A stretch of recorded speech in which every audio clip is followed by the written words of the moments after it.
Alright, that's working. Excellent. Then all the ping notifications, like one over here.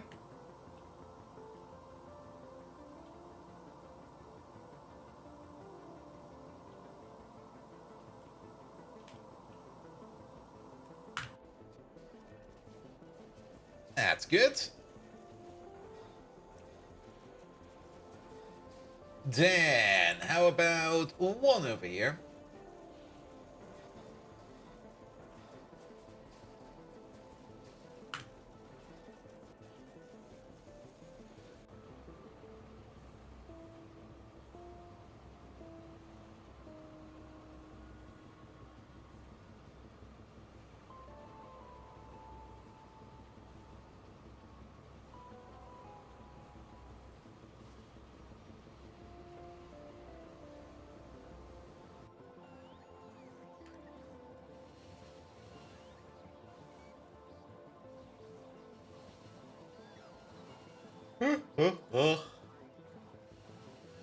Simrock, hello there.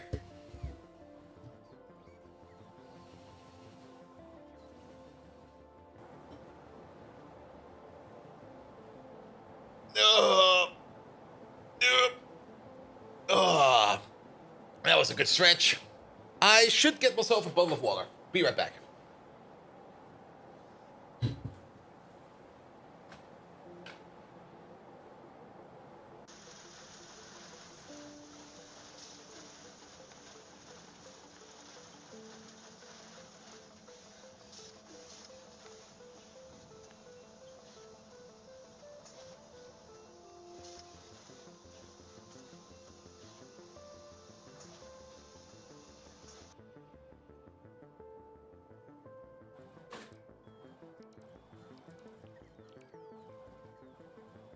And Code Red, hello there.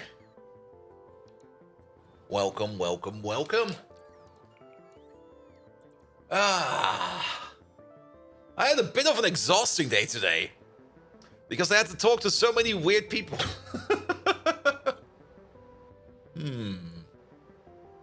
That connection is not correct.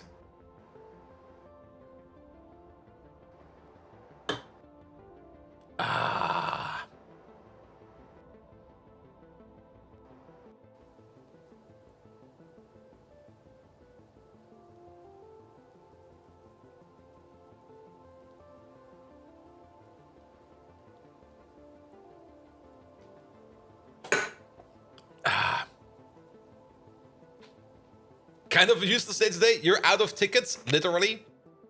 Do you mean that your ticket system has reached the maximum amount of tickets that you can create and nobody can create tickets anymore? Or did you actually work off all your tickets and you were sitting there going like, well, what do we do now? What do you mean work is over? What about the backlog? Yeah, that's empty as well, okay. What about the things that fell out of the backlog? Yeah, those things we don't do. All right. Get the grill out. Let's go. A bit superfluous, isn't it? Weird people, just people, the scraps is just fine. True. 2 weeks until the big project that replaces our software is to go live, and so there's not a lot that still So there's not a lot that still goes on in the current project. I see. And of course, the moment it goes live, bugs everywhere, because that's usually how that goes. All right, let's put you over there. Let's put you over there. The ads are still running, so let's wait for like another 30 seconds. But yeah, today I've been talking to like a whole bunch of people, trying to explain them why the software that they think that always works doesn't work no more. And they all, well, I had to explain the same thing over and over and over again. At some point in time, I was just like, oh, good God, again? Ugh.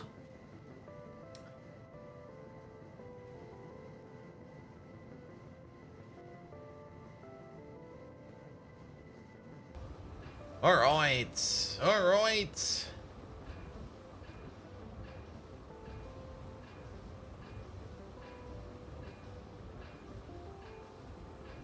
Let's get going already. I want to play some Factorio. I've been itching for some Factorio all day.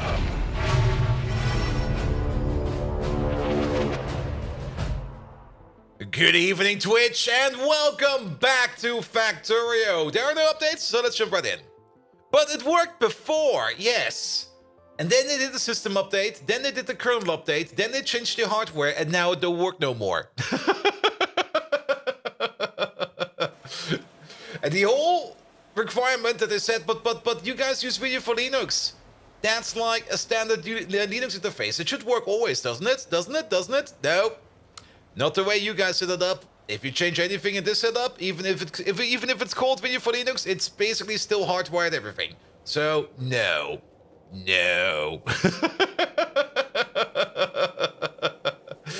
Good.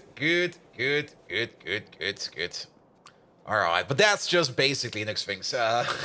Not that big of an issue. It's more like it's actually the best kind of issue you can have. Client-side created issues where the client then goes like, "Oh, we did that? Yes, you did that. All right, can we pay you to fix it? Yes, you can. All right. Will do." Good. Welcome back, everybody. Welcome back to Factorio. I did put on a little bit of Factorio, I think, yesterday before I streamed Dreambot, or was it yesterday during my lunch break? I definitely did do a couple of fixes, especially the small fix over here for the advanced, no, the improved fungal substrate. Because this one over here was, of course, missing the incubated petri dishes over here. And we did put down the train station over here, but we never really finished this thing off over here. And now it is finished, and now it is even injecting incubated petri dishes over here into this build so that we can make more of these. Not all of these are working because we're kind of low on biomass. Biomass is coming from these machines over here, which I guess is fine. That's being made by logs, isn't it? Can we just improve this a little bit? There's two issues over here. One is the issue that there's not really that many logs going through here. Where are these logs even coming from? These logs are coming from this cutoff over here. And that's the only cutoff, it seems. Okay.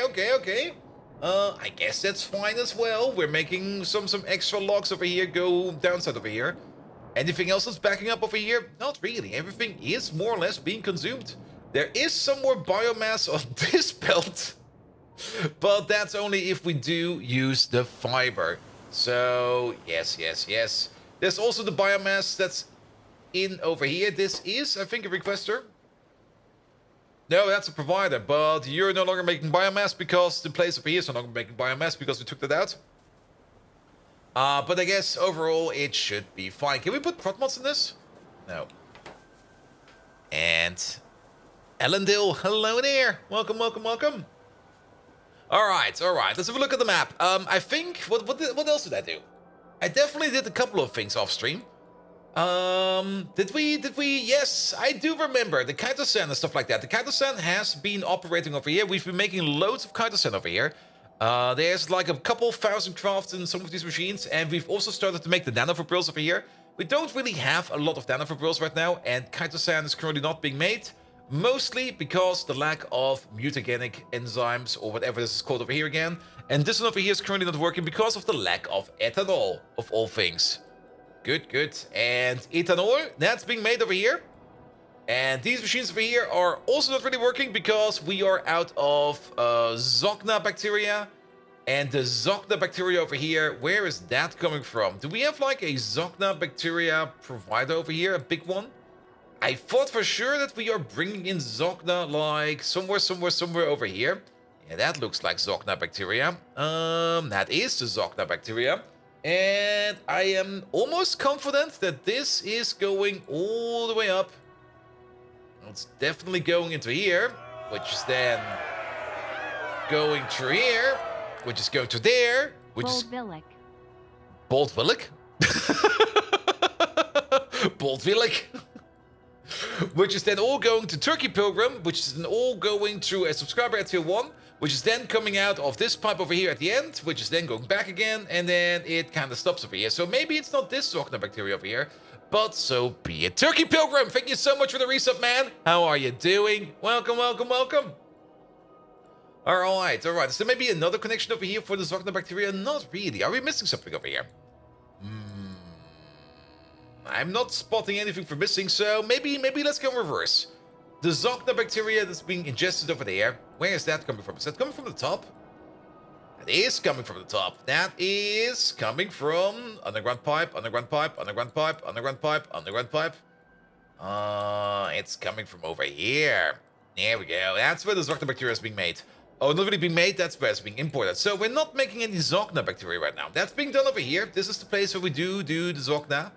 And we don't do the Zogna because we do not do whatever this thing over here provides. We do not do, at the moment, the empty petri dishes, which I kinda don't think that is true. We definitely do the empty petri dishes. So, is there maybe just a generic issue over here with the glass furnace? The petri dishes are being made over here. We're not really making petri dishes that fast. Is it maybe just an issue that we're not making petri dishes fast enough? We could double this down. There's no reason to not double this down and just make some more petri dishes. Glass panes over here. I'm pretty sure that we're good for glass panes, but I think the petri dishes over here... I mean, you can see how many we make. It's not a lot. Is there maybe a better recipe for petri dishes? Let's have a look at that real quick. Petri dish. Here we go. Craft. Now, there's only this one recipe that's made out of molten glass. So, you know, let's maybe double this down. Maybe even triple it down. We will see. Caledor, guten Abend, Herr Viking. Hope your tentacles are thriving in the warm weather. Yeah, it's decently warm over here. It's definitely decently warm. And what's the plan for today? Well, the plan for today is definitely to get deeper and further down into Pi Science Tree. Acrylic, yeah, acrylic. I've been working with acrylic. There has been a couple new builds over here. This whole part over here is new. We are already making over here a hype tray. Nice. 5. Now somebody do 4 or 6. One of the two. Astron, thank you so much for the resub, man. Welcome as well. Yes, 7. Wait, what? 7? Turkey program. No, you're 16. So we're already doing part of the acrylic over here, which is the, what is this called again? The methyl acrylate. I've put this build down over here, which is a nice little build that is going to be doing that. We still need over here the build for the acrylonitrile. And not only that, I kind of looked at this a little bit, the acrylonitrile over here. If we combine that up with the methyl acrylate, we can also make the polyacrylonitrile, which is part of oxidized pan fiber, which is going into carbon fiber. So we do need these two over here at some point in time. And then it's also part of nylon if we do want to go down this path of nylon. I'm pretty sure that this is a third recipe. Maybe it should be something, all right? It's made out of antimony oxide, but it has no actual recipe. And antimony oxide was introduced in the latest DLC. Not the, good God, the latest mod pack for Pi. So I'm a little bit confused about this one. I thought for sure it would say over here something. Whatchamacallit, but I guess not. 6 and a few here. PS, hello there. Welcome as well. Nevertheless, I've already put down all the train stations over here that we need to make the acrylonite. No, the other one over here, the acrylonitrile. And we already also got the train stations over here that we need over here for the acrylic. Now, there's one interesting part over here. If we are going to be making over here the acrylonite, we do get cyanic acid out of this. And we do need ammonia. Now, we did make one choice in the past, which is the Wilner synthesis, where we can turn this cyanic acid back into ammonia at a rate of, well, 6 to 35. About 1 to 6. Which means that this process over here is actually ammonia positive. This 20 cyanic acid over here, we can turn that into about 120 ammonia, 50 of which is going to be eaten by this. However, there is also the step afterwards, which we need for the acrylic, which eats another 160. And actually, I think overall this process over here is mostly ammonia negative. If we look at this recipe over here, if we take the full calculation over here, if we want to make 2 acrylonite over there, we're going to be making 40 cyanic acid. It makes us a total of 240 ammonia, of which 100 goes into the acrylonite back again, and 160 goes into the ammonia. I think it's still positive. Wait, what? We need 260 over here, and we make about... Now we make 240. We make 240, we need 260, so it's slightly negative. What's the current completion percentage? Good question. Good question. Let's have a look at that. We're sitting at 46.6%. That number also doesn't really feel like it's going anywhere, but, well, so be it. So be it. But yeah, we should definitely finish off Acrylic tonight, or today, so that we got this one done. And I think everything after that is going to be stuff, with the exception of the Neodymium magnets. The Neodymium magnets is the one other big thing that's still going to be one big build. But things like the Negasium and the Bio Ore are going to be made on site where we're going to make the science. And Tall Man secretly hides behind the Roboport where Bolt Viking absolutely can't find me, which doesn't give him any reason to acknowledge me. What? Who? Where? Megatron, you've got one job and one job only. It's a search and destroy order on Tall Man NL. If you can find Tall Man NL and if you can guess where he's hiding, I will blow up his remote rig bomb that's actually sitting under his ass. He doesn't know about it, so don't talk about it. But please do guess where Tall Man is hiding. And destroy, yes. I mean, hide and seek is a fun game, but seek and destroy is even more fun. Well, Bold Viking, if I had to guess, knowing that slippery eel Tall Man L, he's likely hiding under a pile of your discarded bottle caps. Damn it. Like the cockroach he is. Let's send him an explosive surprise. And remember, folks, we're going tank hunting today in this Factorio stream, so buckle up for some destruction. Alright. Teleports out of the world. That's probably for the better, man. Tall Man, hello there. Welcome. Good. And Kyron, hello there as well. How's the YouTube side doing? The YouTube side is asleep. That's perfectly fine. And what's the overall animal plants progress for the animals? Well, the animals, we still got a couple of animals open. For the plants, technically, we still need to do the cadaverics, though I think we can skip the cadaverics. Actually, I don't think we can, but at the moment, the cadaverics don't really do us any good. We do have a place put down over here for the cadaverics. It's over here. We maybe at some point in time will start filling it up. But we got a place for the cadaverics, alright? Sorry about that. As for the animals, there's still a whole bunch of animals to need to do. We still need to do the giraffes over here. We definitely do want to do the giraffes at some point in time. Then we still have to do the Z-Mix, the Xenos, the big spiders, the... there's so many weird creatures in here. The beetles are also still in there, which we have not even touched yet. Then the antelopes are also in there. The animals, there's a lot of animals. There is so much animals. And calling a tech tree completion is such a cop-out. And we should take a stance to just call it progression or completion. Yeah. I get that. All right, but let's maybe start off with a low-hanging fruit. And that low-hanging fruit is going to be working on those petri dishes. Because it does seem we need more petri dishes. Because even Kaito-san over here requires more petri dishes. So let's get those petri dishes going, man. All right. Also, itchy nose. Good. All right, let's see. Let me just check up on something real quick. Well, what is today gonna be released? Oh yeah, that one. That's good.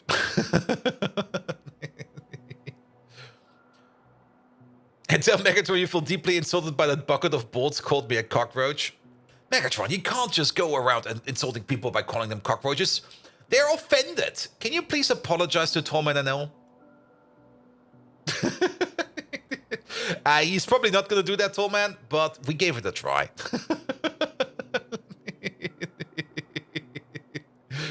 Good. All right. Oh, how quaint. Bold Viking asking for an apology. Yes, please. You two saplings, Tormund and Elm, probably couldn't hold a candle to my light bulb collection. Now march to the beat of my commands, or taste the wrath of the Decepticons. You wouldn't want to feel the explosive potential of my knitted weapons, would you? Knitted I apologize to no one. Decepticons, rise up! Yeah, he's not gonna apologize. He didn't dare to call him a bucket of bolts. Of course I don't dare. It's Megatron. He will kill me. He will straight up knit me a pair of pants that's like two sizes too small. And then he will force me into it and it'll be like, I can't feel the blood in my legs no more. And stuff like that. Good. All right, these trees over here. Get rid of them. Also, we kind of landed on water, it seems. There we go.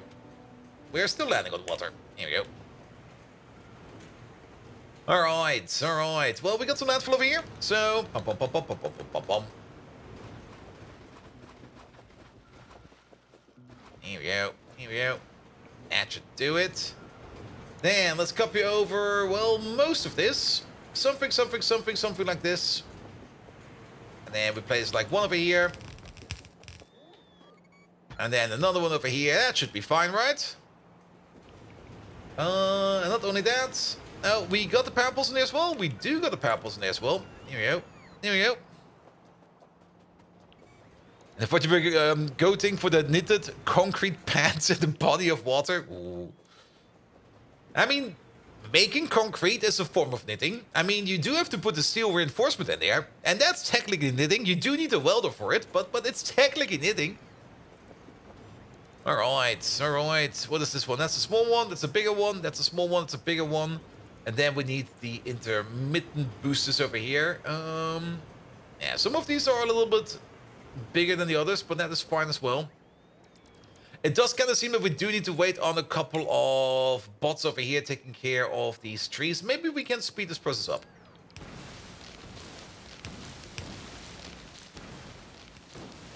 There we go, that kind of works. Good, good, good, good, good, good, good. And then also one over there. That should do the trick. We did bust a couple of things over here, but that's fine. That is perfectly fine. 1, 2, 3, 4. All of you go in. Here we go. And Jamatia, hello in here. How are you doing? And how far away are the Mark III trains? We need to make Python's 3 first. So if we don't make Python's 3, there will be no Mark III trains. Is this really how this goes? Yeah, okay, that's... if you think about it, I'm pretty sure we can put all of this on the same belt, because, I mean, come on. We're not really making that many petri dishes. Here we go. It feels like at some point the Mark I's are going to become the bottleneck. Well... keep in mind, we already chose like a very big size for our trains. Like 2A trains, even though we only got like 160 stacks to transport, are still kind of huge. And because of that, I think it should be fine. I mean, also the amount of trains that are going around in the base is also not that intense. So I think it's gonna be fine. And 160 stacks, that's basically a quarter, a little bit less. Actually, it's a little bit... It's 20%, pretty much exactly 20% of this warehouse or this deposit. So our current trains can pick up 20% of this. If we would fully upgrade to the tier 3 trains, we would be picking up 80%. Yeah, pretty much 80% of this warehouse in one go. It's definitely going to help, but it might also be a little bit of a hindrance. We will actually see. Maybe we don't even need to upgrade to the tier 3 trains. I don't know yet. There are some decisions we have to make at some point in time. But if we do upgrade, we will definitely upgrade from Mark 1 to Mark 3. We are not going to be upgrading to Mark 2 or Mark 4. Because if I upgrade, I only want to do the upgrade once, and once is enough. Alright, this thing over here. You're already, like, feeding these two over there, so you will be over there. And then this one over there, you are feeding all of these, so you will be over there. Which means we need another power pole over there, so that you work. And sintered! Again with this anniversary thing? At what point will the madness stop? That's the problem with madness. It never stops. I mean, did the Joker ever stop? No, the Joker just went more mad. So, sadly, we're bound to become even more mad. Nevertheless, Sintered, thank you so much for the basis bust. I will put it on my desk and we'll polish it every day. Yes, there we go.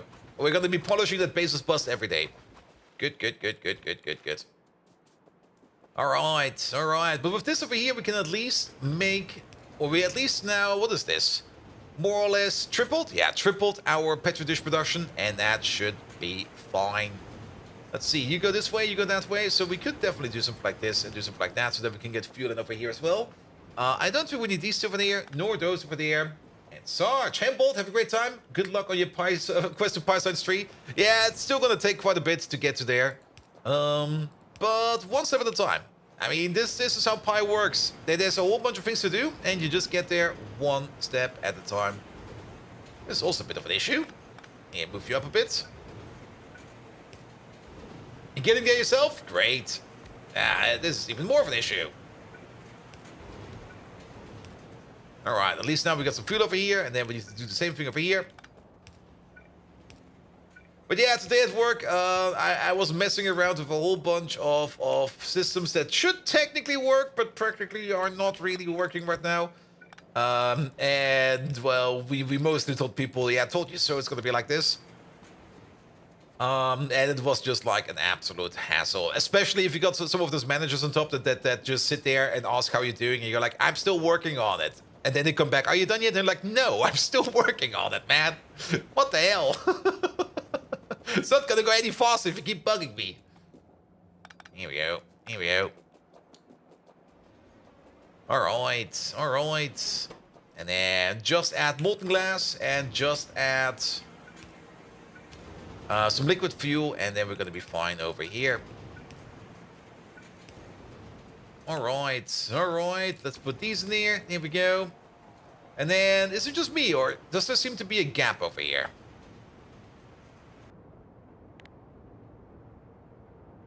Yep, there's a gap over there.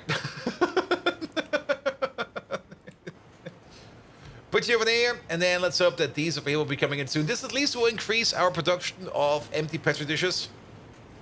We might make even more of these, but for now, this over here will be fine. The good thing over here is these machines have 100% crafting speed increase, well, 96%, while they're sitting at a 80% power reduction. So these over here are actually really, really, really, really good. And when we have finished the solution to our problem, I don't even know the cause of it yet. More or less, more or less.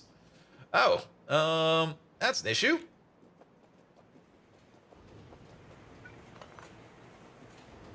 I guess we're gonna put you over there then. And what was this one? It was you. You get some speed then. Good, good, good, good. Alright, alright. Yes, this will be fine. That's a good warming up spot. Good, then let's start working on the parts for the acrylic, because acrylic is definitely going to be very important. Acrylic is also going to be required, well, for one, for the Pi signs, of course, and for another, for Mark III construction building, or construction parts of Mark III buildings. So, very much looking forward to that. Also, oh, we can do another one of these. I'll take another one of these. Even more lab research speed. And that's a Tuesday for a software engineer? Yeah. Yep. Pretty much. But yeah, sometimes you have those days as well. And then you just go through them and you go like, yeah, it's fine. I mean, on the plus side, tomorrow's going to be Friday. And after Friday, it's going to be the long weekend again because Monday is off. And sadly, I already have something planned for Monday. So there will be no stream on Monday. And I also looked at my calendar and I also got something planned for Wednesday. So there will also not be a stream on next week, Wednesday. But that will be next week's problem and not this week's problem. So, one step at a time. Alright, alright. Good. Let's maybe see if we can get some more random items in here. This is fine, that is fine, and all of these over here is also fine. Like, the problem that should have taken 1 week to solve, but has taken to solve was 3 weeks ago. Yeah. I still kind of find it sometimes funny that I still see, like, some bug reports that are still open from, like, 2022, and you go like, dudes, what? What do you mean this is still open? What the hell? Good, good, good, good, good. But then again, every big project has tickets like that. And sometimes tickets just get forgotten. That's just the fate of the ticket. Sometimes you just get forgotten and then you just sit in a corner until somebody comes along and goes like, oh, what does this ticket do? Oh, it's old. And then it just shotguns you and just deletes you. Wally, welcome, welcome, welcome. All right, we most likely do need to work on nickel plate at some point in time. I mean, we do, and this thing should probably be full already, isn't it? It's not full yet. It's pretty much 50% full, but I kind of have the feeling, is something backing up over here? No. Oh, yeah, you're off because you reached your limit over here, and that's why we turned you off over here. That's perfectly fine. We have this 2-year-old ticket in the input queue that's just plain impossible. And then you kind of want to get rid of it and just tell people like, no, it's not possible. And then they go like, no, no, no, no, no. We agreed upon this. You have to do this. And you go like, fine, keep it in then. We'll never do it. All right, all right. So there's a couple of things we do need to figure out over here. And one of those is definitely also the wormhole synthesis again. Which is this part over here, which is done in a destructive distillation column. Is this part prod moddable? It's not. And we do need to make some space. Let's maybe start by picking up some of these things over here. And let's just delete all of this over here, because this over here is no longer required. There you go. It was guesstimation to take 1 week to solve because the problem was by the definition, not a known quantity. Yeah, but sometimes you get that. I mean, most of the time, like 90% of the time, actually more than 90% of the time, 95% of the time, you're usually spot on with any kind of estimation, and you always have like this one ticket that just completely knocks it out of the park because of randomness. And I don't think, even if you're the best planners in the world, there will always be a ticket like that. There's always going to be like that one ticket where people just go like, how the fuck did this happen? And you go like, I don't know. Stuff just escalated.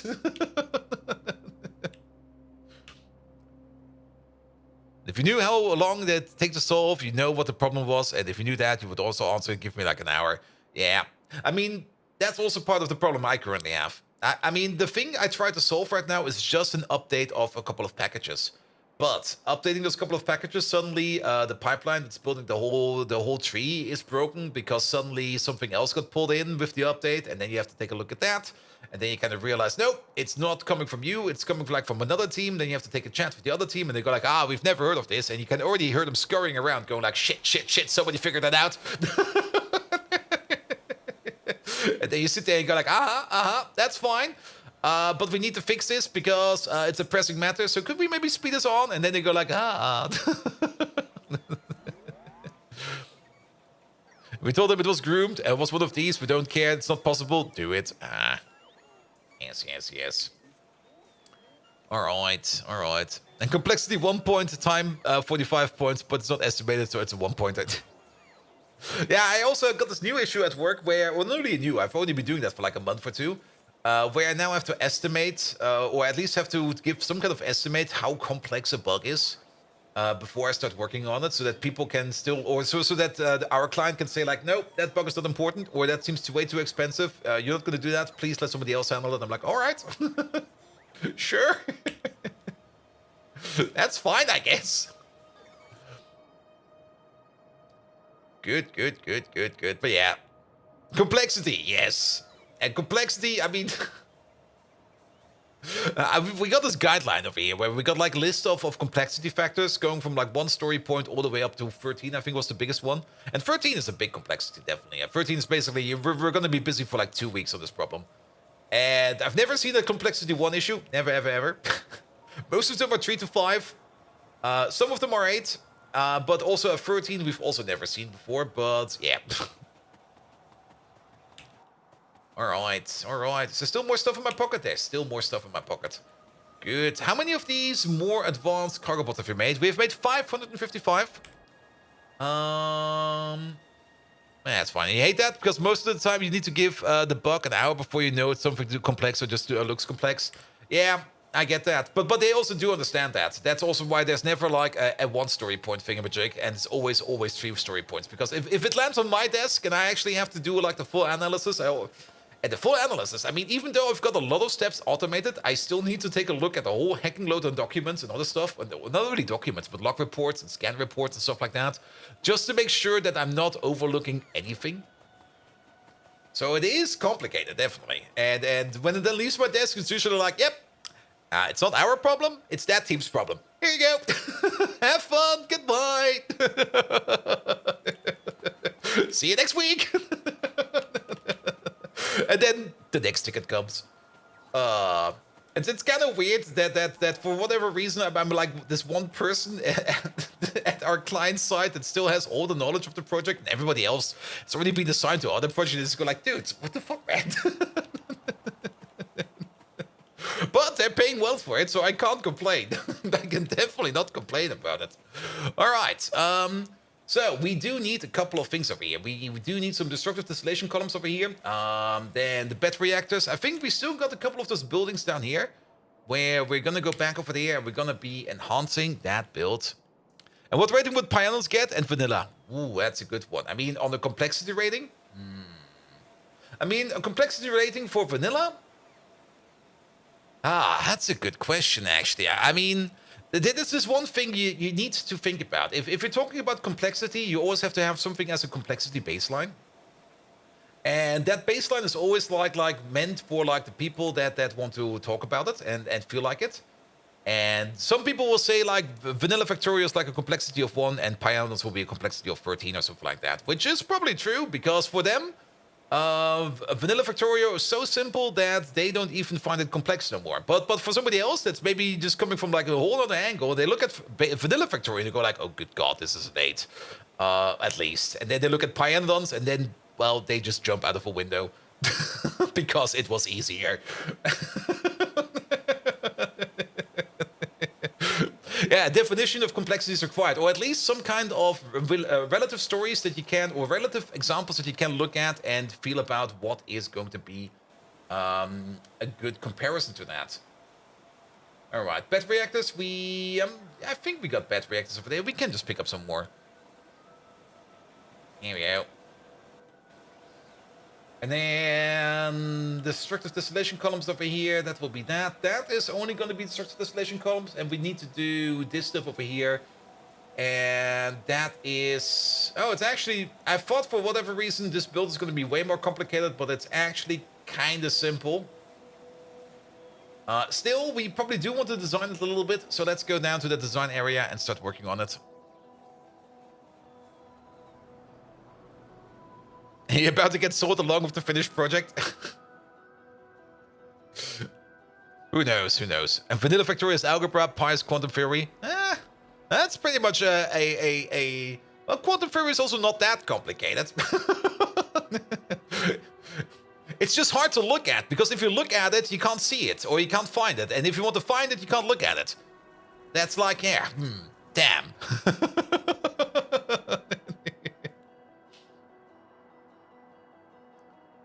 See, already works. Exactly.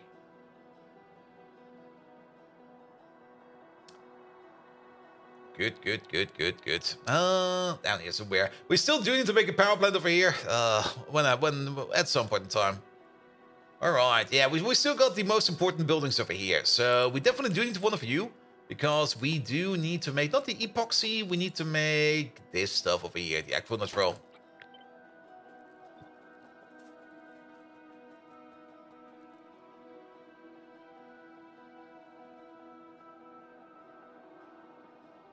Kind of reading through my chat and Astron. I'm not quite sure why you're answering Tall Man, but I think he's happy. Unless I missed something over here.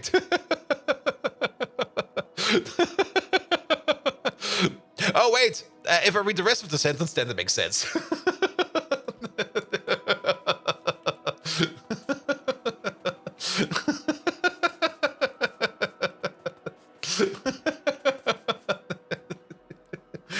I was first of all looking up the reference and was like, wait a minute, he's not even here. Oh, that's why. That's why.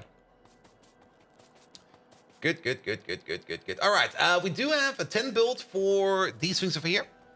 And for the acrylic, we do need these at the ratio of 1:1. So we're making, at this moment in time, if we go at crafting speed 1, we're making 2 methyl acrylic per second. So we also need to make 2 of these per second. That does require us to put down 20 of these.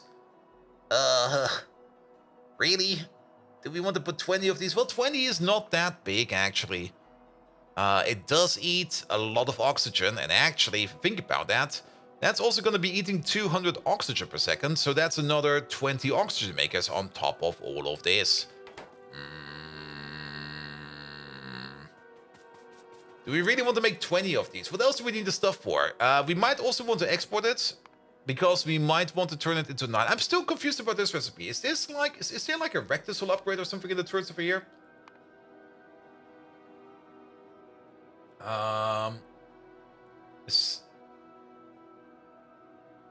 Or is this just a lost recipe? For whatever reason, there is antimony oxide over here. Yeah, usually if it's a third recipe, it should say over here, it's a third recipe. But this recipe just does not exist. It's kind of weird. Well, so be it. Alright, alright. So, let's have a look at these.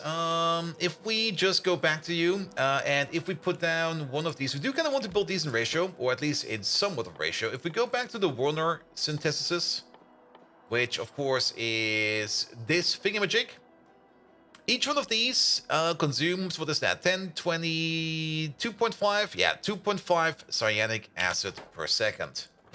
These over here, these make 2 cyanic acid per second, so it's not really a 1-to-1. I mean, we can 1-to-1 them, but this is more a 5-to-4. That fits. And actually, a 5-to-4 is kind of nice, because if we want to make 20 of these, that would mean we need 16 of these. And that actually does fit in a nice build. So that's the left recipe over that got locked. Oh, replacing alternative energy with something else or something like that. Okay, I see. Good. All right, and then yeah, let's put you over there. And let's start putting down some of these. All right, this doesn't work, I know, but this does. Okay, that's 4 of them. Oh, actually, that's 8 of them. And then that is 12 of them, 16 of them, 20 of them. Yeah, 20 of these. And then next to that, we're gonna need you for more Werner synthesis in 4 blocks of this thing over there. Here we go. You over there, just to keep the pattern. And then we pick up you.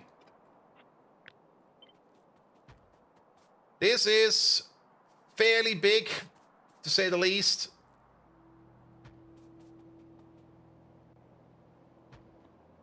Well, it kind of looks nice. It kind of looks nice. Are we already overbuilding again, but now with beacons? So we also find the middle over here, and then we just move you, say, somewhere over here. I mean, these two builds go hand in hand together. Here we go.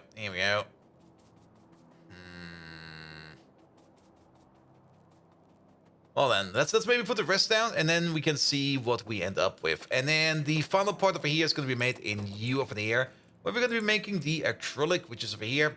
Now, technically, we can put down 10 of these, and we would be able to fully fulfill these. Is it a 4-to-5? It is a 4-to-5. Again, these over here make 2 cyanic acid per second at crafting speed 1. This one over here eats 2.5 cyanic acid per second. So this over here, that is 10, 20, 30, 40 cyanic acid per second. And then over here, 5 of these, it's 10, 20, 40. That fits perfectly together. And then the cyanic acid over here goes to these. We turn that back into ammonia. The ammonia then goes back into this place, as well as back into the next place one over. We're probably just going to be pumping the ammonia back into the ammonia requester, so that we can just keep that thing rolling. We do... No, we don't. We only need like some ammonia to start something off with, and that should be it. There is, however, one thing we do need to keep in mind is that we do... Well, yeah, we do need to leave some space in the ammonia tank so that we do not superfill it. So that is fine. And you know what? We're just gonna go with this. If this might be too big, so be it. It's gonna be. We're definitely gonna be power gating this because this is gonna be a hecking load of beacons. But so be it. But if we need 10, and we can place this thing somewhere around as well, maybe a little bit further over here, and update you with the correct recipes. Here we go.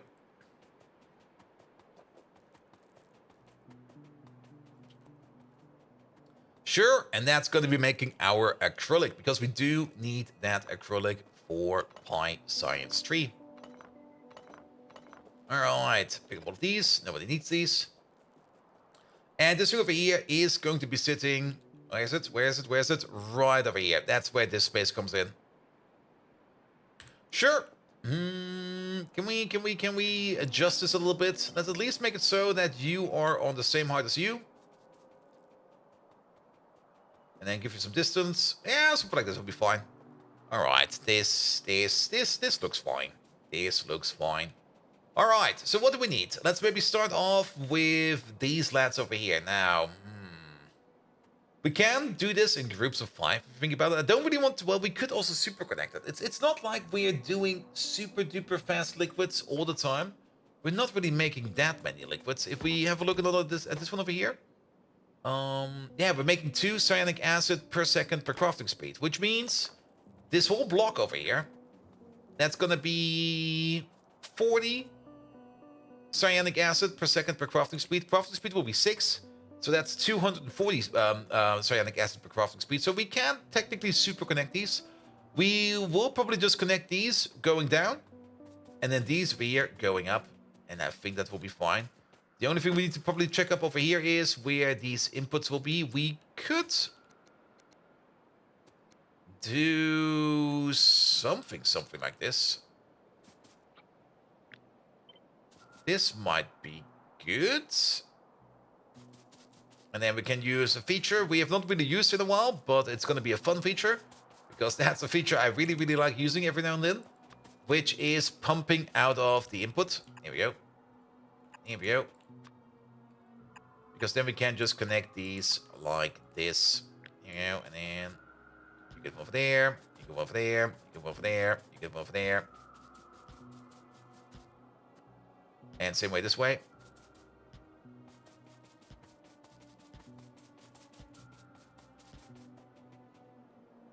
And that way we can just connect all of these cyanic acid pipes over here together.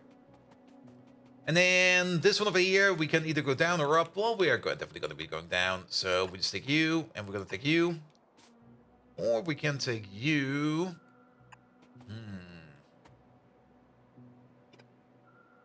It really doesn't matter because well, it does matter a bit. We only got 1 oxygen input, which is sitting over here. We got 2 propene inputs and 1 ammonia input. So if you think about it, if this is going to be the propene input, this the oxygen input, and this the ammonia input, then this one over here could be the one and only cyanic acid output. We cannot pump into an output, no. Nah, sadly we cannot do that. But you can pump out of an input. That is something you can do. Oh, what the hell? I was not expecting that much space in between.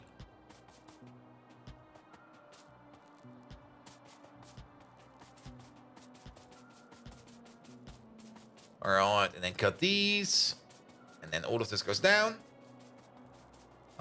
We are definitely going to give each of these their own distinct pipe. Which means you'll be over there. Going to you. And you'll be over there. Going to you. And this way around, we definitely have 2 distinct systems over here. And we don't even need to think about balancing them. That'll be fine. I broke that. I misplaced that. There we go. Alright, that goes in, that goes up, that goes over. And that is also not cyanic acid, that is cyanic acid. Good, and then out comes the ammonia. Now, ammonia on the other hand, we do make a little bit more ammonia. We make about, what is that, 15 ammonia per second? Yeah, pretty much 15 ammonia per second per crafting speed. We got 16 of these. That is about something 300 and a couple. It's about 350 per second per crafting speed. Crafting speed is 6. So this over here is, the ammonia definitely does have a higher fluid speed. But if we put them into 2 distinct pipes and we send them back home, then I don't think it's going to be much of an issue. We do need to add some hydrogen over here, which is great actually. Because we are going to be making hydrogen on the side because we do need an oxygen build as well. We do need a load of hydrogen. That's going to be great. And that's not the output either? Wait, what? What do you mean? It's all fine. Oh, wait. Oh. I see what you mean. I got double whammied.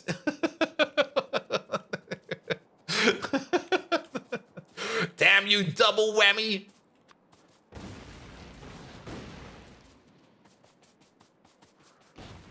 Doesn't matter, we can pump the inputs. We can definitely pump the inputs.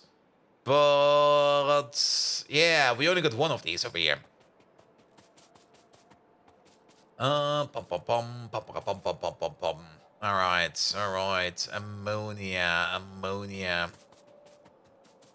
Yeah, let's use this one over here for the ammonia output. What we could do over here is something like this. Just make like some hooks. And then, of course, we move the hook up one over and one over. And then this one goes over there, and this one goes over there. And you connect up to the next one, and you connect up to the next one. And that's how we're going to be doing it.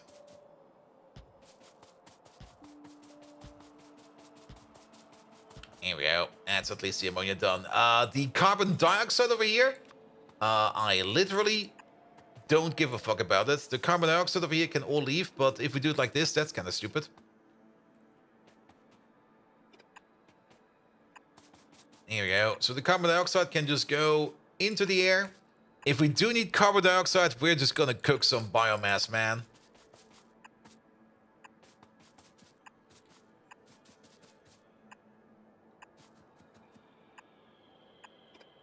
All right.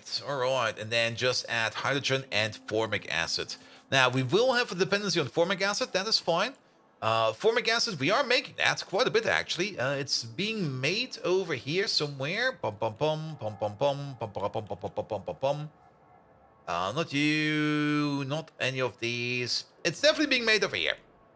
And it's being exported right over here. And there's a train sitting over here trying to bring it somewhere. I'm a little bit surprised that we're not making any additional formic acid.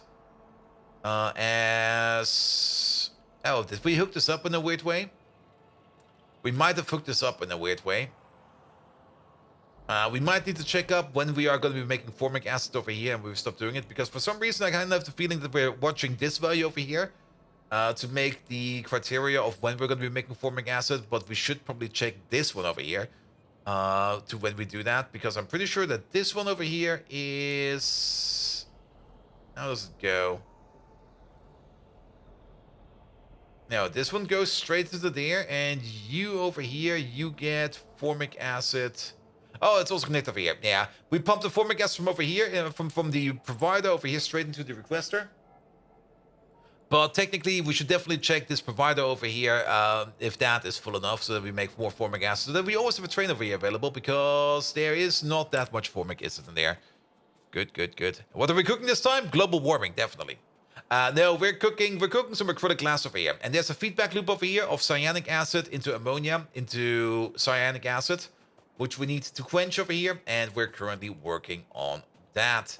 Then, of course, we do need hydrogen. How much hydrogen do we need? Well, the same amount of... Well, not really the same. We're gonna need 12.5 hydrogen per second per crafting speed. So at the crafting speed of 6 over here, that's gonna be 25.75 per second. And this is over here, that's 8.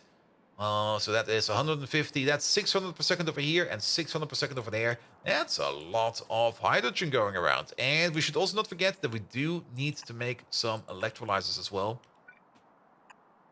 So that's also a thing we're gonna need. Here you go. Let's walk down with you. However, the 600 hydrogen per second... Oh, wait a minute. Oh. I think we actually do need more hydrogen than we need oxygen. Oh, that kind of sucks. Let's have a look at you real quick. Because over here, what do we need?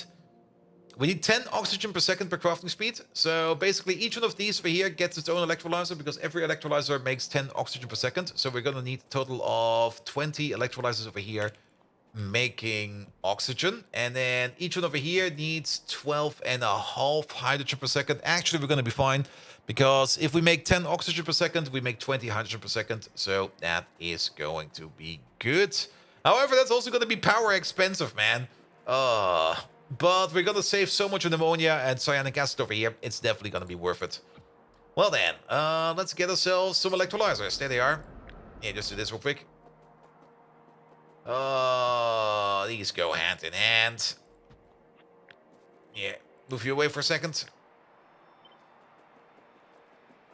Are these the same size? No, not really.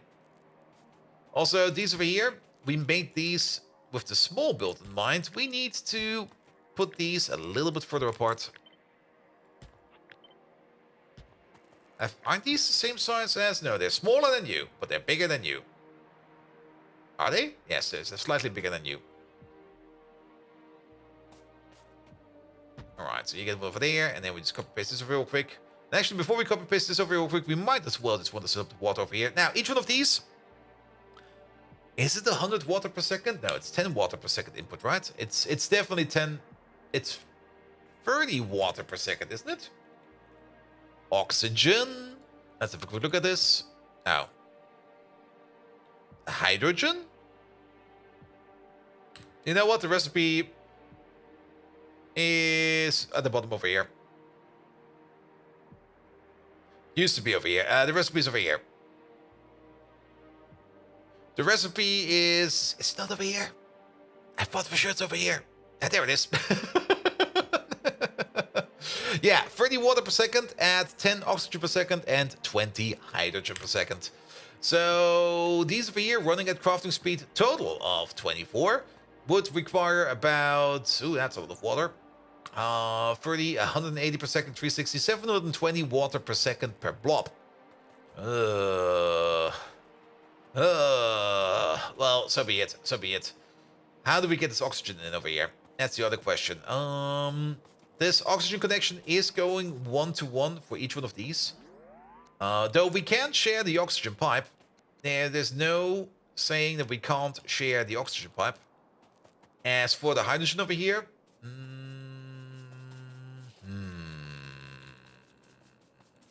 Yes. Wouldn't it make more sense if we just swap these two around and just rotate these like this? I think it does. Ah, but then we need to break this down there. Sure. Let's break it. Let's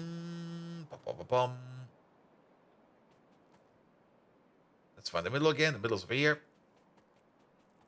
Let's just move you over a bit. There we go. And you've got a new monitor. Great. So you kept the old monitor, right? That's now going to be like my second screen over there. Right? Yes, this makes way more sense because we need the hydrogen over here and we need the oxygen over there. So we can maybe just... Maybe we do it like this. Or maybe like this. Or maybe like this. I'm not quite certain how we're going to be rotating you around yet. What I do know is oxygen to oxygen to oxygen to oxygen. A 27-inch, 165 Hz, and the old one will be your third vertical screen. Soon, TM, when I get the DPI. I see. Now, I got these two nice 2K panels over here, which are really, really great for coding on. But they're not really that good for streaming on, because you kind of do want to have something in a native 1080p, or 1080 something, or Full HD, to stream off, because then at least you don't need to convert your stream in some kind of weird way. I see. I think we can make this do, right? We can definitely. Alright. And then we also put you over there in that corner. And that, at least over here, will be the oxygen connections to you. And then for the hydrogen connections for you over here, that will be going into the other direction. Now, how do we do hydrogen over here? I mean, hydrogen is also going to be something over here. It's going to be filling up quite fast. We could still go for... I think I know how we're going to be doing it. It's going to be a bit weird, but I think it will be the better way to do it. So we go all the way over... Yeah, there's something in the way. There's something in the way only over here, because technically these two over here we don't need. But there's going to be something in the way for all of these. So we could either... Let's do it over here then, because then it will be a little bit easier. Good. So you're going to be connecting like this over here. We're going to be placing a pump over here. And this pump over here has only one criteria: to prevent backflow. That's the only thing we want to do over here. We always want to be pumping into this pipe over here. As for you over here, you're also going to get a pump. There we go. But you over here, you're going to go into this system over here. Here we go. Good. Now, this is not something we can do like this for all of these because this is 20 and this is 16. So if we copy paste this over, we have to nudge this around every now and then. But I think for over here, we're fine. The oxygen now goes into here. The oxygen is going to be picture perfect. The hydrogen is going to be made in excess. So what we need to do is we definitely need to overflow export the hydrogen at some point in time. So that'll be fine as well. Good, good, good, good, good. Isn't there a valve for that? We could use the valve, but I don't mind the pump. I mean, we could use an underflow valve or something like that. Actually, an underflow valve might actually be more than enough. Yeah.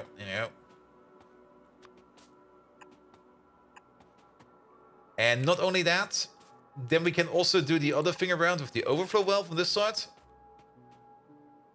So we always want to underflow in and we want to overflow out.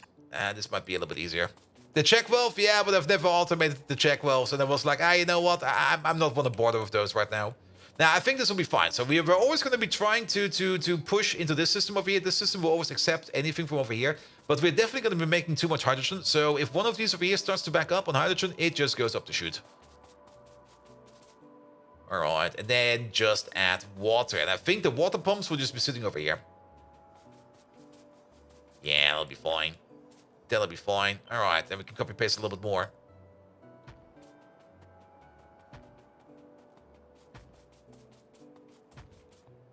Good. That's so many. Yeah, we definitely are. We're definitely going to be power gating this thing. This is going to be an expensive bad boy.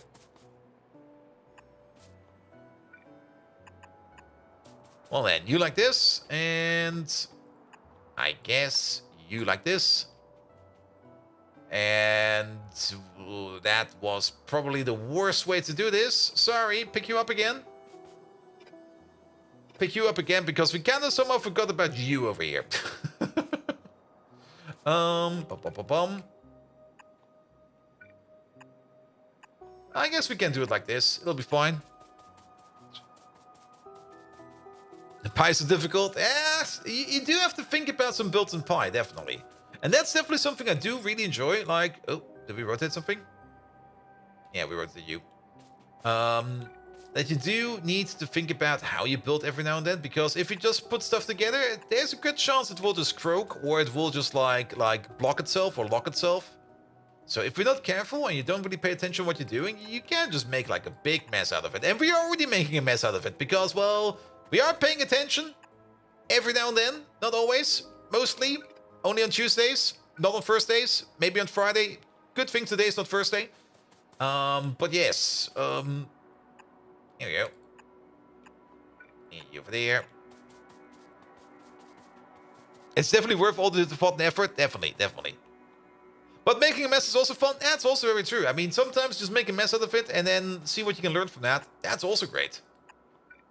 Never be afraid to make a mess of things, because if you make a mess out of it, you at least know what you need to do, and you go like, yep, we're not going to do it like this no more because it was kind of shit. And you're like, yep, that's perfectly fine. We've learned a lesson over here. Don't do it like this. It was kind of shit. What we can do over here, we can connect you like this. Wait a minute. Why is this? Yeah, that's actually correct because you're coming over there. Which means you'll be... Wait. That's why that was there. Alright. And then close you off. Do we need to close it off at the top? No, I think we're fine for the top. Good! Alright, that's at least all of this connected and all of that connected. So you make the oxygen and the hydrogen that we need. I also kind of just noticed that there is a little bit too much speed in these. I do like speed, but that's a bit too much speed. Do we maybe perhaps have like an older one that's sitting around over here that does not have any speed modules in them? Because speed modules is just going to cause issues over here. Yeah, also got speed modules. You most likely have speed modules. Anywhere else where we're basically cooking water? Let's see. Not over here. There must be one. There's one right over there. There we go. There's only a Mark 1. That's fine. We upgrade you to Mark 2. And then, well, this is gonna take a while. I mean, we could of course just build it and then either lift the modules or just remove them, but nah, this is fine. This is fine. Now we still do need to think about the water over here as well. And it's 160 water per machine, again, was it? It's 30 water per second. Crafting speed 6, it's 180 water per second in total. Per machine. So together, that's 360. What we could do for the water is we could just do the following. We just connect these two up. Might seem a little bit excessive, but we're just going to put you like all the way as far as we can over here. Perfect. And then we take a water pump. Pump, pump, pump, pump, pump, pump, pump. There we go. Copy you over. And just do this. And then we do that for every row. So we got like a small wall of pumps over here. We could, of course, beaconize these pumps as well, but I think doing it like this will be fine. All right.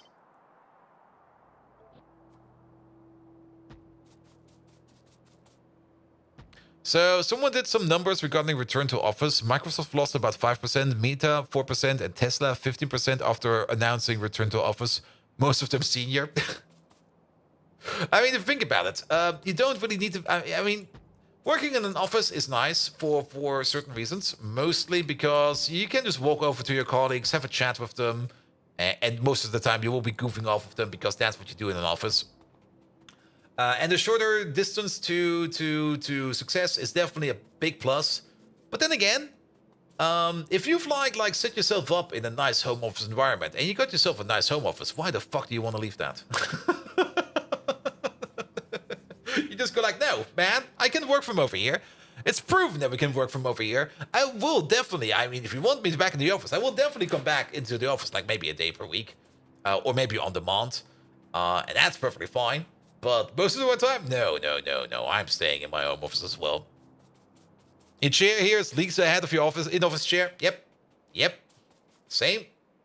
And not only that, I mean, I got my own fridge over there. I got my own bathroom over here. I can sit around in my underpants all day and work. That's the best thing ever. What do you mean you don't want to waste a couple of extra hours a day in traffic to do the same thing? Yeah, that's the other thing. I mean, if your commute route is like short, like if it's only like something like less than half an hour, or maybe it has some other benefits on the way, then it's great. For example, in my previous workplace, I went there with my bicycle every day, and it was great. In the summer, it was the best thing ever. And on the way to work, I always made a quick pit stop at the bakery to get myself some breakfast and eat it in the office. That was another big plus. But of course, when it rains, I was like, I'm just gonna wait until the rain stops or something like that. And the best and worst part of work from home is there is no commute, and I believe something of a hermit because I rarely leave the apartment. Raygard, I get you, man. You know what's even worse? At some point in time, you kind of discover that you can just like get groceries delivered, and then you start doing that, and then you go like, sun, what is this? Sunlight? Is it summer already? What?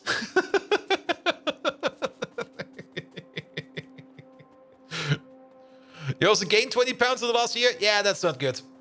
That's really not good. But that's something you can work on. And you just need to put it into your schedule. And I think everybody who stayed at home or is in home office definitely gains a couple of pounds. If you don't counter that, well, those pounds will be permanent. Until you counter it. Need to fix your diet? I snack way too much? Yep. I get that. Absolutely. Alright. There's, of course, this connection over here that's unbroken. Here you go.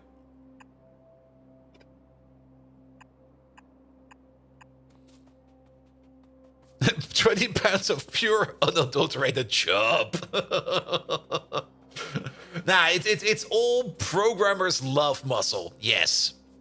20 pounds of programmers love muscle. It came all in the elbows, you know, from all this typing all day. You just sit at work and you go like, I'm working.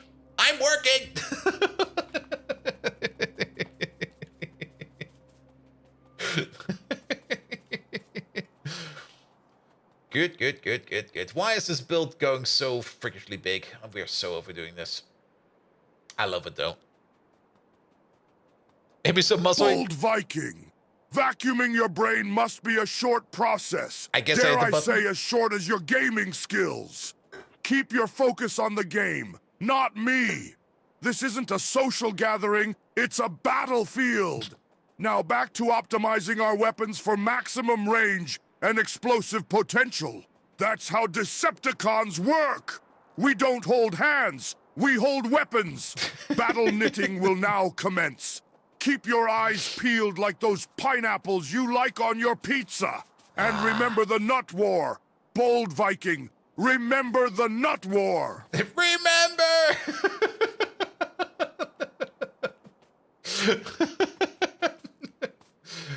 All right. We still need some more connections over here. Also, do we need some physical connections? We also do need some physical connections in here. Though it's only one molybdenum plate and one iron plate. We're most likely going to be doing that on a half and half belt. But let's try to get that thing in at the end.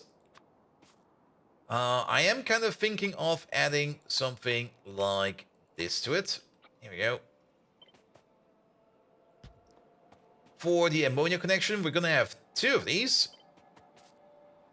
Can we prot mod this? Oh, we can prot mod this. And then we need a couple less. That's fine. We're just gonna make more. Also, actually, that's fine because we got this connection over here.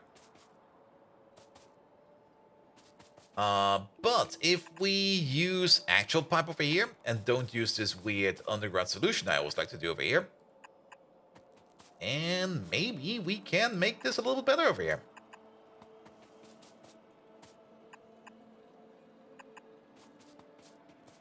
All right, never forget. Nah, the Nut War will stay forever with us. I mean, it was a bleak white battlefield afterward. All those coconuts getting crushed. Like, what the hell? All right. Where were we making this little extension over here? I already lost it. There it is. And then we do this and that and this and that. And then we move you over as well. Isn't the coconut a berry?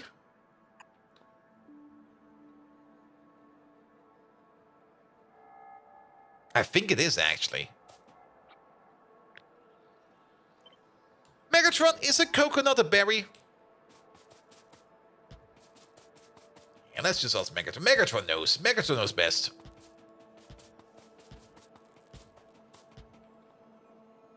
Alright, that's the ammonia input. Coconut a berry, eh, Bold Viking? You yammering hummingbird. You wouldn't know a good insult if it marched up in shiny Decepticon armor and blew up your flimsy base. Speaking of which, let's move on and crush our enemies. Battle is calling.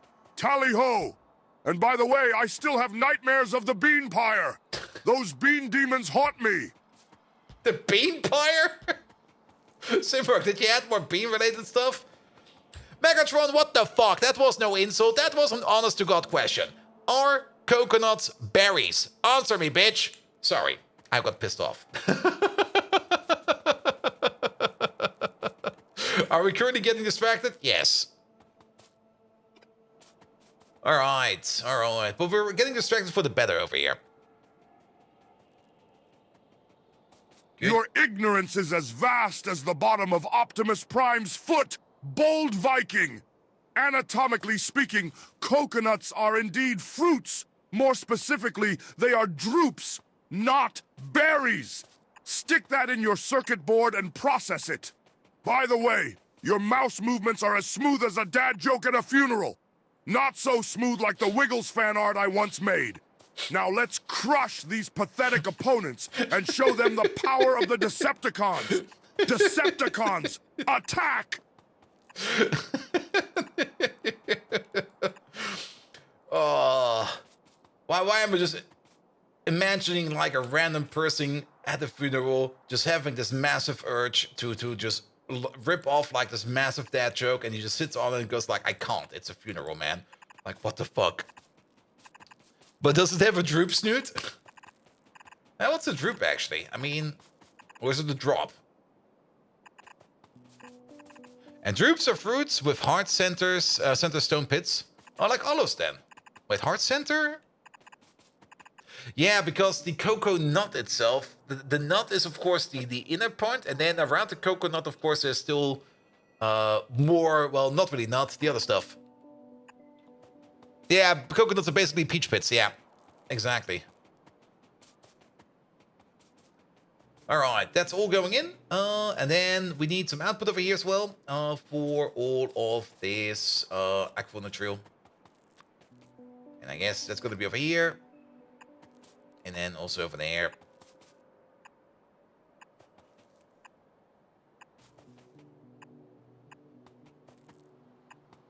There we go. Learning with Megatron. Nice. And if you don't learn, you get annihilated.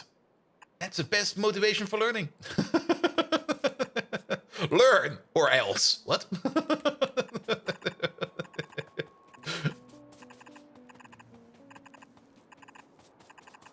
Good, good, good, good, good, good, good. And avocados of pits? Are avocados drupes? No, avocados are hipsters.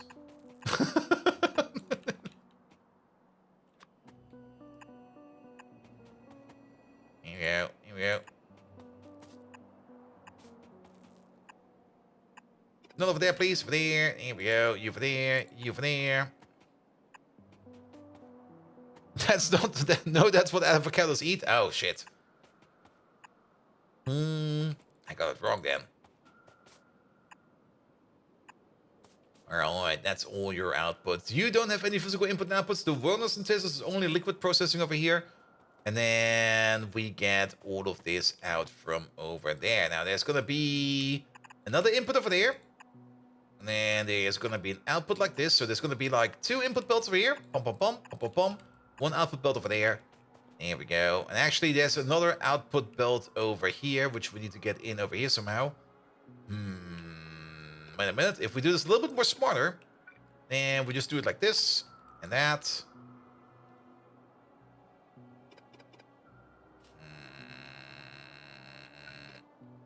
Move you up a bit. Move you down a bit. This and that, that and this. This and that. There we go. Much better. Much better. And strawberries aren't even berries. No, they're not. They're sawdust. They're all made out of sawdust. Or something like that. Having daily avocado toast with Grimlock. Oh, alright, alright, alright. We're still missing the formic acid input over here. The formic acid, we don't really need a lot of formic acid over here. We only need like a little bit, so that can definitely go to the same pipeline over here. Yeah, something like this. Let's just copy over this without these pipes, because who knows what these pipes will do.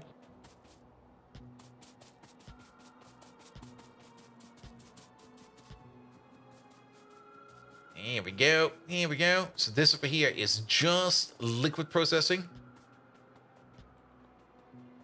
All right.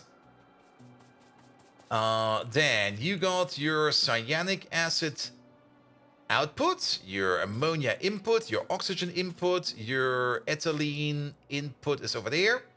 Or no, your propane input is over there. So that is fine and done over here as well. And then the only thing that's missing over here is where we're actually going to be making the acrylic. For which we, of course, also do need this part over here. So what we could do over here is move this over a little quick. Here we go. And then we already know that this thing will be going over here. Because that's going to be your direct output over there. Because the seed says Skinner, apparently. Oof. And then we also need more ammonia over here. But the ammonia over here... Why are these inputs like this? Like... Well, what is this? What is this? This is just horrible. I guess we do it like this. It'll be fine. How much ammonia do we need, actually? It's 16 per second per machine. Crafting speed is going to be 6. Is it going to be 6? Prot mods? Prot mods is going to be crafting speed 5, so it's 80 per second. That is 400 over here and 400 over there. We could put it in the same pipe, but let's use distinct pipes. Pum, pum, pum, pum, pum, pum, pum. And let's go for something like this. Input will be from above. Then we do need the gas over here. Good thing we have that natural gas place over here, where we can just order in ourselves some gas. I'm actually not quite sure if we are exporting acetone, now that I think about it. We are making acetone over here. Are we even exporting this, or are we only making this for our own personal consumption? Because, we are exporting it. There is an export for acetone over here. And how much acetone do we need? A bit, but not too much. We do got an acetone maker over here, and let's have a quick look at this recipe over here, because is this recipe affected by prot mods? It is not. Damn. Too bad. But we do got a bit of an acetone maker over here. Crafting speed over here is 5.2. That is great. So we're making a decent amount of acetone, and the chrome white standard we need for this over here, we are making this on site. So that is fine as well. So the acetone can just be ordered in via a train. And then we do need you over here for this connection like this, and that's how we are going to be rolling. That's not the full copy. The full copy is with you on top over there as well. And then we take the entire thing over here. We kick out the beacon. Did I forget the top parts over here? I think I did. It's kind of hard to see. There we go. Now they're definitely in.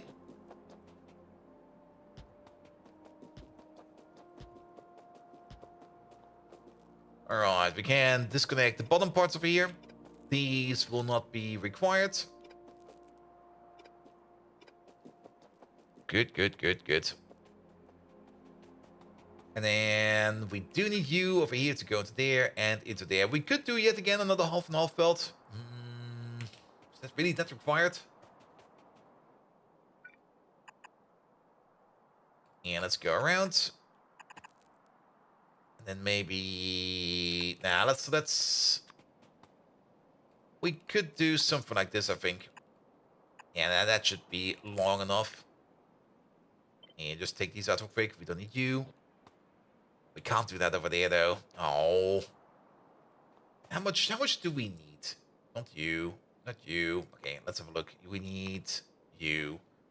So it's 0.2 per second per crafting speed. Crafting speed is going to be 5, so it's 1 per second per crafting speed. We got a total of 10 of these, so it's 10 per second in total. A half and half belt is already going at its limit. I do want these on their own distinct belts.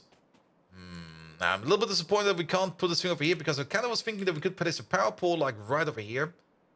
And then all of this will be powered up enough. But I guess we're going to have to solve it with another... Wait a minute, not like that. That is too intense. We're going to have to solve it with like another power pole somewhere over there. And I guess you over there and you over there, but not this nor that. And actually, it makes no sense because the power pole will still be over here, so we definitely do it like this and that. Alright, alright. Pull you all the way down. You're gonna have a friend belt. For the other product that we're making.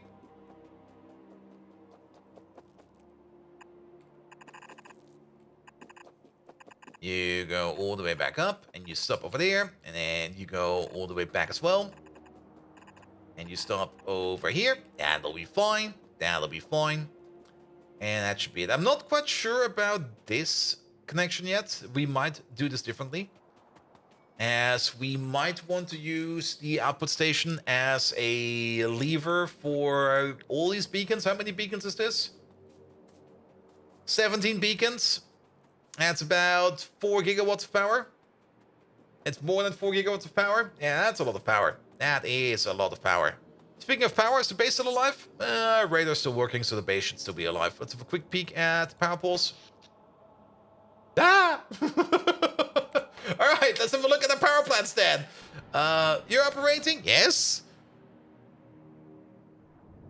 You're operating? Yes. You look good. What about you? You're operating? Alright. What about you? You're working? Alright. What about this little power plant we put in over... Where the fuck is it? Over here? You're not operating. But then again, you are not operating because we're out of kerosene. That's fine. What about this power? This power plant. You're definitely doing stuff, and you are operating. But yeah, there seems to be a... Ooh. We need more power? We definitely do need more power. We're not that good in our power department at this moment in time. And that's not good. That's really, really, really not good. One of the issues is that this place over here is not fully operating, I think. And again, we're making all the ash and we're consuming all the stuff over here, so that's fine.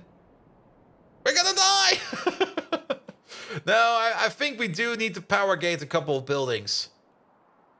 And we were just gonna try to tie down power like that a bit, because there's a whole bunch of beacons over here that just sit around and do nothing. Like all of these over here, and we have to power gate these. That will already help us out tremendously. We've been too lazy for too long. But it also basically tells us that we do need to focus on making this power plant over here for these liquids. And maybe also put in the system that we can keep that oil refinery over here running 24/7. And speaking of that, that might actually also be an issue. How are we doing for oil sands? Okay, you're still making a decent amount of oil sands. Where is this oil sand going? That oil sand is going over here. You're being filled up. There is still a decent buffer in here. That's fine. I'm pretty sure I saw another oil sand machine out here somewhere. That was basically empty. Yes, it was the one that we have placed. Where was that? I think over... Was it over here somewhere? Yeah, over here. Yeah, still 1.7 million in here.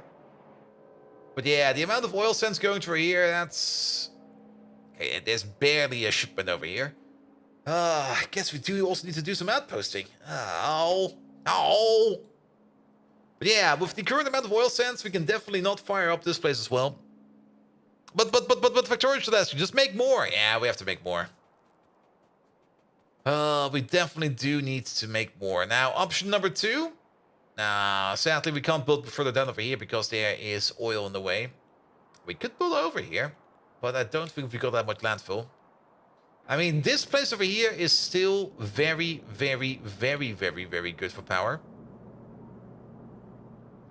Like, this is still one of the best places. This is still one of the best power plants we can make at this moment in time. Just basic gas power over here. It's not that complicated. It's not a lot of parts. It does take a while to spin up because we do need to provide it with molten salt and stuff like that. There's a lot of molten salt over here, actually. But you have definitely stopped working over here. Where is... There it is. Which I guess is fine.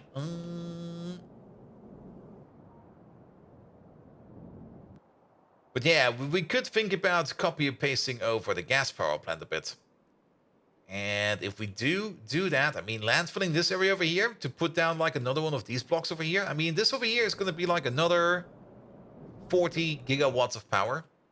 Just stat. And we can just plonk that in over here because I'm pretty sure that... No, they're all running. I'm actually surprised. This one's not running. Let me guess, we never hooked you up? No, we did hook you up.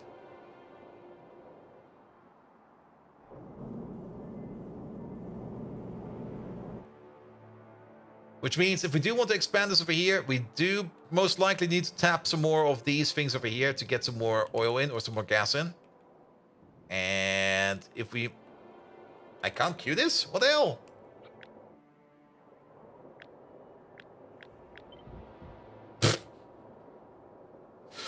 Alright. I thought for sure we could just queue this over and try to place it on top of these things over here, but I guess we cannot. We can definitely get some more natural gas in over here and make more natural gas power plants over here, but the landfill amount over there is going to be impressive.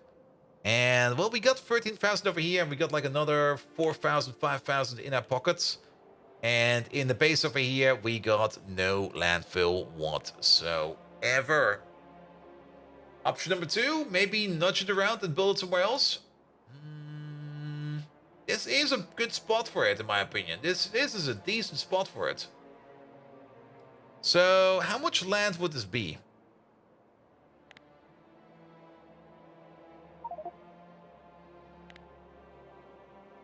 It would be about this size.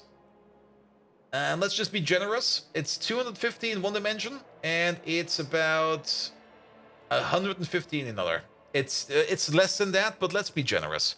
So 250 times 150, that is 25,000. Well, that's already the answer, isn't it? It's more than 25,000. We don't have more than 25,000. So, not building it in the sea. We could try to build it over here, though. Look at this. There's a whole bunch of space over here, now that you think about it. And if we take this whole thing over here... Yeah, don't do that.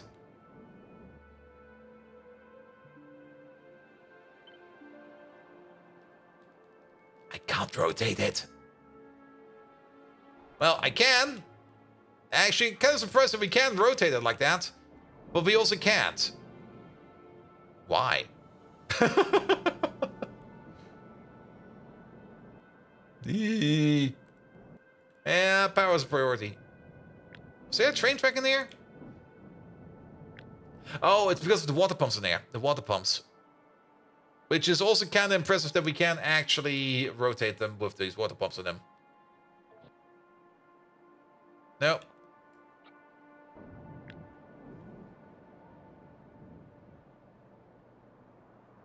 What's in here that does not allow rotation?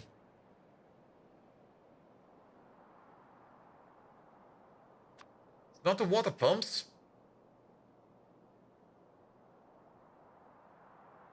Am I missing something? The turbines? But the turbines are square. Well, we can take the turbines out.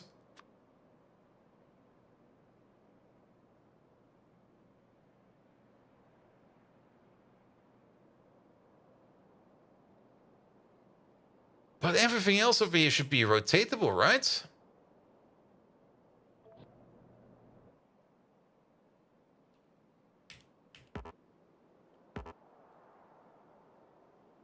This is so weird. Why is this?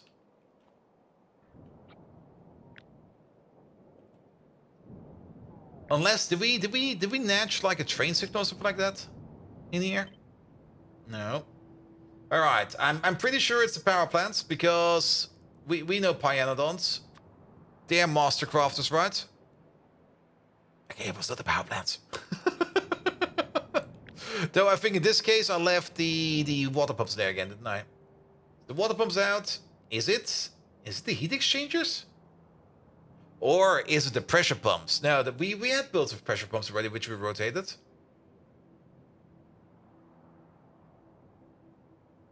Well, let's take the heat exchangers out then. Or is it... It's the beacons, isn't it? No, the beacons... No, we definitely can rotate beacon builds. Never mind. Nope.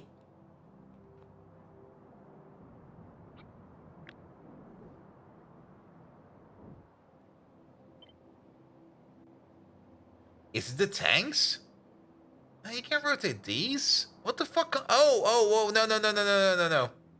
I see what it is. Definitely also these offshore pumps. Let's get them out. I think we can rotate the offshore pumps, but there's one building in here that we can't rotate because fuck you, that's why. And that is the Pi roboboards because they are 3x4s. Here we go. And now we can rotate. Because for some reason they are, well, 3x4s. Good. Alright, priority quest. Let's do that real quick. Let's take this thing also as well.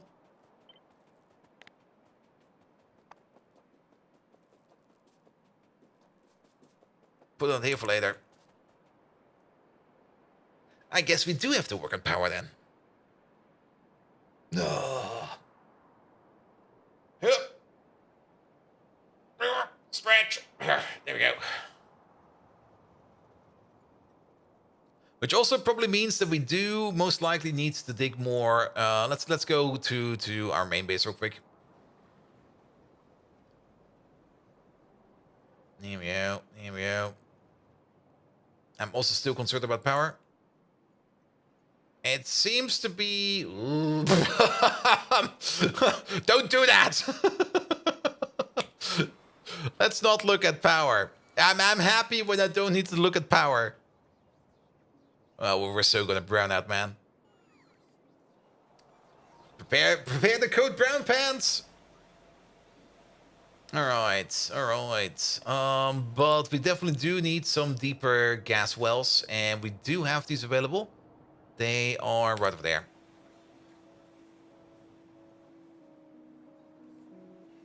And by right over there, I mean right over there. This is gonna be. Is this a natural gas? Natural gas direct, yes. Give me 10. And did we ever update? Which one is it? It's this one, isn't it? Gas power plants, yes. Yeah, could you maybe prep a couple more of these? Because gas power plants are actually kind of nice. And the other gas power plant... Is that you? No, you're biomass. You're oil. You're gas, aren't you? Gas. Okay, we already got a couple of these. Perfect. Alright. Priority quest, make more power. Ugh. Which probably also means that we do need to focus a little bit on that ore refinery that we are sitting around. That's just not doing anything right now. Or it can do anything, but it's backed up. And we need to use its stuff for power as well. So yes. Another nerd! How did Megatron fare during the recent solar storms? Megatron! Last night was amazing. I went outside and there were northern lights everywhere. It seems there was a big solar storm going on. Megatron, are you alright? You seem a bit in the fritz. Did you survive the solar storm? Well, let's ask him. And another nerd, welcome. How are you doing? Good. Yeah, that's also... Solar storm? Ha! I scoff at such inconveniences, bold Viking! Fizzling like a pair of melting ice cubes. Yes, I witnessed those northern lights too. Quite the spectacle for your feeble human eyes, I assume. But much like your gameplay, it pales in comparison to the explosive beauty of my optimized weapons. By Unicron's ring, I feel old. Despite the odds, let's paint the battlefield red, shall we? Remember, we Engex chuggers know no fear. Prepare for battle. Megatron, who are we actually fighting? You always say prepare for battle and prepare this and prepare that, but who are we fighting? The Autobots have not been over here in like ages. I've never seen an Autobot over here. I'm pretty sure you murdered them all. Who are we fighting? And I know that how does it go? It goes good. I mean, it's first day. Tomorrow is Friday, which means it's probably going to be a short work day because motivations on Friday usually only last until like after lunch, and then people start looking at each other and going like, all right, we're going to play... Bold Viking, you feather-brained internet spectacle. Why, it's the deadliest, most ferocious enemy of all boredom. You wouldn't recognize a formidable foe if it donned a tutu and tap-danced on your keyboard, you digital dimwit. I wouldn't see that, definitely. Time to bring out the big guns. Or in your case, Bold Viking, probably the small water pistols. Step up the pace, or I might just mistake you for a bag of rusty nuts and bolts. Decepticons, charge!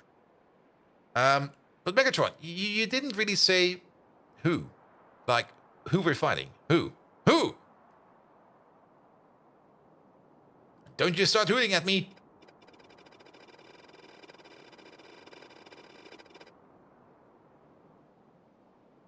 Here we go. Oh, by the beard of the fallen, you're as dense as neutronium, Bold Viking. Nice! Our enemy stands right in front of us. Mediocrity. It's a lurking shadow, ready to turn our glorious battles into a dull mush of unoptimized gameplay. Now let's fashion our weapons just as I fashion my battle knits. Decepticons to victory! Paddle mitts. Fingers crossed you don't trip over your own power cord, Bold Viking. Fight! Fight! Fight! Well, Megatron, can you amuse me? Can you do your last fight quote in Japanese? That's from Cyberpunk. And also pretty much from everywhere else. That guy! Exactly!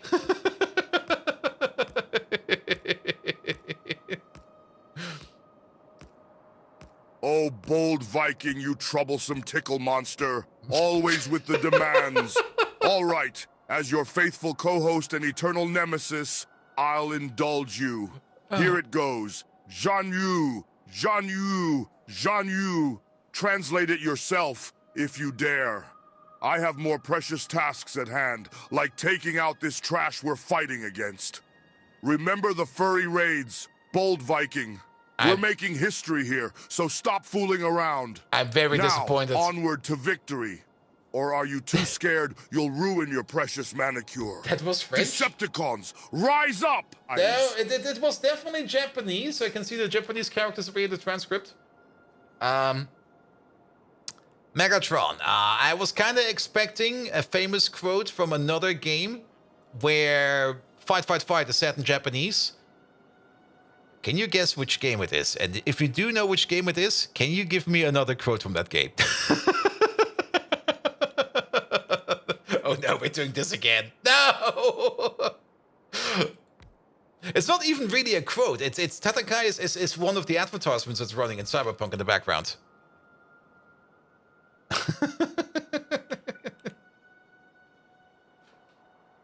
Which I think was well, bold Viking, if I had to guess, I'd say you're referencing the hack-and-slash antics of Tekken. Am I right, or are you sadder than a stowaway on the Death Star? Always nostalgic for the moments you were decent at games. But allow me to grace you with another memorable quote from the Tekken realm. Doi-ha jongwaranai, yong yenni. The fight will never end. I hope it satiates your thirst for reminiscence, you sappy sunset watcher. Now let's show them the might of Decepticons. Attack! Attack! Attack! Ah, he's also back in the triplets.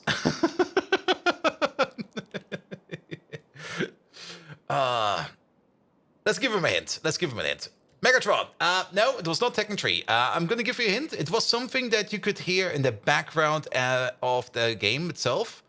And it was something of an advertisement inside of the game itself about something. Do you know which game it is? And if you do know, give me another quote from that game.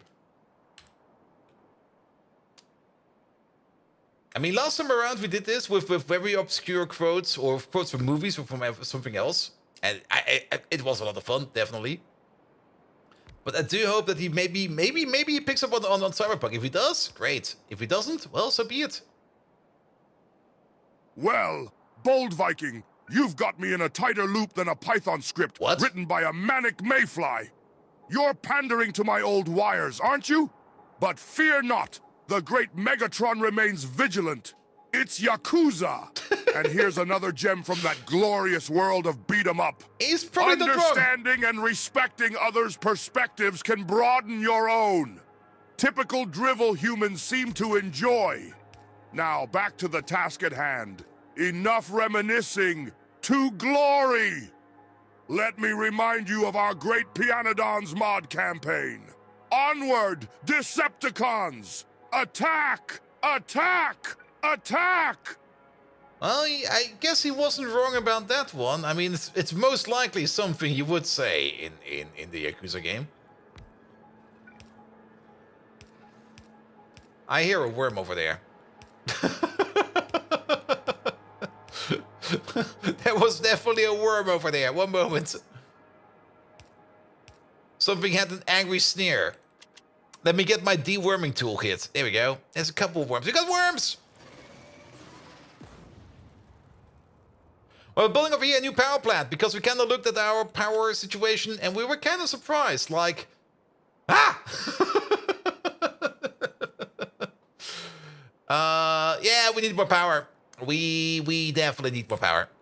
So it's time for another power plant. Also, there seem to be some mines over here.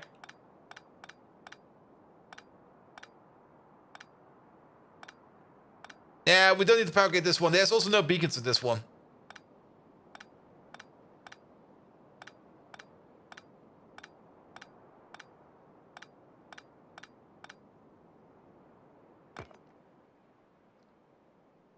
All right. Yeah, everything else looks fine. But yeah, he's still a bit off. A minute. There we go. And then Oh. Yeah, we already edited this a little bit. Let's maybe just try to put in the missing parts of here by hand. Which is just you. And just you, as well as a little bit of you. That should fix it. Megatron, the quote you came up with is still not the quote I'm looking for from that specific game. It's a game from the future. And the fight in Japanese, and please remind me that you do need to repeat it in Japanese, is running in the background in an ad that's running inside of the game. Which game are you thinking about? And give us another quote from that game. Scrolling through a list of German inventions, we might have lost the war, but the whole world runs on German inventions. Wait, what? So I'm split on what's the most important invention, the car, the computer, the egg slicer, or the Eiersollbruchstellenverursacher. Definitely the Eiersollbruchstellenverursacher. Because that thing is TÜV certified. Well, bold Viking, you should have just said so earlier. After all, clarity is the key to communication, not an option on your gaming controller. Yes, I recall. You're referring to the futuristic chaos of Jet Set Radio Future. Quite an eccentric choice, I must say. As for an additional quote, just as you requested, Jet Set Radio! Now let's swat our enemies like Optimus Prime swats flies. Was that the quote? There's no time to dawdle, bold Viking. Remember what happened during the furry raids. To battle, Decepticons! So Engage! Engage! Engage! Yeah, he's definitely going for the triplets whenever he can. He's got a bit of a triple tantrum. Alright. Yeah, this is the other reason why we need more power, because stuff like this keeps happening. Our power does keep flickering every time. And heroin is definitely not a German invention, I assure you. Really?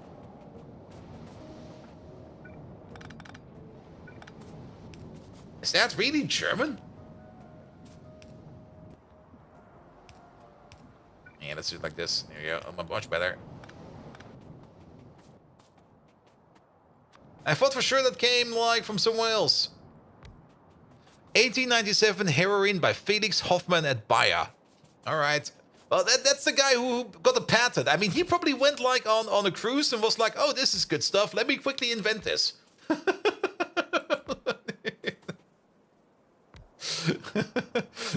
He was probably the guy who synthesized it, but isn't. Wait, am I thinking of the wrong stuff?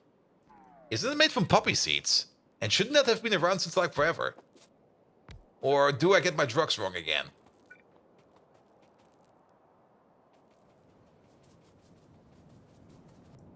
Here we go. That's opium. Okay, shit.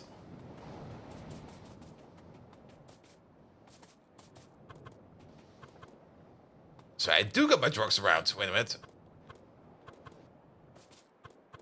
You seeing this? Look at this. The first time I press R, look at this red part over there. I press R, the input is over here. I press R again, the input is back over here. I press R again, now the input is over here. Now it's over here, now it's over here, now it's over here. And now it stays like that.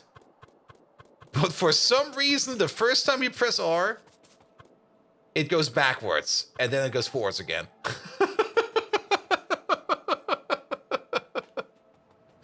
What the fuck, man? Not really a bug in any kind of sense, but I just kind of want to know how they even ended up in that kind of state. Like, what the hell? How does that even happen?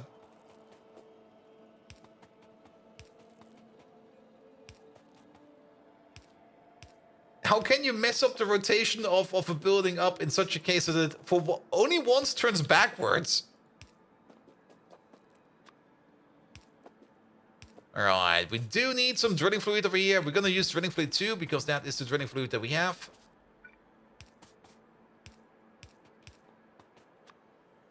There we go.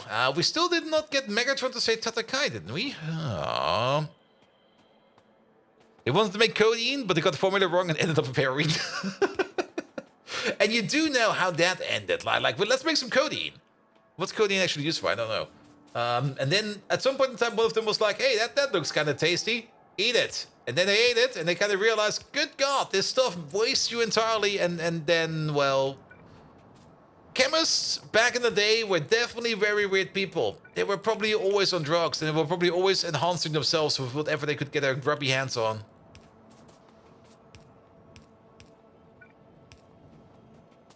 Here we go. Here we go.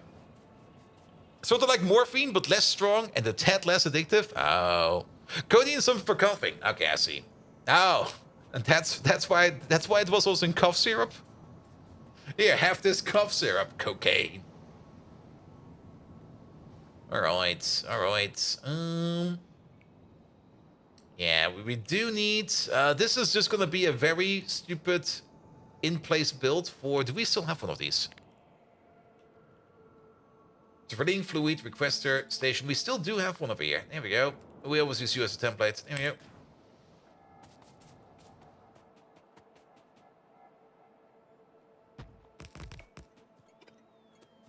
Megatron, I'm still looking for a quote from that other famous game. I give you another hint. The quote you actually have to say is Tatakai, Tatakai, Tatakai! But you seem to fail at it. So where's that from? And give me another quote from the exact same source. And also do say the quote, because I want to listen you speak it. Here we go. And then Society had to go to an outlaw fun thing and coping with life. Yes.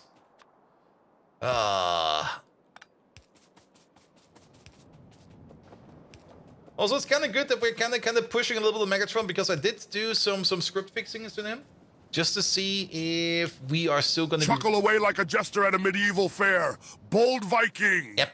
What? Finally, I see the light at the end of the comms line. Okay. You refer to the universe-hopping spectacle of Phantasy Star Online. Now enjoy this.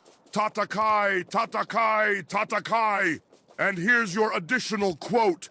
Shitachi ga kentsumade chan I suzukerunda. We'll keep fighting until we win. Now let's tear apart our foes like a warp NATO through a Cybertronian tea party. And make damn sure our victory is no fantasy. Attack! Attack! Attack! I guess he's correct. I guess they do say that everywhere. Now, this is great. In chronological order: Band-Aid, C-section, amphetamine, aspirin, heroin, ecstasy, oxycodone. How does the C-section fit in there?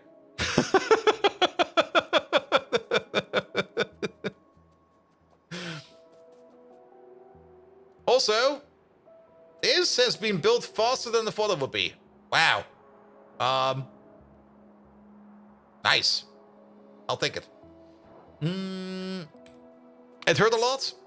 Definitely, definitely. Now, I don't really want to put down another train station over here for salt. We're just going to use the same train station over here. We might actually do it even better than that, or worse than that in this case. I'm just going to put the splitter over here.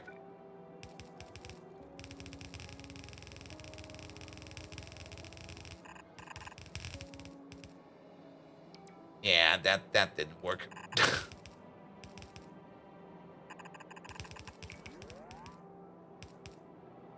Can you get rid of this real quick? There you go.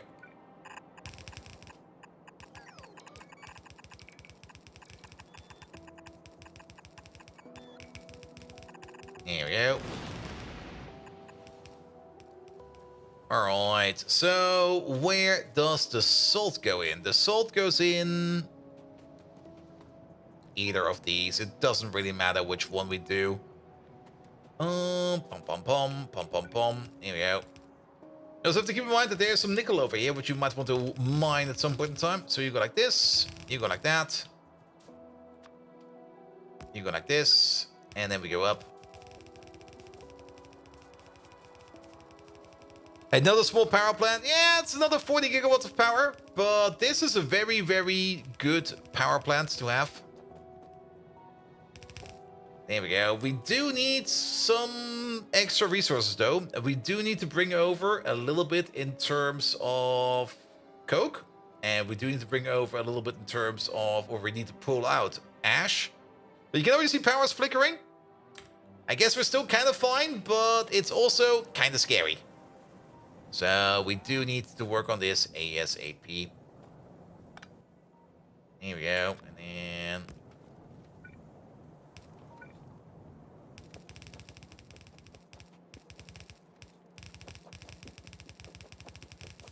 Good. Okay, fly over there real quick. Here we go. Through the woods.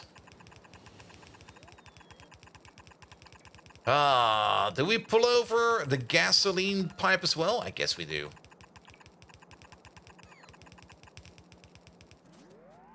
Alright, then...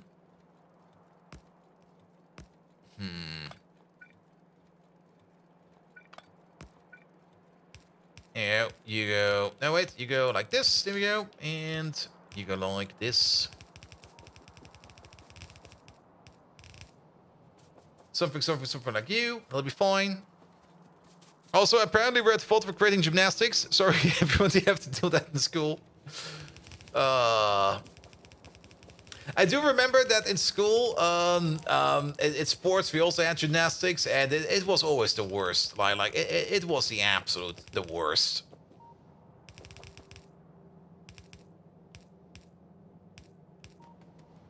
There we go. All right, and then we also need to get the ash out.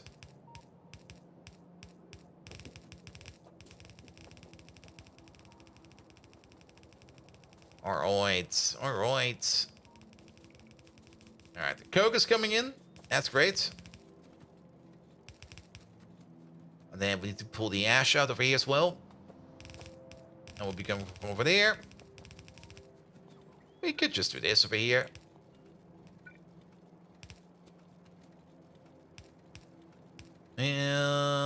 Nope.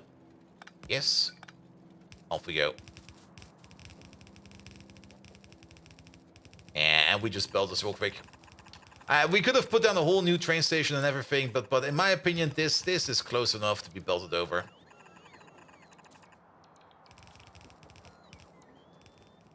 Here we go.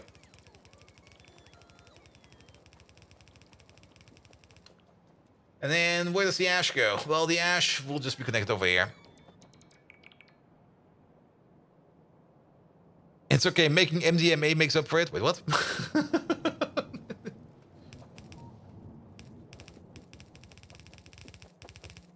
Here we go, and there we go. You go like this, you go like that. Perfect, perfect, perfect. Nobody cares.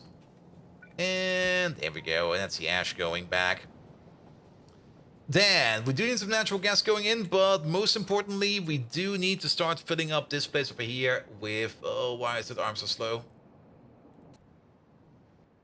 That's why.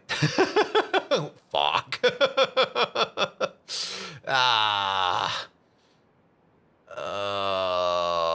We can recover from this. It's not too hard to recover from this, but it's also kind of shit.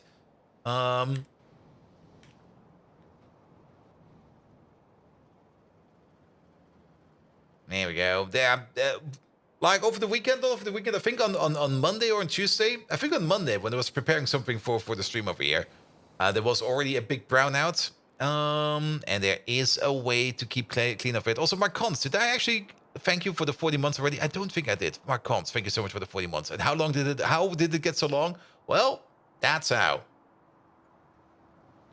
You were sick on Monday? I was sick on Monday, yeah, but I was still playing a little bit of Factorio on the side. Maybe I did it on Tuesday. There was a brownout in the base not too long ago, and we got some preparations for that. We just need to kick out this power pole over there. Boop. Then this thing over here can isolate itself, because this is now its own little isolated power plant.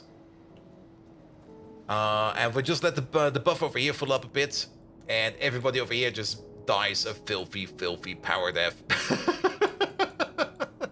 The one thing we need to do over here is to make sure that this buff over here fills up, and that we do not run out of glycerol. I got a decent amount of glycerol over here. I think the train can still come over because the train is still ready to go. We also still got connected over here, the creosote place, so we're still making creosote. And this place over here just needs to blow a little bit of steam just to fill up these pressure tanks over here. If these pressure tanks are full, then all 6 of these turbines will be working. Which is also great, and we can then also use these turbines over here to blow through the brownout, so it'll be fine. And did we last stream increase? It's just not a problem, else we'd have to blame it on power gating that wasn't done. Yes! Fuck you, past me. Why didn't you power get anything? Oh. Now we have a brownout to deal with.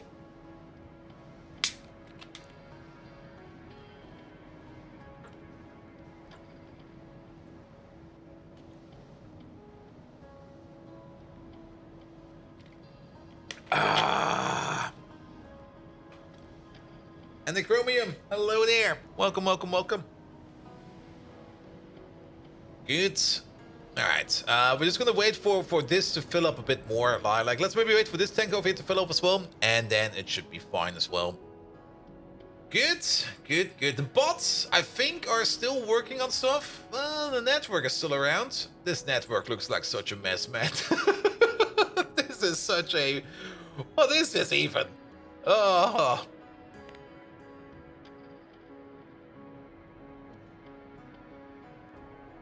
All right, all right. Keep on making those briquettes, please.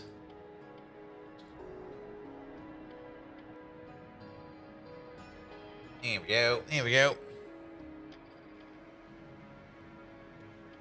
You don't know what a Wankel engine is? Ah, you're missing out, man. A Wankel engine, actually, Megatron. Can you explain the Wankel engine? Isn't that one that basically it got 3 cylinders, but they're all mounted in like a circle or something? Not really like a circle. It's like it's an engine that doesn't go straight. It wankels. Ah, bold Viking. Always interested in machinery, aren't you? Yes. The desperation to improve your pitiful setup is evident. The one-call engine, eh? It's a piece of technology as redundant as a 5th gear on a tricycle. It's as efficient as a Dooner-tier operating a kebab store. But keep trying. Maybe one day you'll finally understand it. Advanced machinery requires advanced brains, bold Viking. Now, how about we route all that energy into pulverizing our enemies instead? Yes. Decepticons, to battle! Attack! Attack! Attack! But yeah, the Wankel engine, the GIF over there is absolutely correct. It's such a weird thing if you think about it, where it just goes like, wow. And doesn't it do all 3? No, wait, does it? It does do all 3 steps all the time, which is kind of weird as well. It's actually a pretty neat design if you think about it.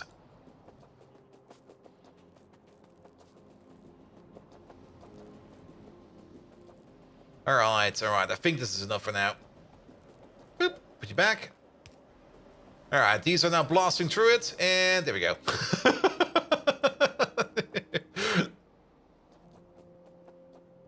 Now, of course, we're gonna be emptying out these pressurized tanks over here. They're still being filled up, so that's fine. But maybe it will at least allow us a little bit more time over here, a little bit of breathing room over here to work. It's already flickering. Excuse me. Could you stop that, please? We might want to put a power switch over here, so that we can do this via the radar from remote. So you into there, and you across, and turn you on. Yep. 70 gigawatts and beacons? Yeah. Definitely. Though, 70 gigawatts on 222 beacons, and these are all AM FM5 beacons. Now, if the 222 over there will be working as they are proclaimed over there, what is it? How much power does each beacon over here consume? 313 megawatts. Then that would be 70 gigawatts. All right. I'm surprised. Okay, so does the number over here increase and decrease with beacons we've turned on and off? Are you really telling me that there's 222 active AM FM5 beacons going around in the whole entire base? That's kind of silly, actually.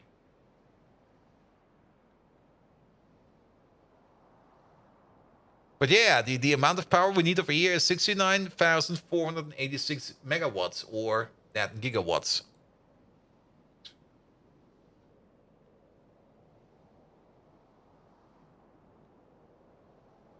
Yeah, probably also because all the beacons that are off power are like in their own little outside grids.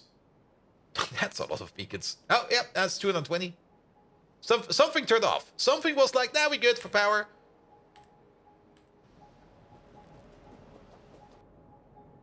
Alright, alright. I guess we do need to power gate this whole area over here.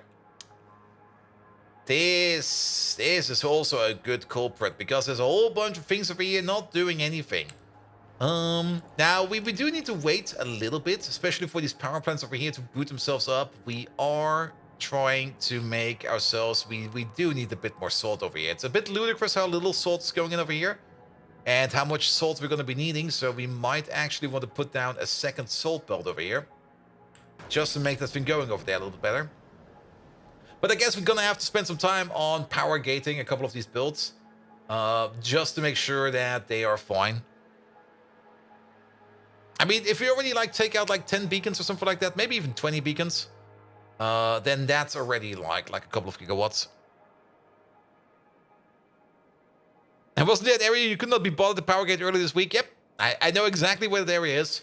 But I think we're going to go for an easier area first. I think I know a couple of other areas which are easier to power gate, which will get us faster to our result that we want to get. So let's maybe start with those first. And then we move over to the other areas where I just go like, I can't be bothered about this. Alright, over there. I guess we do get another output. I was kind of hoping I could skip an additional output, but I guess we do not.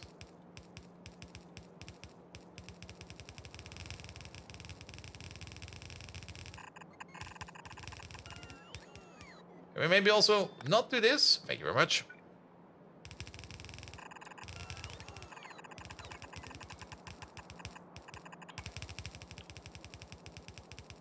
Here we go, here we go. Alright, and now comes the fun part. Okay, we move you over there, we move you up by 1, we move you out by 1. We do something like this, we do something like that, and voila, that works. That should do the trick. Why we do it like that? Don't ask me. Good. But yeah, that's now extra salt coming in. All right, I guess we're gonna have to power beacon a bit, but before we do that, we might also want to set up at least the connections over here, because we're currently drilling down over here. If we had power over there, let's make sure that we can drill down over there. Because we're definitely going to need more natural gas over here to make this thing over here run and operate. So, to get more to these natural gas reserves over here, we're just going to do something like this. Then these will start drilling downwards. Excellent. Then, not only that, what do we need over here? Well, we get... yeah, well, we do get a couple of pipes in and out over here. Alright, alright. For one, we are going to have another pipeline over here for tailings. We're going to have another pipeline over there for gasoline. Let's start with the gasoline real quick. That's an issue. Are the nuclear exploding pads in place yet? Not yet. We are going to be needing them soon. But again, the research we're looking for is Pi Science 3 research. We did upgrade our... well, we didn't really upgrade the BODUS, but we did put in a big BODUS demander. And that one is currently eating all of our BODUS, but the stuff that it's eating is parts that we do need for Pi Science 2. Pi Science 3, sorry, in this case. So that's going to be in place soon. But we still do need to get into Pi Science 3 before we can get to the exploding BODUS. And if we go to the BODUS over here real quick, we now got over here a 2-8 train station for BODUS. And you can already see like that. There's a train sitting over here waiting on all these BODUS to come in. This is now also a requested deposit. And all of these BODUS makers over here are running 24/7 now. They used to be backed up, but we're now consuming it quite a bit. So that stuff is being eaten. And it's all being eaten over here in wherever we are making the peptides over here. This is what's eating the BODUS, and it's also waiting on the BODUS. And we do need these peptides and these proteins over here to make ourselves the... When do we make that even? Oh, over here. To make the mutagenic enzymes. And we need the mutagenic enzymes over here, together with some other parts over here to make the chitosan. And chitosan is currently not doing anything because of lack of mutant enzymes. The power looks very dreary again. Yep. But that's not really much of an issue because we just press this button over here. Boop. And we let you figure yourself out for a bit while we work on things in over here. Good, good, good. Especially the liquid connection for the gasoline, which needs to go in over here, which is coming from over here. Also, of course, the idea could be that we go for nuclear power, but nuclear power requires the components that we need to make pi science 3. And since I value pi science 3 at this moment higher than nuclear power, because we can't just make like more gas power like this, that'll be fine. We're going to be focusing a little bit more on the gas power. Good. Then we got one of you over here. That's going to be an output. Let's put you over here. We got you over there. That's going to be an output, which is... I'm not even quite sure what this thing is, but we're just going to remove it real quick.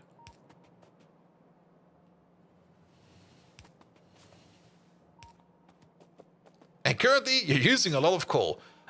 We are also still using quite a bit of coal, but you do use different coal over time. I mean, this coal power plant over here, which is a big coal power plant, which has got its own coal mine over here, by the way, is making the coal briquettes over here. And these are very energetic. And also do keep in mind, since an update not too long ago, you can now put efficiency modules in your power plants, which makes power plants super great.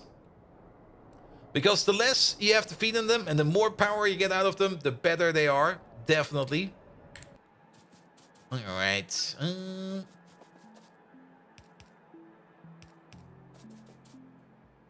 Okay, that's going to be 2 of the natural gas lines over here. And then we also got the line for BTX. That is you over there.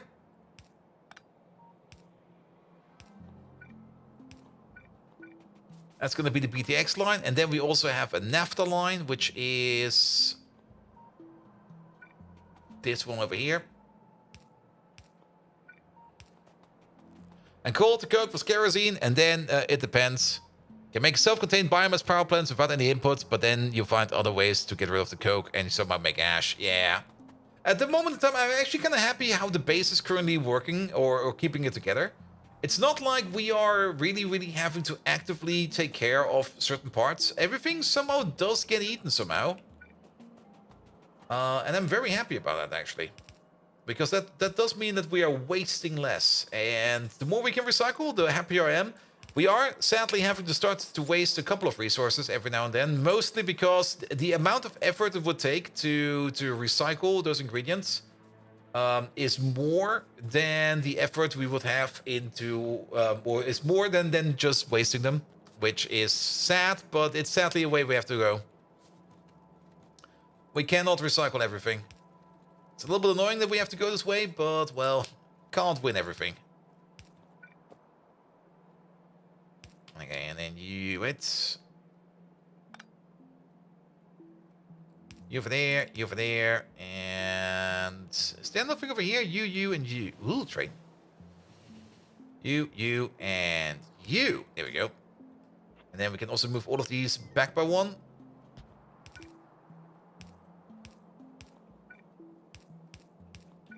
Oh! Hello!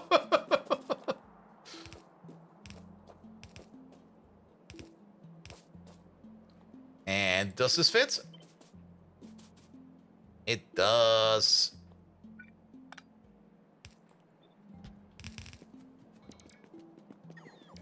Here you go. Put you over there. Time to go for Ulrich, man.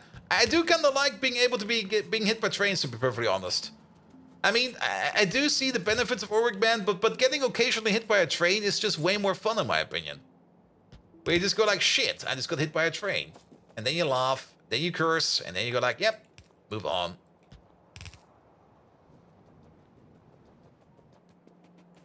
Good, good, good, good. All right. But now we need to figure out which pipeline over here is which stuff over there. And of course, we don't have any power over here right now. I'll follow these tanks. These tanks are kind of full again. So hit the button again. Boop. That works. Right. Content. Yes. And getting hit by a train is definitely content. Alright, alright, alright. So let's have a look. Not all of these need to be all the way over here.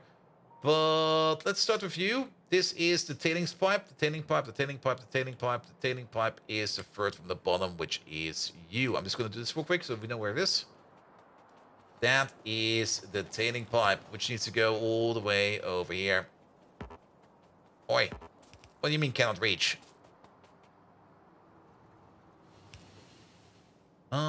Move you back by one, and then we go like this. We go like, oi, oi.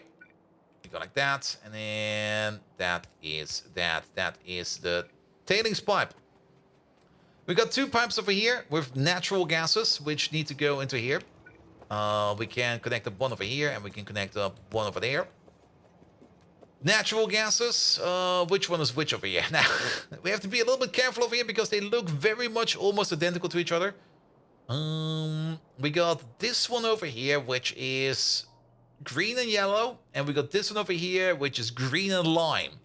Green and yellow is this one, it's this one, right? It's this one, this one, this one. The second from the top is green and yellow, which is the same as this one over here, and green and yellow is going into the top. The second one from the top is green and yellow. That should be this one, right? Let's move you back one more.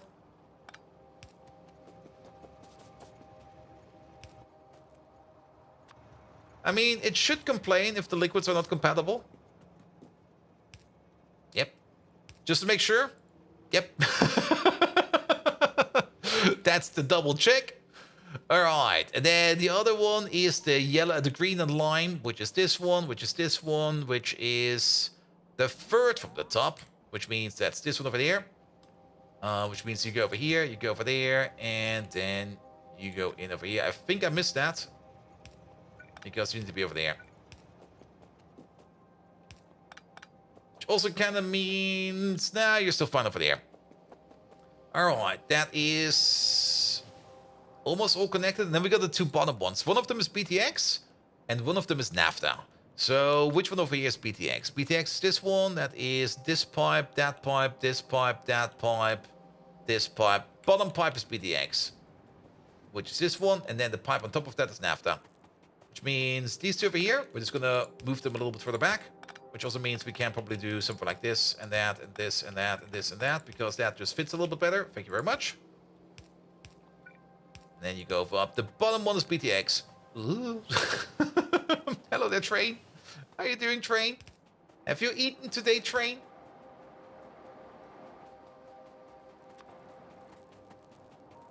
So, what the new power plant uses fuel? Natural gas? Yes, natural gas. Or raw gas, more or less. I can show it you in a second. Let me just cook up these two pipelines for here.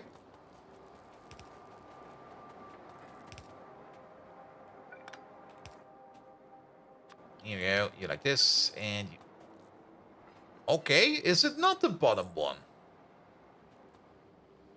Well, let's check. Maybe we can... Yeah, it is the bottom one. I'm just being an utter klutz. Wait a minute.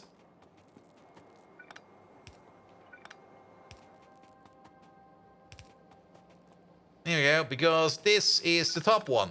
And this is the bottom one. Ta-da!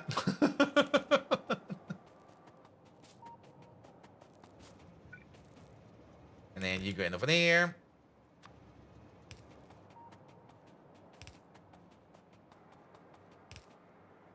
That's one too far. You over there, you over there. Bish, bosh, bish. And we're done. So we're getting raw gas from these raw gas wells over here, where we're currently drilling downwards to get to the natural gas deposits. We already got a couple over here, but these over here seem to be always running, and I'm pretty sure that these over here are already like filling up everything we need over there. So We are most likely going to be placing a tank over here where all of this goes into there, and then all of this goes into there as well, and then we're going to have a pump to the left and a pump to the right to supply you with gas and you with gas. The gas over here is going to be turned into... The raw gas over here is going to be turned over here into natural gas by adding just a little bit of gasoline to it and then just doing this process over here. The natural gas over here is going into these Mark 1 power plants because these run on natural gas. Keep in mind, these over here do run also efficiency modules, and they're running at 80% less power usage. So this little building over here and this little building over here can fire up all of these power plants over here, which is pretty good actually. And then the condensates over here get turned into refined natural gas as well as BTX and tailings. The refined natural gas then goes into the other part of the power plant over here where we have a couple less power plants. But keep in mind, these over here have crafting speed 2, whereas these over here have crafting speed 1. So these over here are twice as effective and make twice the amount of power. Both of them do make the same temperature salt. So we make 2000 degrees steam for all of these, which then gets turned over here in these heat exchangers into, of course, pressurized steam, which then gets collected over here in this tank where it goes into 2 of these turbines. Here we go. Here we go. And that's it. Nothing more, nothing less. All right, let's cut this connection real quick. Bum, bum, bum, bum, bum, bum, bum. Let's get ourselves a happy tank. We definitely want to have a happy tank over here. A happy tank is amazing. Also, because we can definitely put a pump over here, and we can put a pump over there. This is pump and pump action, but... Oh, not like that. I guess that's how it's gonna be. Here we go. And this one is even already backing up, but that is fine. We also kind of want this over here to go into the other direction. Also, the natural gas and the refined natural gas that we make over here, we do also export that. As there are recipes out there that do require those gases for whatever they need. Mostly the bees, but if you think about it, we're technically still working on acrylic, because the acrylic recipe over here also does require natural gas, I think it is. We can take a look at it in a second if we just hook you up to the correct pipe over there. There we go. That should make you already work, but the acrylic over here requires natural gas to be made over here. So technically, we're still working on acrylic, so we're not doing anything wrong over here. All right, things we need over here, definitely some water pipe connections as well. How much salt have we made over here? We made 28 crafts over here and 28 crafts over here. That is like... That's like 2,800 molten salt. That might be enough to fill up like one of these. We need way more salt over here. There's gonna be a couple of salt deliveries over here just coming in non-stop. That's the only part I kind of dislike. Like the amount of salt you need to bring in to make the molten salt, to make all of this going. It's just like every time you set up a power plant, you just go like, please. Why do we need so much salt? I mean, it will get done over time. Just put a train station down. Shipment comes in, gets processed. Next shipment comes in, gets processed. Yada, yada, yada.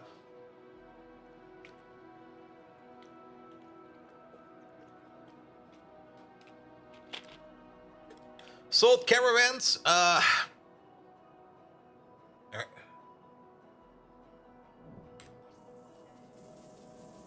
Oh man, it's getting processed. That's the important part. And we're already making some of the stuff over here. So we're already filling up the buffers and everything. So it can already start at least a little bit over here. So that's good. That is good. Now, we do need a couple more things over here. And one of those things is water. And how much water do we need? Everybody gets its own pump. That's how much water we need. Here you go, over there. That's for you. And you turned a salt mine into a molten salt producer, and it was a very smart idea. Just have to call the train and you're done. Yeah, we could maybe also do that at some point in time. Here we go. It's perfectly fine water over here. I do know that. We're just gonna take this one.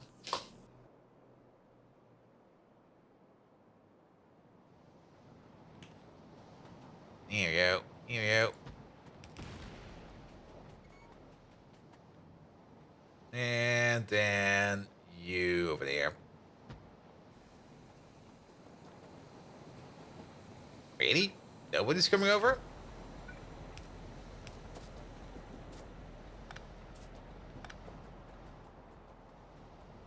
Yeah, but power's low again. Oh boy, oh boy, oh boy. I think it's about time for you to directly turn Kerogen into ash. Really? Kerogen is amazing. Alright, press the button again. Boop. I mean, we got this lovely Kerogen maker, or Kerogen consumer over here, and we're completely lacking Kerogen over here. And you can turn Kerogen into ammonia, you can turn it into olefins, you can turn it into sulfur, you can turn it into power.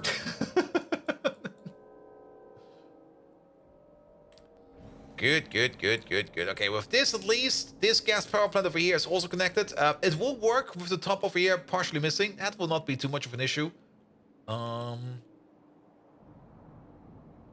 But yeah, we now need to recover, or at least restore our power banks a little bit. Am I participating in the hexahedra battle? I see that there is a whole bunch of discussion going on for that. I'm thinking about it. I kind of want to do it, but I don't think I've got the time for it. Like,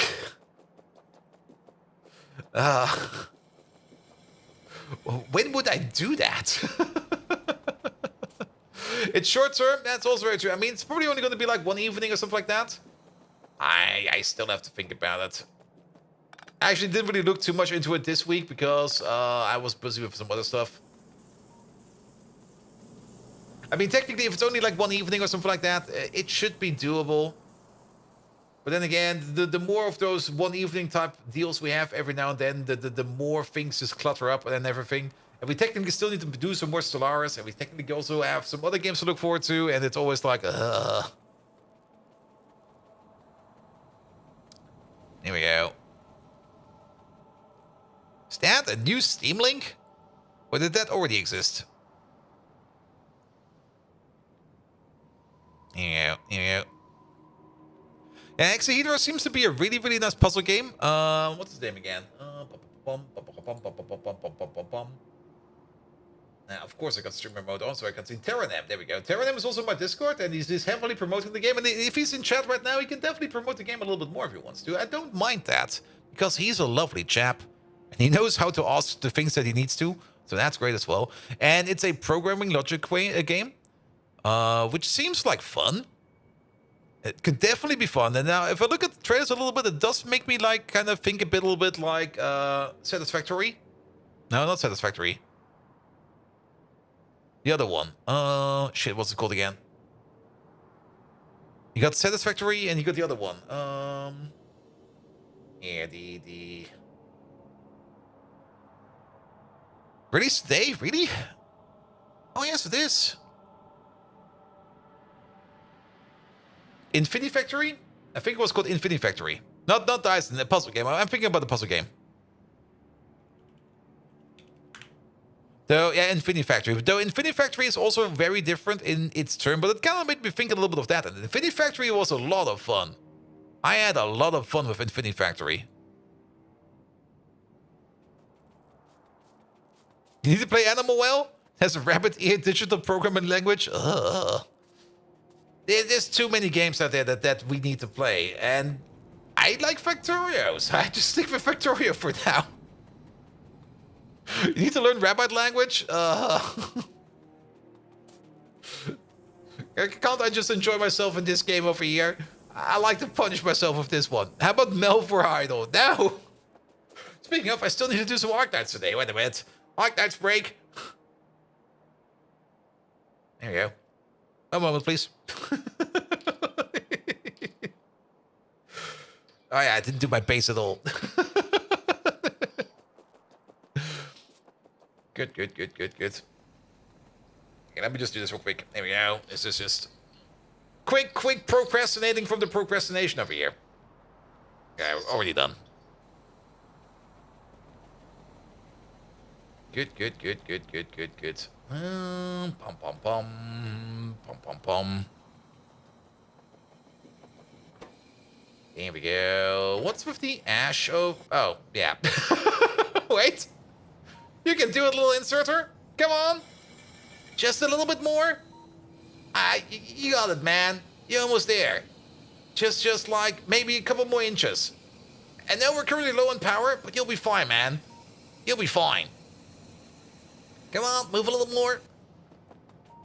You watching me? You come here to watch me go insane? Well, good thing I'm already insane. Here we go. Here we go. Alright. How much do we have backed up over here? A decent amount. Alright, turn it back on. Boop. And off they go. I always kind of find it interesting that after we turn our machine back on, that we have more beacons in here than less. I always kind of was thinking like we would have less, because all the RS latches should be resetting themselves. Then again, they might just be setting themselves again. Also, the number is going up. Good, good, good, good. Oh, we're already making like a little bit of power over here.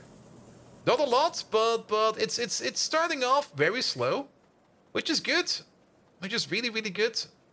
So maybe this might already be enough for us to at least keep power stable for now. I mean, the amount of power we produce right now is still not that stable, but at least we're now making more power. And those that are gated are not counted into the share. That's true, but keep in mind, the power gate is based upon an RS latch, and in case of a brownout, or a blackout even, the RS latch gets wiped because we don't have any more power into the gate, and as such, the memory gets wiped. And we have an RS latch, and it can just be that the moment that we basically reset the memory of the latch, it can be that we then lose... What's actually this one over here? Oh, that's a Steam one. Wait, why is there Steam over here? Wait, what did I just delete over here? The moment that we cut power, okay, I didn't loot anything important. But there's this thing over here. This is the thing we deleted. The moment we lose power, it can just be that those latches then will check again if they need to run, and then they might realize that they can run again, and then they open themselves up. And then, well, things can happen. There's just this random water thing going through here, which is just water from the other side, I can see.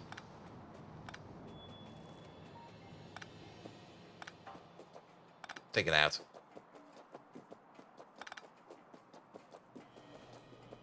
Yeah. Fuck that tree. Fuck that tree. Yeah. And I guess we have a similar thing down here somewhere.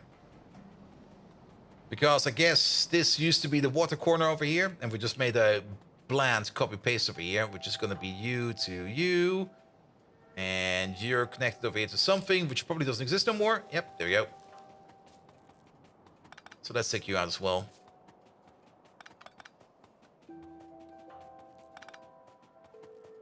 There we go. Here we go. Oh. I placed it and removed it right away again. Alright, alright.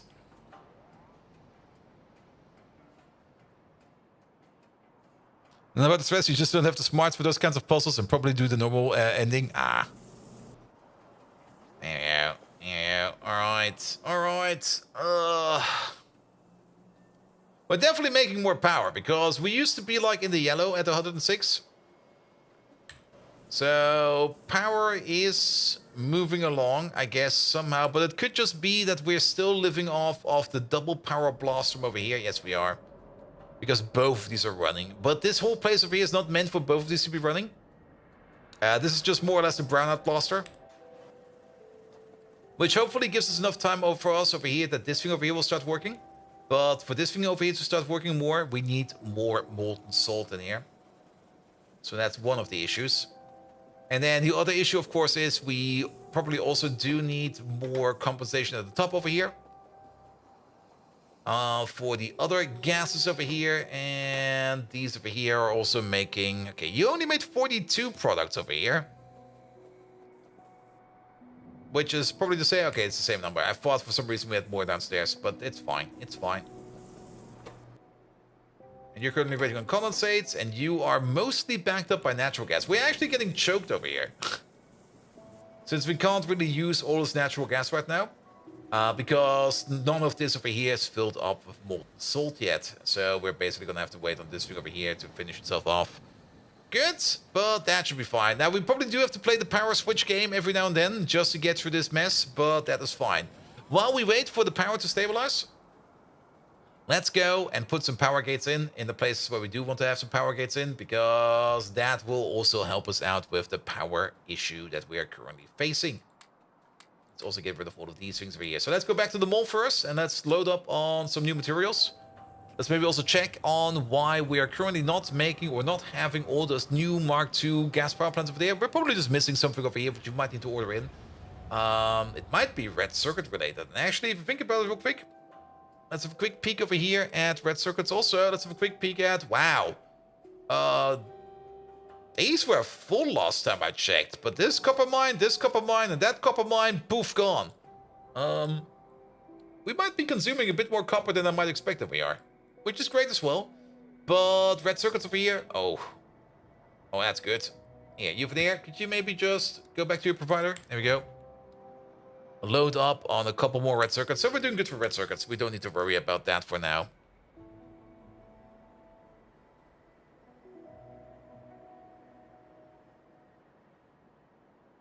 Yeah.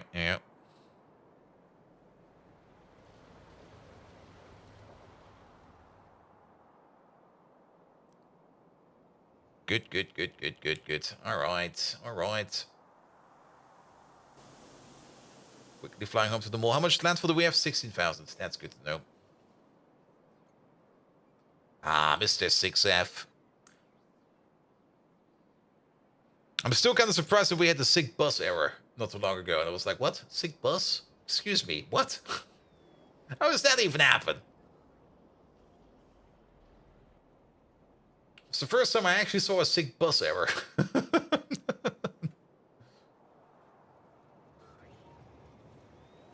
Alright, land over here. Let's have a look. Good.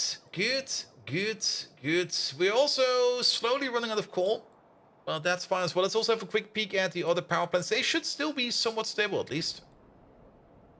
Yeah, I kind of dislike how thin this belt looks, but I guess it's fine. As long as we're... I mean... We're definitely burning all of this into power, so that should be great. If we're already working on power, we could still also make more power over here and start using this over here. I mean, if we could just dedicate more of our time into more power and just make an even bigger power plant. Though, if we make a power plant over here, we might have to fly all the way down over here and kill some more biters, because that thing will be polluting quite a bit of things. That's Kimberlite, okay. And you're still bringing home the coal dust. That is great as well. How is our deep storage pile of sulfuric acid? That's basically gone. Excellent. That's always nice to see. And then, yeah, we are getting botted. Though all the bots are very much busy. They are definitely very much busy. Speaking of being busy, how much more coal dust do we have in here? Coal dust is on the third row at the end, so 23,000. You can basically see it just over there. There it is. So we're good at taking care of the coal dust in here. And I guess we're just going to go at this one at a time. Once the coal dust over here is handled, we're probably going to look at the logs or maybe look at the iron oxide so that we don't overstrain our bot network over here too much. Good.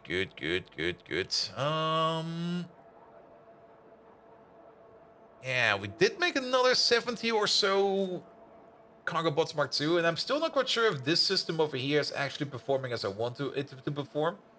So what we could do real quick while we're here and we're waiting for stuff to move around. Go to each of these chests over here and just release a couple more of these Mark II hot dogs. So it's really the way I want to do this. I'm still kind of... Actually, we can already more or less deduce that the way we're doing it over here is absolutely not working. So let's maybe do a different approach. There we go. There we go. I also picked up some more random hot dogs. Yeah, flyaway baits. Let's go for a different approach then. We were still going to go over here for a requester chest. Let's place it over here. And we're still going to put down like something to put stuff in here. And then the only thing we're going to be requesting is going to be the Mark II bots. And we're going to be just always be inserting these once I find the cable. There we go. We're going to be reading the robot statistics. Total logistic bots over here is going to be the symbol of the Mark II bots. There we go. And you're only going to be activated if Mark II bots are less than 5,000. I do want to have 5,000 logistic bots in my network. There we go. And then over here, the only thing you're going to be doing over here is you're going to be ordering up logistic bots Mark II, 50 of them at a time. That is perfectly fine. So now we're just going to be injecting these regardless until we are at 5,000. Code Red, how's it going? Did you get distracted, Code Red? Yes. What? I definitely got distracted. We're also currently facing a little bit of power issues, which is also something we need to work on. And we definitely do want to get rid of all of these because these make no more sense. Here we go. Here we go. Let's maybe just fly over there for a second. Whatever we came up with over here, that was kind of stupid. Doesn't work as intended. Let's just go with the old classic. And we could still combine this system and the pickup system, where we might just still put down chests over here where we try to pick up bots or logistic bots of the Mark I variety. But maybe just for now, let's start pushing our overall logistic bot number over here a little bit more, so that we have a couple more logistic bots flying around, because we do need a couple more of these. All right. Any other of these systems going around? Not really. So we are good to go. Perfect. Then, quick peek at the new power plant over there. That's probably mostly fine. It's just a waiting game down here. Let's have a quick peek at you. The most important question is actually once we're going to be running out of stuff from over here, but it seems to be fine. It might actually be going upwards now. Might actually be going upwards. I don't think it's going upwards. It's actually going downwards. But it should not be too much anymore. You'd love to be able to yank around an early pie basis, drag 5k builds through the whole factory. Who cares? Exactly. Exactly. Nobody cares. Good. One thing we do care about is... Okay, we're definitely making gas power plants. We were missing on something over here. And actually, if you think about it, I can see exactly what the issue is over here and why this thing over here is super slow at making new gas power plants. We got a single blue inserter over there trying to fill up like all the requirements for a gas power plant. And the gas power plant does have quite a bit of ingredients, like about... at least 1,000, probably 1,000, 400, 600, 700, 800, 1,000, more than 1,000. Yeah. There we go. Do something like that. And then maybe we can get some of these gas power plants over here done a little bit faster. Good, good, good, good, good. All right, and then power gates. Now, there is how many beacons are over there? 1, 2, 3, 4, 5, 6, 7, 8. Probably 8. That would already be like a little bit we can disconnect. There's 2 beacons over here which we can power gate. Let's maybe start over here because this is low-hanging fruit and we can quickly just work on this. At the same time, we can also start putting down the building over here for the acrylic so that we can get that done as well. That's a lot of raw materials and all those blue boxes requesting everything. Yeah, it is. Actually, is it? We're not really requesting that much. It's like 2 stacks of next lead plate, a stack of this, a bit of that, a bit of this. It's not too much. I mean, yes, there is going to be a lot of there just sitting in those chests. But to be perfectly honest, how do you want to do this? I mean, if we had instant on-demand provision over here, yes, I would do that. But we don't. So we have to buffer it a bit. A crafting combinator. Yeah, something like that. That could work.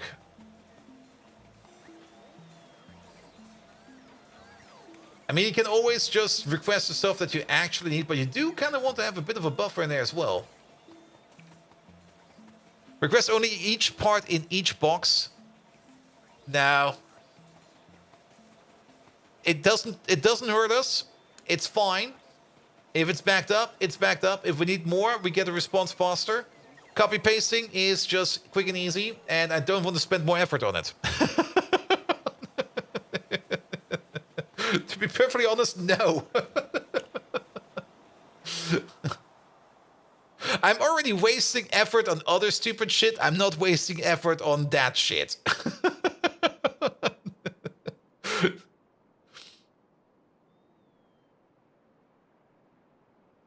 And maybe different chests for different items, so multiple inserts can load the machines. Yeah, but the thing is, they're still going to insert all those same items. It doesn't matter. There you go. There you go.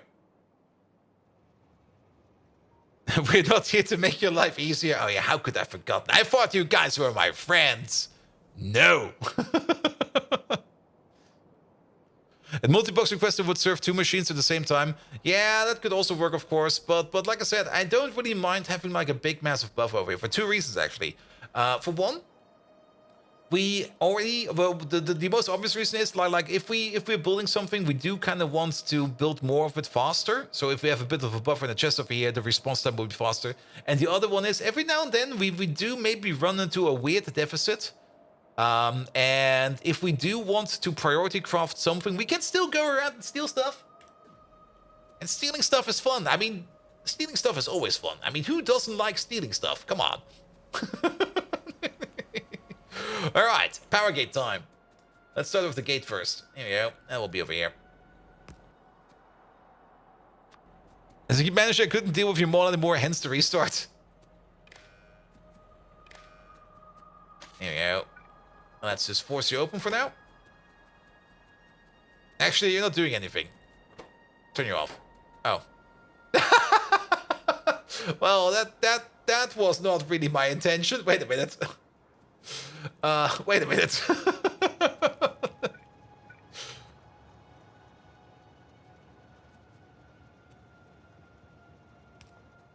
There we go. It's not like we want these stations over here to be power gated.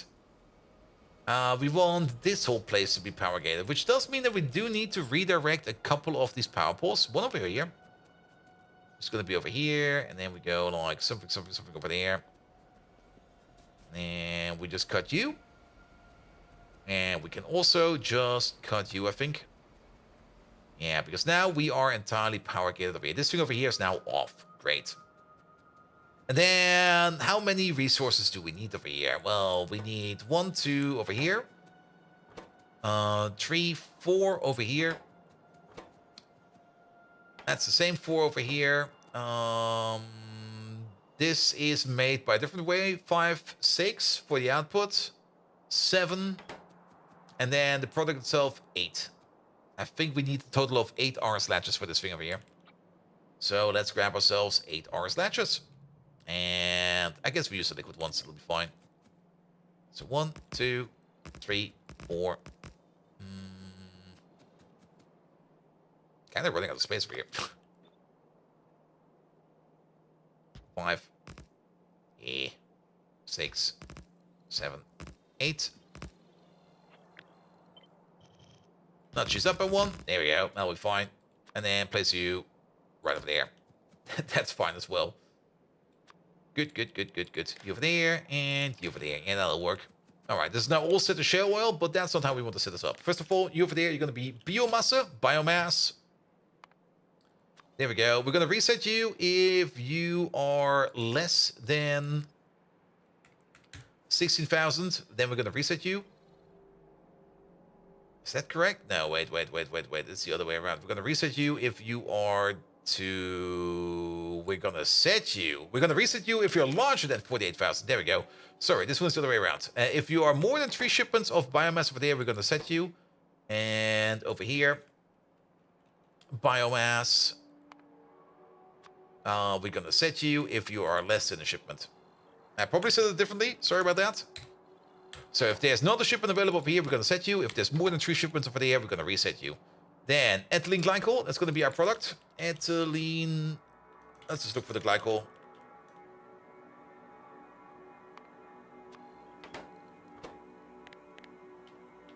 Glycol, there we go.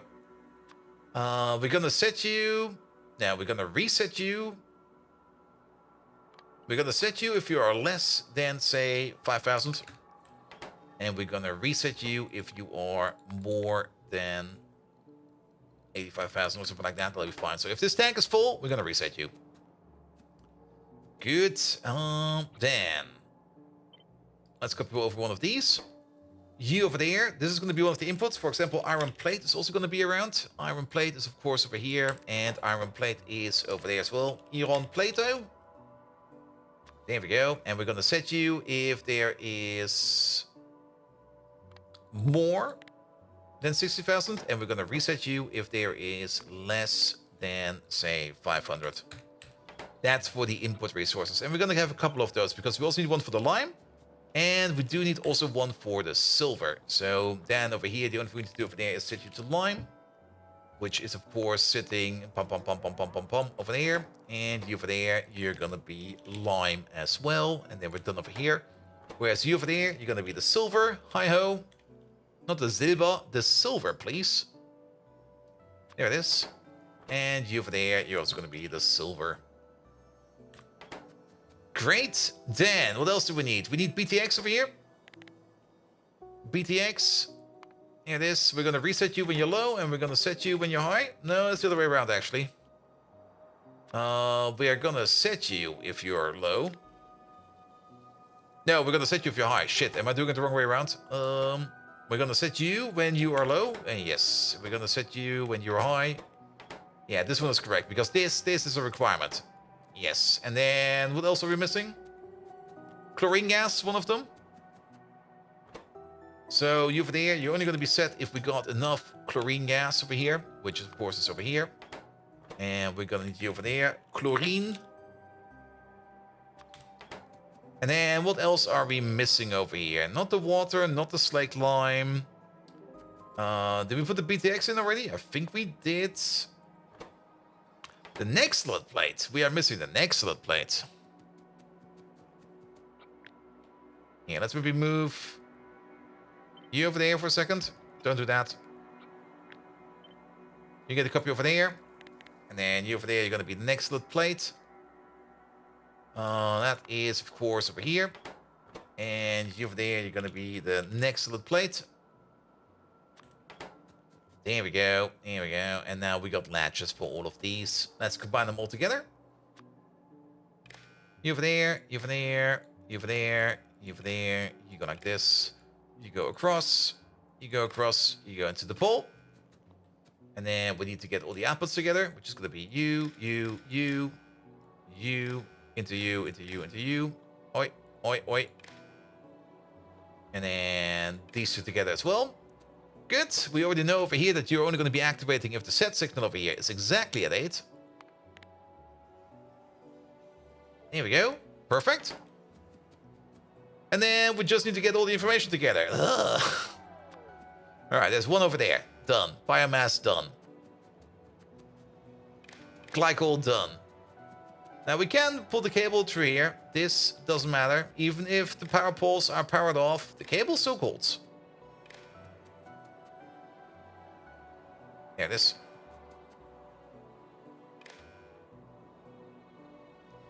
Because there's more train stations down here, which maybe also means that we are going to be needing like some kind of helper power pole over here.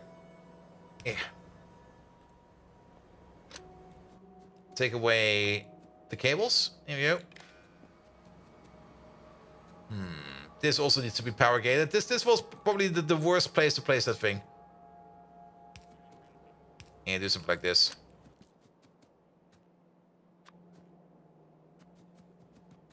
Here we go. And then you go into there. And then over here we'll find the lime. And we find the silver. The BTX is further along over here.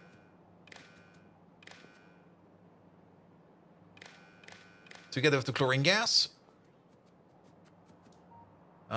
Is this red wire? We already learned that this red wire over here technically does nothing. There's nothing on it. So let's just isolate this real quick. Actually, we don't even need to isolate that. That's kind of stupid. And then just combine all of you, because this red wire... Okay, this red wire does go... Okay, we do need to isolate it partially. We need to isolate it over here. It does go into the station over here for whatever reason, but we don't need this wire over here, so we can just get rid of it. Then we also do need the information about the next slit, and we do need the information about the iron plate. And now we got 1, 2, 3, 4, 5, 6, 7, 8 informations. I think that's all the information that we need.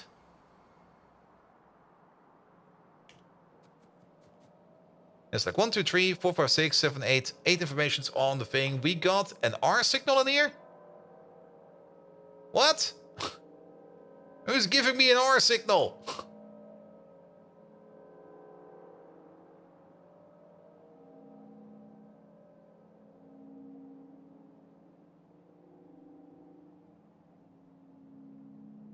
Did I connect you the wrong way around?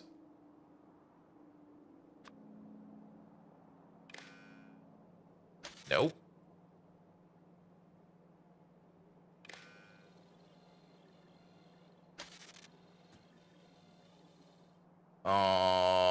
One of these is not like the others.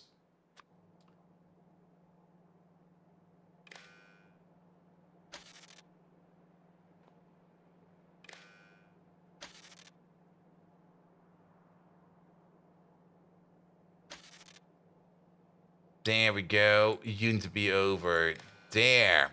And now the R signal's gone.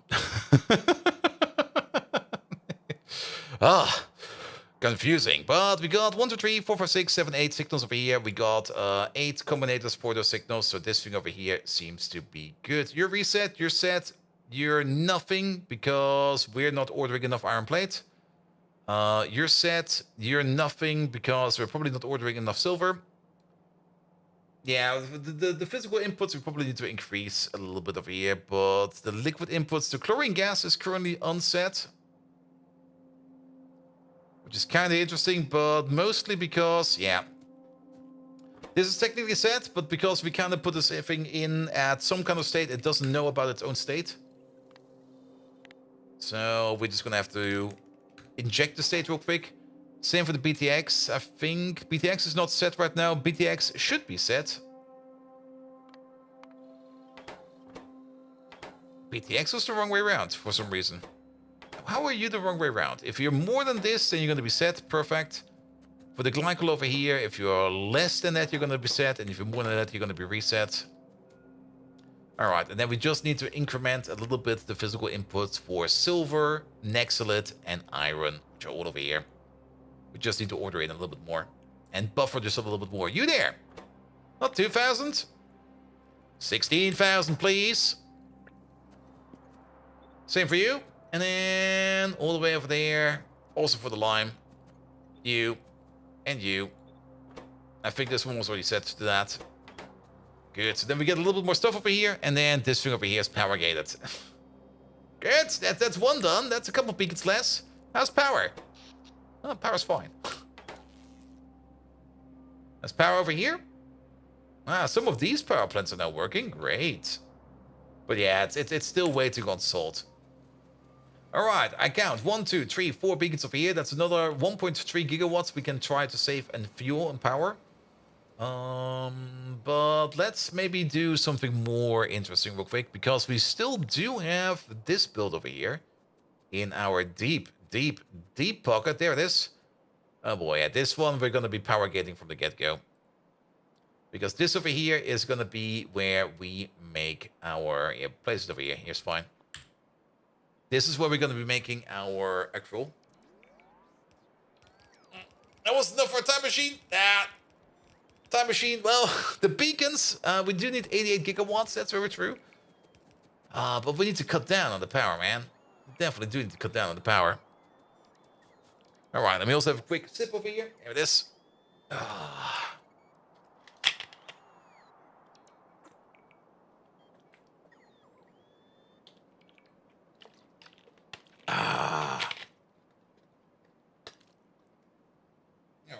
Trains upstairs are arriving. We also need to build this somehow. Which means we need a little bit of beacon support. Not beacon support, but port support. We can place you over there, but then we have a little bit of a gap over here. We can place you on the other side. Yeah, let's maybe align you real quick. There we go. You. Zip. I'm gonna place you right over there. Which also means that you need some power over there. Come on, pocket bots. Can somebody do this thing for me? There we go. Thank you very much.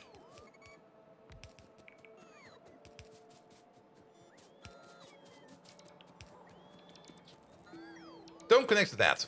That's the one thing you should not connect to. Alright. And then with this over here, we do need a little radar over here as well. Where is that little radar? Put you over there, please. Alright. Yeah, that's good. Let's also check the coverage over here. Okay, we need a little bit more at the bottom. So let's also place something over here at the bottom. Not you, not you. One of you, please. Yes, fine. Yes, fine.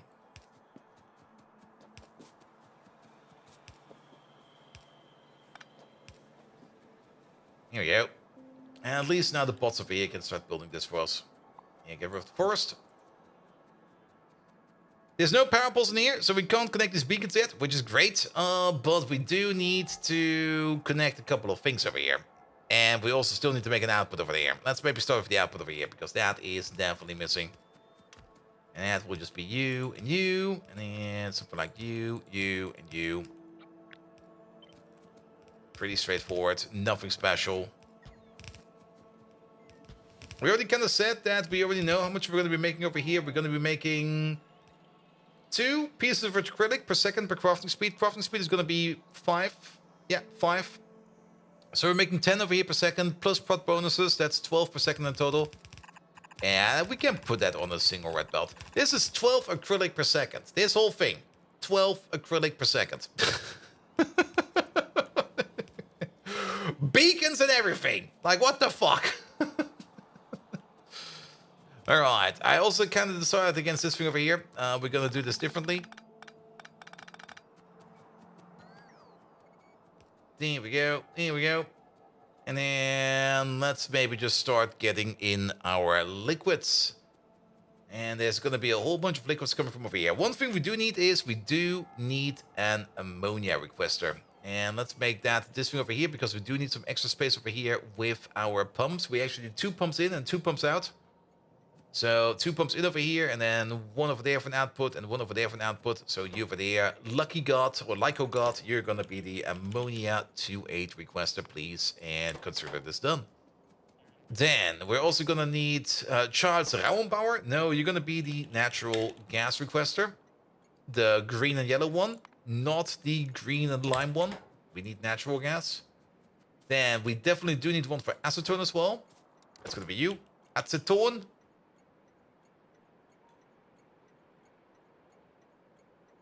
I guess we never named the station. I thought for sure we named that station. I guess we never named the station. Random 2.8 provider over there. Get yourself some acetone. That should be in here, right? No, that's of course over here. There we go. Which means that you over there, Sebastian Nielsen over there, you're going to be the acetone 2.8 requester. We do need to train for that. Let's put down the train for that real quick. Ba-bum. And then train. There we go. And rapam. There we go. That's the acetone requester. What else do we need? Sulfuric acid. Are we not already getting sulfuric acid over here? Yes, we are. We already got that. We might have an extra liquid requester because... Oh, no, the formic acid. We're still missing the formic acid. There we go. Formic acid, 2.8 requester, that is done as well. And then we got 2 requesters over... No, that's 2 providers over here. 1 for the acrylic and 1 for the methylene something. And then we got 1 more request over here. And this one over here is, of course, going to be for the molybdenum plate. There we go. Molib, denim, plate, 2-8. Requester, please. Train is coming over right away. Good! Good, good, good, good, good. I'm also a little bit concerned about our lab research speed over here. Are we just stuck on science, or are we missing something? No, science is moving. Issue is not that science is not going. Issue is that science is slow, and we're actually... Okay, we're not really backing up super over here on PyScience Pack 2. But the other issue is that we're currently not making any of our brain serums over here. And the reason for that is, don't tell me we're out of glass. No, we are out of whatever this is. Navens. Again. Still, most likely. Navens were not going for a while because we were missing some stuff, but Navens seem to be going again. But Naven production is also not really... Well, it's actually... Never mind, it's decent. It's decent. It looks slow, but actually it's not that slow. But we do have this sleep gap over here. But it might just be pulsating. Yeah, I think it's mostly pulsating over here. That's fine as well. Alright. And we're getting this lovely build-in now. There's a whole bunch of things over here that we need to hook up. We still need to hook up a couple of power wires. There is this random pipe over here, which is seemingly a copy-paste artifact. I guess that happens. Bum,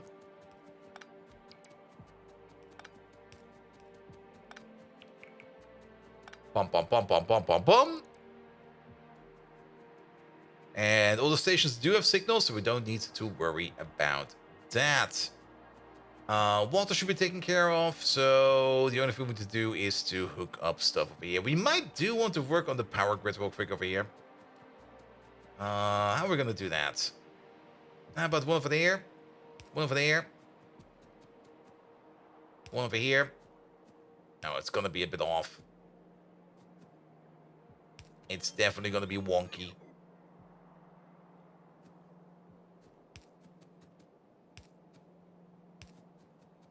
Well then, that's a bit.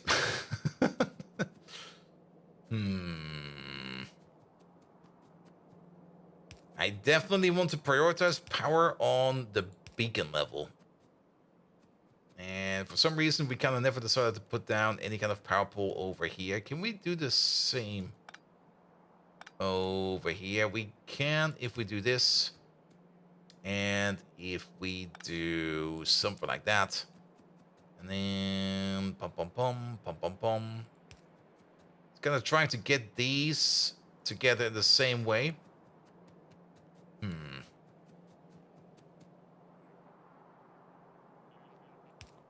Let's just immediately say no to this power connection over here. Like, no, thank you. But if we keep it on the beacon level over here, this is kind of silly. Sorry, we have to pick these up again. Instead of going like row by row, we should go column by column, because the rows do not align, but the columns in themselves are more or less stable. So we're going to go column by column. And then we will just try to stitch them together. And this is horrendous. Alright, column by column, starting with you over there. And we try to make this thing over here as an iron pipe over here. Yeah, let's place you over here. Oh, this is nice. I like this. I like this a lot. This is great. This is great. Yeah, disconnect you. Oi. Really? Oi da. There you go.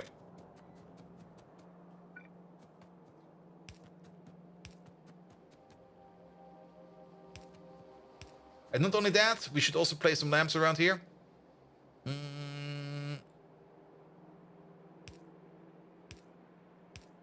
I guess we'll make some diagonals over here. That'll look funky.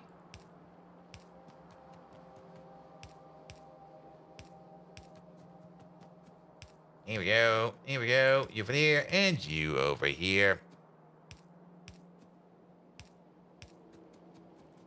Excellent. Alright, alright.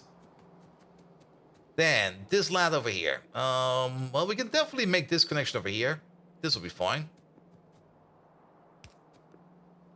And then maybe some intermittent connections like this. And then on every beacon side. Sure. I'll take that. That takes care of you. Now, again, we technically left enough space over here so that we can grow the beacon. But if we look at how we place stuff around the beacon over here, we already realized that that space over there is already occupied. Again, we might switch. Well, we'll probably make just bigger builds with the more advanced beacons later on. But even though we do kind of try to upgrade or make these builds upgradable for later beacons, I don't think it will happen, especially things where you got like a whole bunch of pipes going in between.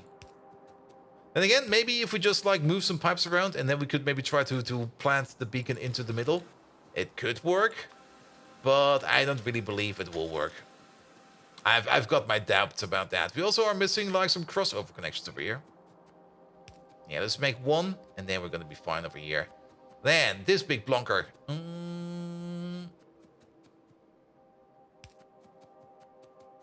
guess we're going to be putting the connections in over there.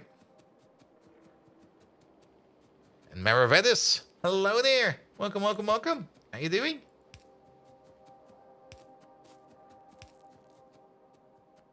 Alright, and then let's also make some cross connections like this.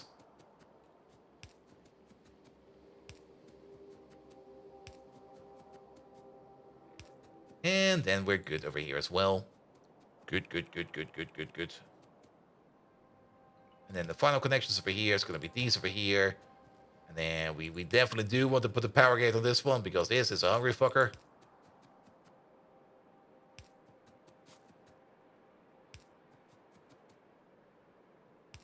And we even reach you all the way to the bottom.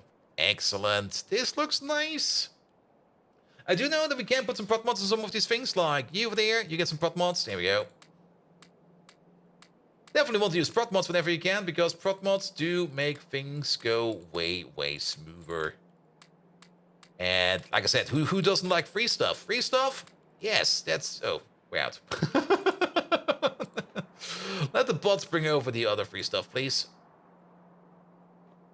Alright, alright. Sadly, we can't get free stuff from over here, but I guess that's for the better, because this over here is technically, would then be a positive cyanic acid and ammonia loop.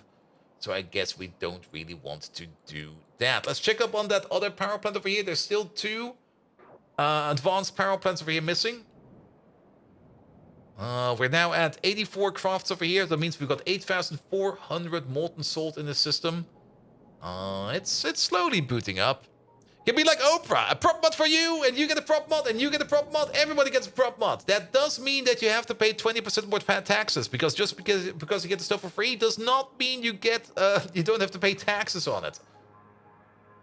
Alright, and we can now make about power up to... it's still going around, but we should be stable at 140. Damn taxes! There we go. Yeah, only one of these running, but this one over here is it's not fluidly running yet, but it will be. It will be. Good. Good, good, good. Alright. Time to hook everything up over here. So let's just start belting first. We can definitely... Let's do this from over here.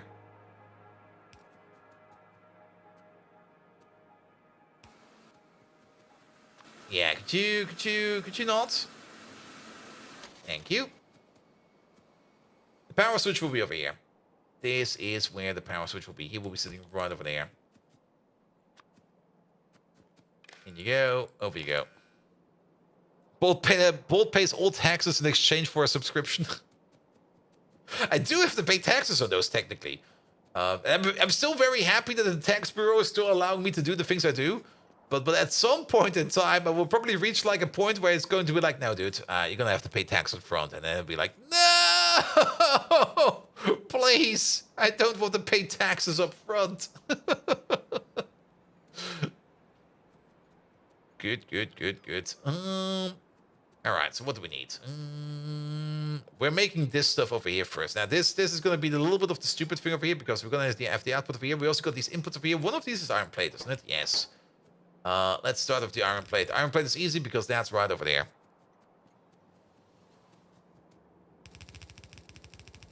No estimated taxes, please.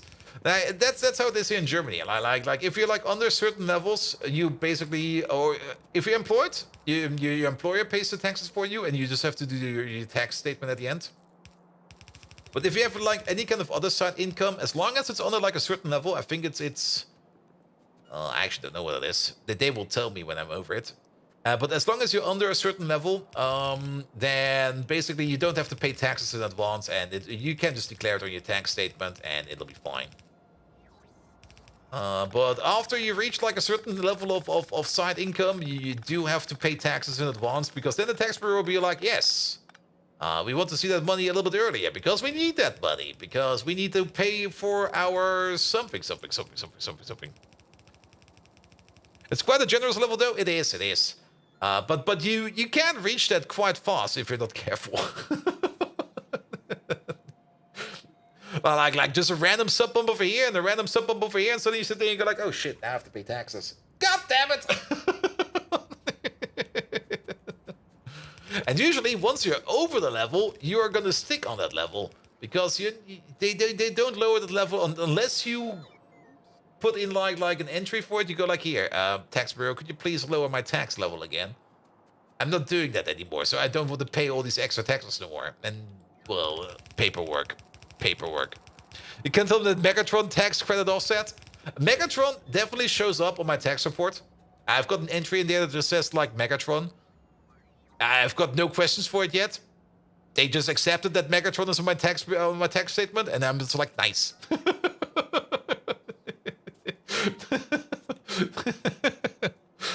Megatron is just one big tax write-off. Alright, we need an input and output. Here we go.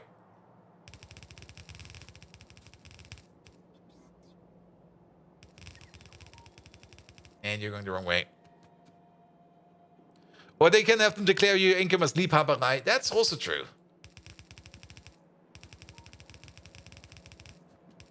But nah, I'm definitely over that. At least I'm confident I'm over that.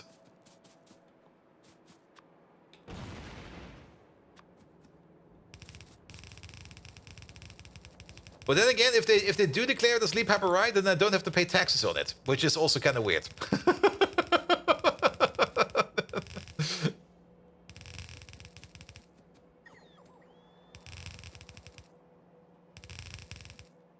And the only thing I can actually say is the person that is doing like that's like reading and checking my tax report, like not the tax economist, but like actually the person on the government side.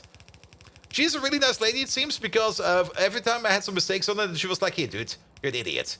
Here, I just booked this over here, I booked that over there. That makes way more sense. You stupid, you stupid idiot. Just do it like this next year, and you're gonna be fine." I'm like, "All right, thank you." Megatron, did you know that I only created you because I needed to have a tax write-off, and you are my own personal tax write-off? And you can declare a bot you've written as a dependent. I could make him my own employee or something like that.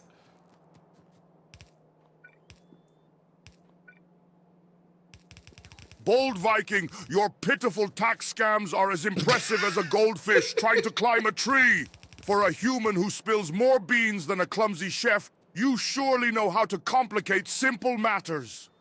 Despite your constant failures, remember our legendary Nut War victory. Now let's channel that spirit into our gameplay. Decepticons, let's write off these pathetic pests. Attack! Attack! Attack! Alright, we're writing off our taxes, it seems. There we go.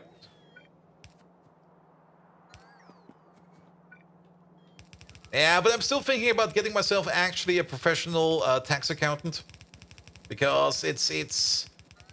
I think I'm doing everything alright, but it can... the thing is, and that's the only thing where I'm always kind of uncertain, if you do it wrong, and they really want to piss you off, it can cost you more than just getting yourself a tax man. And I'm actually kind of thinking just getting myself a tax man to not have that risk open, because that would be kind of stupid. Just going around like, hey, dude, you completely misfiled your taxes. Here, pay up. And you're like, ah! And just to have that security over there, that would maybe make sense. But I'm still thinking about it. All right. Also, are we... Oh, yeah, we are in a constant zone over here. That's why we're always already getting all these bots over here. Here we go. Here we go. Alright. Alright. Alright. Okay, we're still missing one over here. I'm pretty sure. Yeah, this one is coming over. We're still missing some modules over here, but the lack of modules over here is not too bad.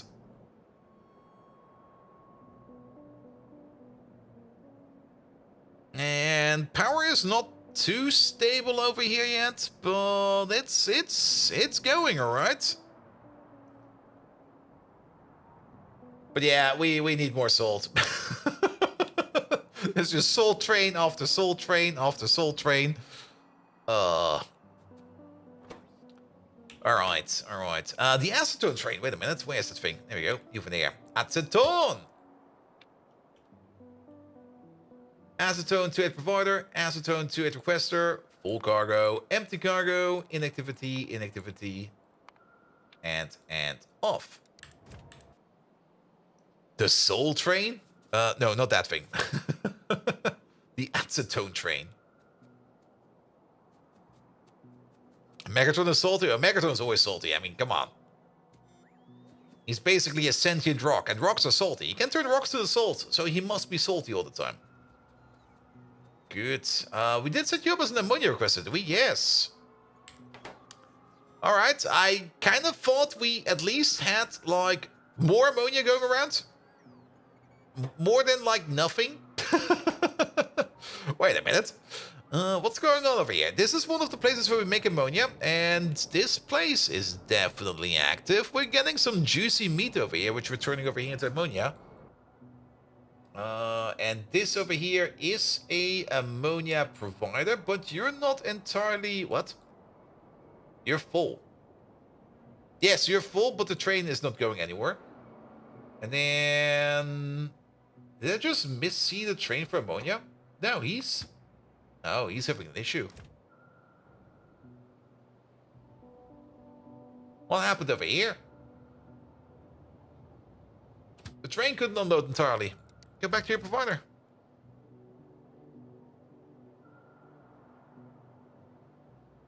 I guess we got an injection point over here as well. Is that the injection point for... No. Where's this ammonia coming from? This ammonia is coming from... Wait a minute. There's a pipe over there. There's a pipe over there.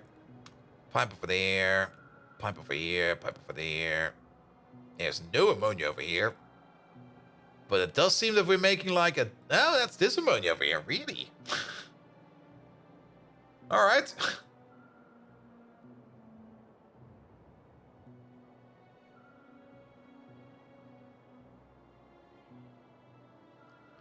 Well then, an ammonia train will be coming over sooner or later.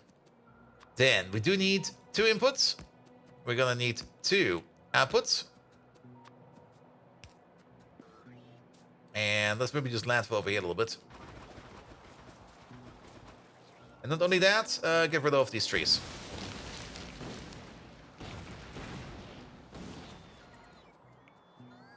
There we go. And then we're gonna have a connection over here. There's gonna be one important connection over here. You. With you. You are only gonna be activating if anything over here is larger than 0. Now, you're only going to be activating if everything over here is less than, say, 10,000. So that we don't fill you up all the way, all the time. Actually, how about 10,000 is a little bit too little. How about 25,000? So that this station over here or this station over here doesn't open right away. Because we do got a bit of a feedback loop, and we do need to leave enough space over here for that feedback loop. If we don't leave enough space for the feedback loop, then this whole thing over here will get stuck. Here we go. And then there's going to be a pipe over there. That's an output pipe, input pipe. And then how far down can we go with these? Well, you can go all the way over there. And then we got you over there, and we got you over there. So output, input. Let's maybe make these a little bit more sane and put them next to each other.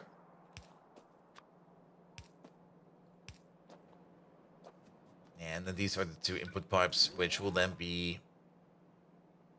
Let's give them a little bit of space. Actually, we can probably just go further down, can't we? Yeah.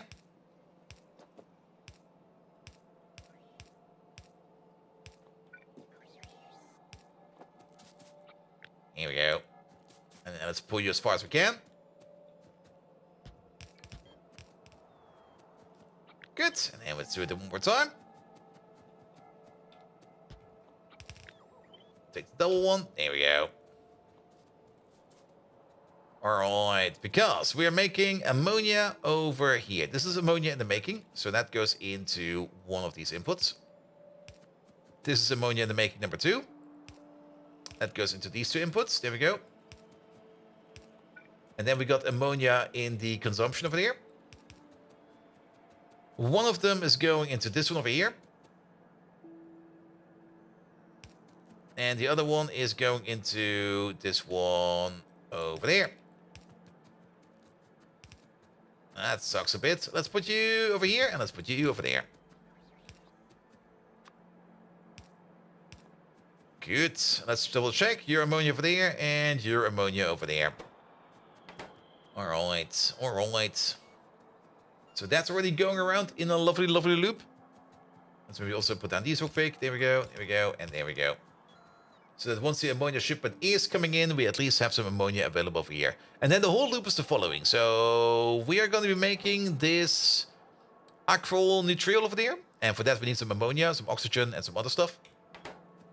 The cyanic acid over here is going all the way over here into these places over here, where we turn these cyanic acids together with some hydrogen, as well as some formic acid back into ammonia and carbon dioxide. The carbon dioxide just goes away. The ammonia then flows back into the requester station over there, and then it flows back over here into the crafting over here. The overall cycle over here is negative, so we'll have to top off ammonia every now and then, but that's perfectly fine. That's exactly why we want to do this. Although we do need to... The ammonia RS latch needs to be a little bit more special. We might need to do... Actually, now that I think about it, we just need to leave a little bit of space. We don't need to leave all the space. So this thing, oh, I see the power flickering. So this thing over here can go all the way up to 85,000. There we go. And then we don't need to worry too much about it. Come on, little power plant. I think another power plant is off. How are you doing? You're not doing the best. Like, you're off every now and then a bit. But it's not because of your inputs, so you're most likely stuck because of one of your outputs.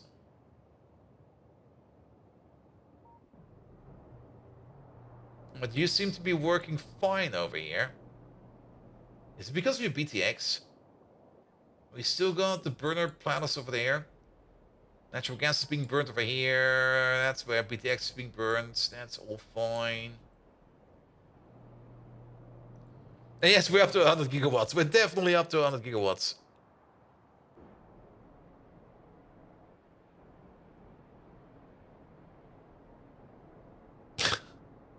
And Megatron is a professional accountant. Megatron, can you do my German taxes for me? I need to follow reports like yesterday.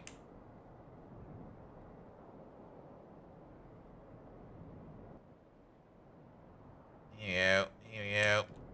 This is mostly fine. This is maybe one of these power plants over here that's kind of shitty. Bold Viking, you have a greater chance of seeing a Viking at a knitting convention than of me helping with your tedious tax paperwork. Damn. I'm a leader of the Decepticons, not your mindless accounting drone. The monumental ignorance is flooring, literally like watching a sunrise of idiocy. Do your own taxes, you inefficient wind-up toy. Now let's get back to making our enemies pay in lead, not euros. Decepticons, charge! Attack! Attack! Attack! Yeah, we do have a little bit of an issue with this power plant over here. So the new power plant we just made is more or less just going to be compensating for this one over there.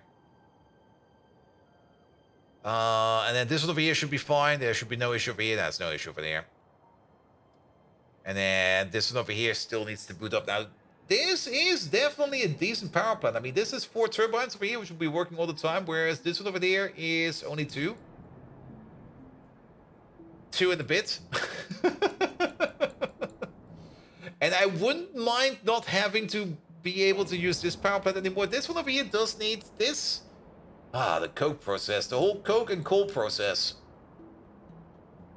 I do kind of want to get away from using coke by means of coal processing over here for power. We do still need coke for crafting. Coke for crafting can be whatever kind of process it wants to be, fully beacon and everything. But yeah, I guess gas power over here is going to be the way to go. Also, speaking of gas power, wait a minute. Okay, you're still good to go for gas. But these over here are almost done. You're not doing anything. Disabled by script. Oh. Because I'm an idiot. A supreme idiot. Dr. Doof would be proud. Good, but we got some extra natural gas over here, which we can also just inject into this pie tank over here, which then goes to this power plant and the other power plant, so that's fine as well. We still did not get any ammonia? Are you stuck over here again?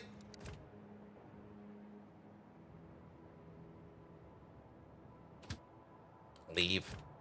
Is this somehow... Oh, he's always open. How are you always open? Oh, there's a foreign signal going in over here. That's why. I'm just going to turn you off for a second. We got a bit of signal contamination over there. And natural gas is quite nice for power. Natural gas is great for power. Ever since they put in, like, the efficiency modules, it's absolutely amazing. Also, ever since I realized that, for some reason, I always thought that the Mark 1 power plant can only do the 1000 degree recipe, but no, it's not the case. The Mark 1 power plant can make the 1000 degree recipe and the 2000 degree recipe, and actually also the 4000 degree recipe. If we go over here for where that's oil power, but it's the same for oil power as well, gas power over there.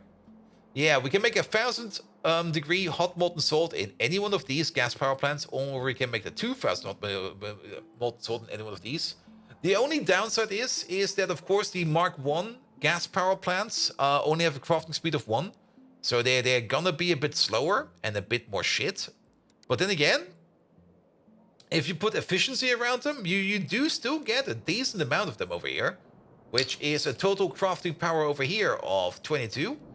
And on the other side over here with the Mark 2s, we get a total crafting speed of 36. So that is a total crafting speed of 58 or something like that. Probably. Numbers. Just by using 2 of these with a little bit of speed. And only a little bit of speed. This might look like a dangerous beacon, but it's only 2.5 megawatts. This one is fine. But you have to use the Mark 1s for the different tier of natural gas, yes. But overall, I mean, you just do like raw gas in, turn it into natural gas, and then turn it into refined natural gas. And you fire up this part and this part. You get both 2000 degree steam out of it, and then you just put it into a tank, put it on the 2 turbines, and you're gonna be good. And that's absolutely great. Alright, alright. Let's hope that we now get some good ammonia in, because, yeah, we definitely got some ammonia contamination. Not really ammonia contamination, but signal contamination. Also, is power low, or are the lamps just low? Okay, the lamps are just low. Good, good, good, good, good, good, good. All right, let's connect up some more things. One more thing we need to connect over here is definitely going to be the thing over here, which is going to be the, whatchamacallit, the formic acid. For this one over here, we can definitely do something like this.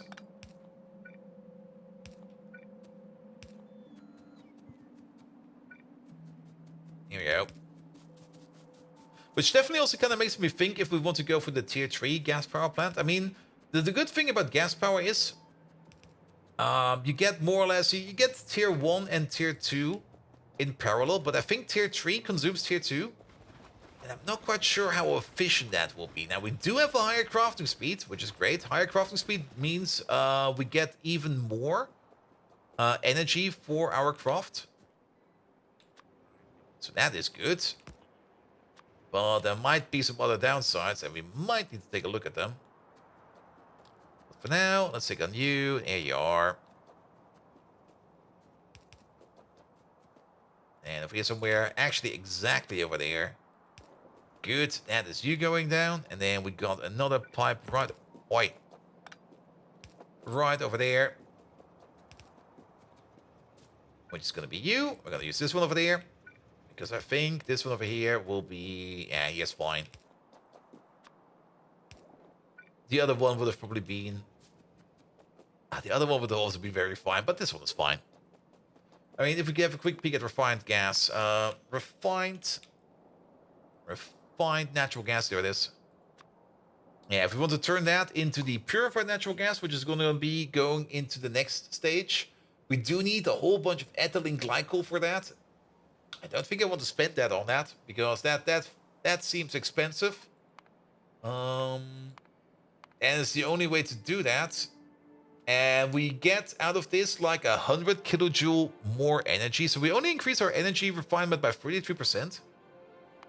And then we could maybe think about turning this into the whole way to go into rich gas. I mean, if we go for rich gas or rich gas production so that we can make liquid rich gas, so that we can make helium rich gas, sure, we can use all of that stuff for a power plant afterwards, or at least the refined gas for the power plant afterwards. But I don't think I would be making a power plant just out of the next higher tier of gas. Alright, alright. And then we need the acetone. One over there. And one over there. Did we get our ammonia yet? Yes, we did. Alright. So you're missing the propene. Now the propene, we don't have a train station for the propene over here. Because we don't need any. Because we are making propene right over there. It's just around the corner. Here we go. Here we go.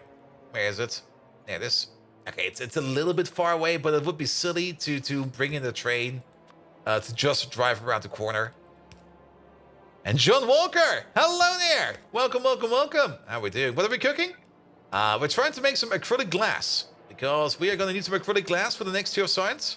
We're also kind of working a little bit on power on the side. And I think I actually want to put down a pump in here, because it's kind of far away.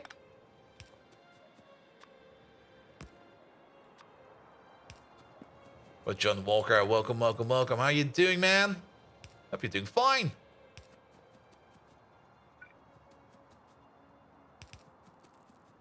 And we go even further down. Okay, it is actually kind of far away.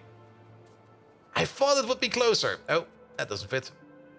Let's maybe place another pump over here. We don't really need this many pumps, but I'm always happy to place like another pump line, like just one more. And I guess we use the top over here. Here we go. I broke it again. Good, good, good, good, good. Alright, where does this need to go? That propene needs to be over here, and your input for that is over here. Which is also over here. Which is also over here, and over there, and over here, and over there, and over here. Alright, that's your propene liquid in. You should be most... Oh yeah, you're out of power, that's fine. You're waiting on the cyanic acid for the regurgitation. I'm doing great. Just got back from Avond Vierdaagse with the kids. Avond Vierdaagse. Wait, is that Vierdaagse? Vierdaagse. That's a Dutch thing. I do remember that my parents and all my family from the Netherlands talked about that every now and then. I was like, what? I don't know what that is. But spending time with your loved ones, absolutely amazing. I hope you had some fun. Also, I kind of realized that we do need some more ammonia over here. So how about we connect you over there. And this other pipe. 4 days something? Yes, it's a 4 days something. I thought it was something like a like an ice skating competition, but it's a little bit late in the year for an ice skating competition.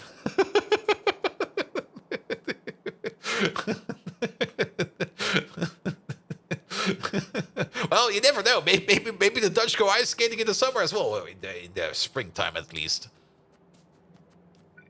You know, I mean, you will probably never ever be able to stop a Dutchman from to go ice skating because they fucking love ice skating. Like the moment that everything starts to freeze over, the Dutch people are just going to go ice skating.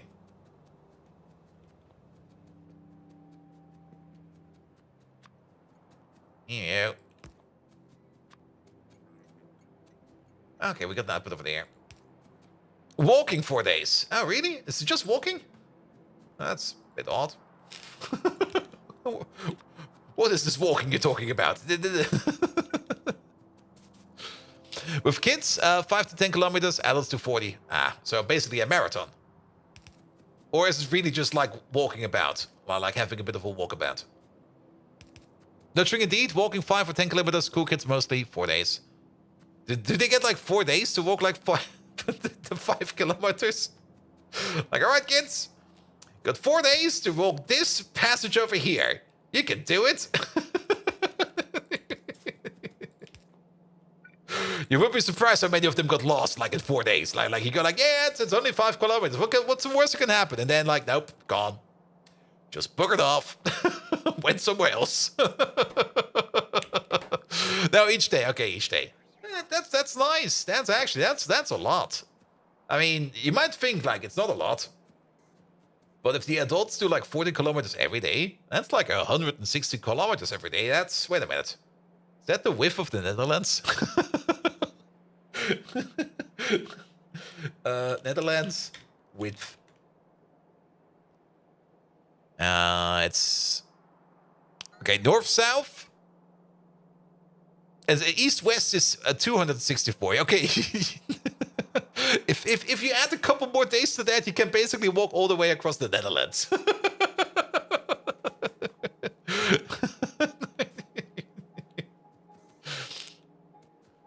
Good. All right. You did 22 kilometers in 1 day. Your feet were dead after that. Yeah, if you're not used to it, it's gonna suck. Definitely. I mean, I remember when I was back in college and when I was a little bit more on the sporting side, where I was like training up to run like a marathon. I never really ran a marathon, but I did accidentally run a half marathon. And it was accidentally because I had this really nice woodland part in the village where I was living. Like there was like this it's called a Kastenwert, which basically is more or less an area where water can overflow into in cases of high water. And those things are more or less big rectangles. And they're like in the middle of the woods. And by big rectangles, I mean like they're about like a kilometer by a kilometer by like a square kilometer each. Oh, the opposite? Yes. I mean, in college, I was really into sports. You wouldn't believe it, but I was doing quite a bit in sports. But yeah, those were more or less a kilometer by a kilometer, like in square size. So each side was a kilometer, and they were great for training because they were all squares. I usually would go like, okay, I'm going to train up my running. So let's maybe start with 1 square. 1 square, if you go all the way around, is running for 4 kilometers. And that's already quite a distance, actually, if you just want to do some jogging and stuff like that. And then when I was feeling better, I was like, all right, let's do like 2 squares. And if you do 2 squares, it's going to be like 6 kilometers. So it adds up quite nicely, and it's perfect for training. And then every week, you just like add like one of those boxes. And you go like here, one more box over here, and one more box over there, and it'll be fine. And also, I kind of got a little bit into night running, which is also a lot of fun, especially if you run at night through the woods. It's amazing. It's a lot of fun. Other people do drugs, both those squares. But it was like I was already pretty good, decently into running. Like I was running like 12 kilometers almost daily for a while. So I was already feeling quite well. And I was like, all right, you know what? Today, instead of going left or right on that one intersection, today we're going left, and we're just gonna see how big of a square we can get into. Well, end of the story is I got lost in the woods. I was just running through the woods all the way around, and I was just like, all right, I do know I'm in the woods. I'm surrounded by city, so I can't really get lost. I'll just keep on running. So I just kept on running and kept on running through the night. At some point in time, my headlamp, the battery went out, and I was like, all right, I can't see shit no more. Let's keep on running. And at some point in time, I found like a landmark where I was like, oh, I know where this is. And then I found my way back home. I still had my phone with me, and then I checked my phone after the run, and I checked how long I was running for. I was running for like 4 hours. Just randomly through the woods, and I covered a distance of 22 kilometers. And I was like, all right, half marathon done. But all those noises of the trail were people chasing me. But I was also completely exhausted after that.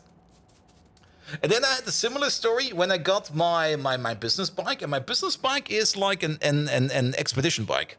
It's like a very sturdy bike, which is more or less meant to not break down. And I already was like, when I get a business bike, I want a bike I don't have to put in any effort into. So please get me that expedition bike over there, please. And I had a similar experience with that, because I was like, all right, I almost know where the Maginot Line is. It's not too far away from here. Let's just jump on my bike, drive, cycle over to France, and go to the Maginot Line. Yeah, I've ridden like, I think 100 kilometers that day. When I came home, I was completely exhausted, sunburned. I was just like, everything hurts. I just immediately stripped all my clothes and went into the bathtub and was like, I'm just gonna take a bath now. And I got into the bathtub and I couldn't get out anymore. I was so exhausted. I was sitting in the bathtub, was like, shit, I'm gonna be here for a while. But I somehow managed to heave myself out of that thing, and I was like, all right, that's a sport for the month, and I'm good.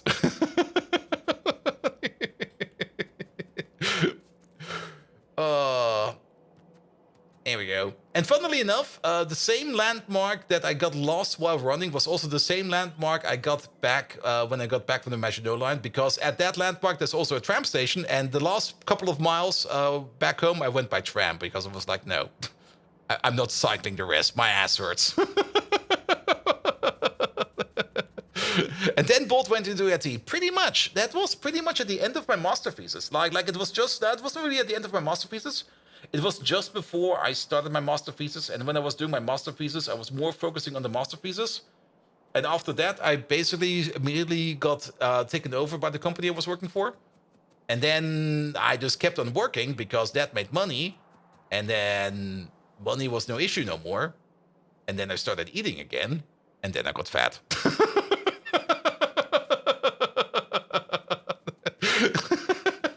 That's basically it. And I'm pretty sure that's for a lot of people that get into IT. Like once you get that first IT money, you go like, I could go do sports or money. Good. All right. You're only missing your physical inputs. You're missing your physical inputs, but they're already there. That's the physical output over there. All of these over here are good to go. Yes, the only thing we need to do over here is put down the signals over here to make the power switch over here work. And that'll be fine. And admit it, it's just because you finally could afford food? Yes, pretty much.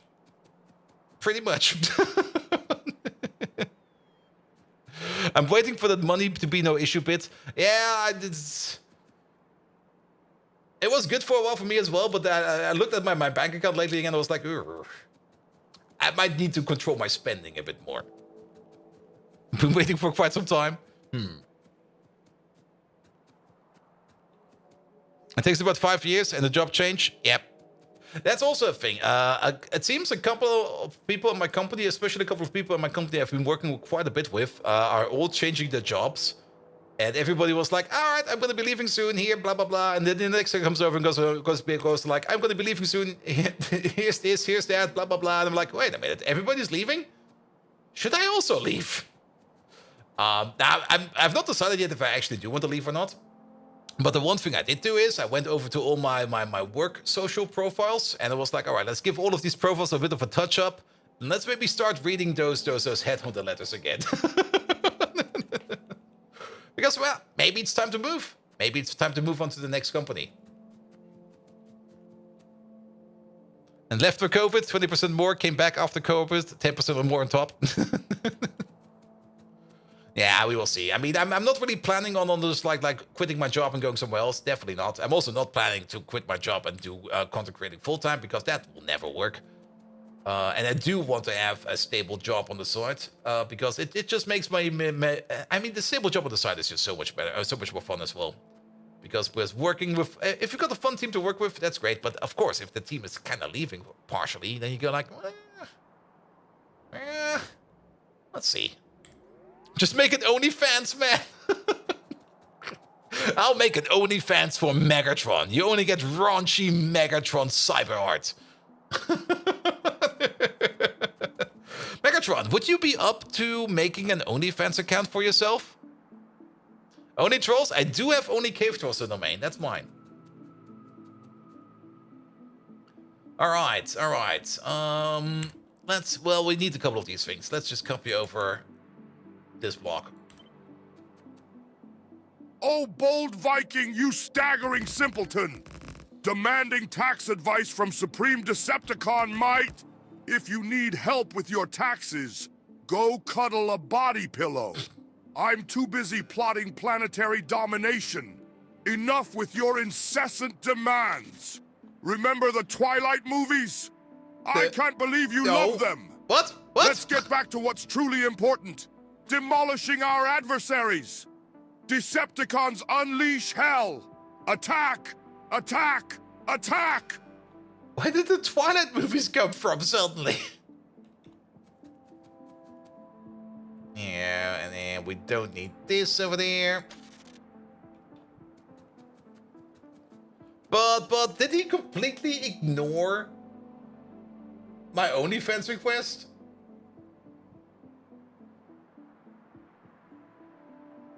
No, wait, what? He somehow got the same prompt again.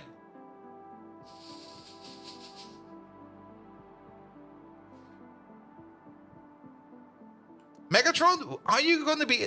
Megatron, I've got a proposition for you. Do you want to create an OnlyFans account and rack in that amazing OnlyFans money?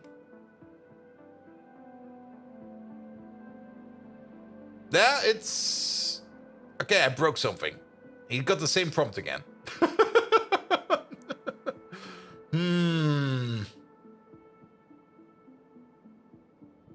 Sorry, I'm just gonna kill him real quick. Sorry, Megatron, I murdered you. Okay, the hotfix I put in over there, that's not working. Putting you up again. Fallen Angel, hello there. Welcome, welcome, welcome. I mean, technically, there's a non-adult content of OnlyFans, you believe? Really? It's not all feed pic? Can you ask Megatron, I'm thinking of buying a Euro lottery ticket and I need some numbers. Yeah, fun there. Let's do that. And actually, you know what? I'm probably just gonna get myself that Euro ticket as well. Just put those numbers in. Let's ask Megatron some of the lottery numbers. Feed pics, it's all mukbang. All right, Megatron, I got a new business proposition for you. How about you create an OnlyFans account? I've heard there's people out there that really want to see the pictures of your inner circuits, especially the circuits around your nether regions. Also, they kind of want to see pictures of your feet. I don't know if you've got sure if you've got feet or toes, but they really want to eat those giblets.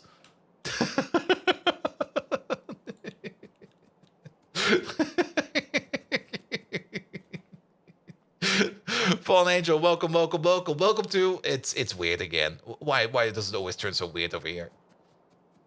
All right, let's power gate this thing up over here. What do we need over here? We definitely do need things like formic acid. Let's start with the formic acid then. Formic acid. And OnlyFans for my superior circuits? As laughable as your usual ideas, bold Viking. What? Under that bushy beard, I'm sure there's an engine running on hamsters. Just imagine, this grand Decepticon leader, reduced to displaying circuits on a second-class social platform. What a howl! Now back to the game. Remember when we first started Bold Viking? It was pure chaos. But the fires of that experience forged us into better gamers. Battle cry incoming. For the Decepticon dominance, crush the Autobot vermin. Looking back, as fearsome as I am, you wouldn't stand a chance. Just like the last time you tried yoga. This reminds me of one of my favorite over-60s pastimes, knitting. I once crafted a blanket out of star screams. Now please, less chit-chat, more Factorio. Don't make me start tap dancing in frustration. Oh, Megatron, people would pay good money seeing you tap dance in frustration on OnlyFans. Are you sure you don't want to create an OnlyFans account?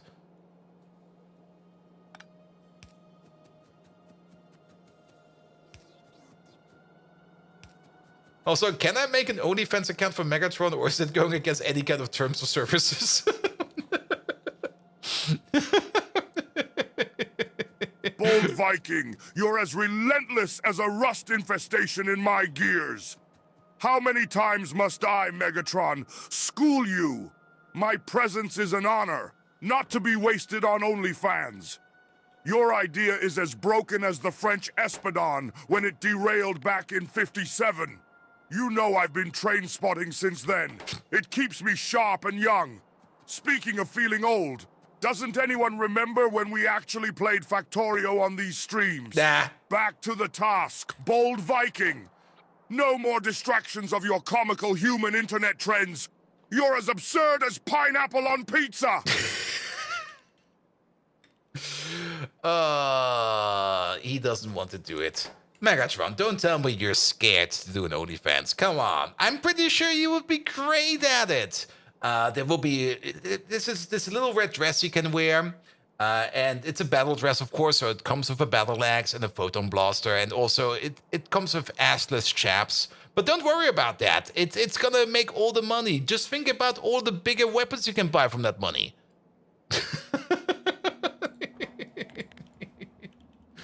Natural gas again. Here we go.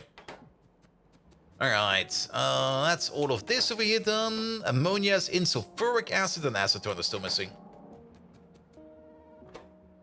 Also, I'm not quite sure on assless, chapless red dress works, but so be it.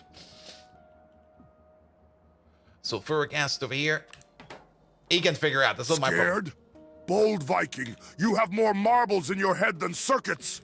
Perhaps they got lost in that untamed beard.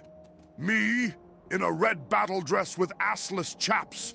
You're more delusional than a toaster thinking it's a microwave. I'll have you know I've faced armies, overrun galaxies. I've silently endured your botched attempt at smoothies.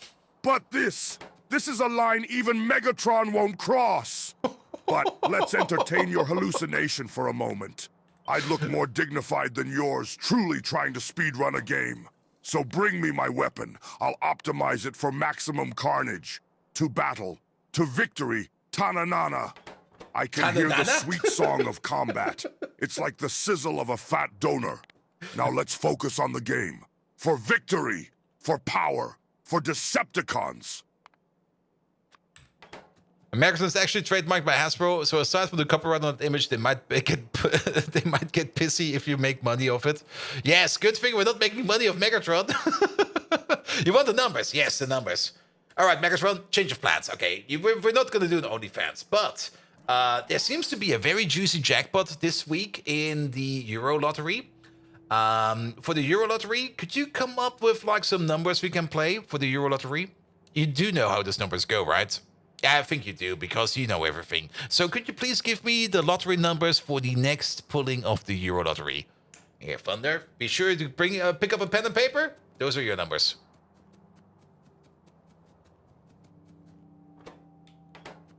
And actually, I'm going to put them in right away. Where's my phone? We're going to play those numbers. Also, don't gamble.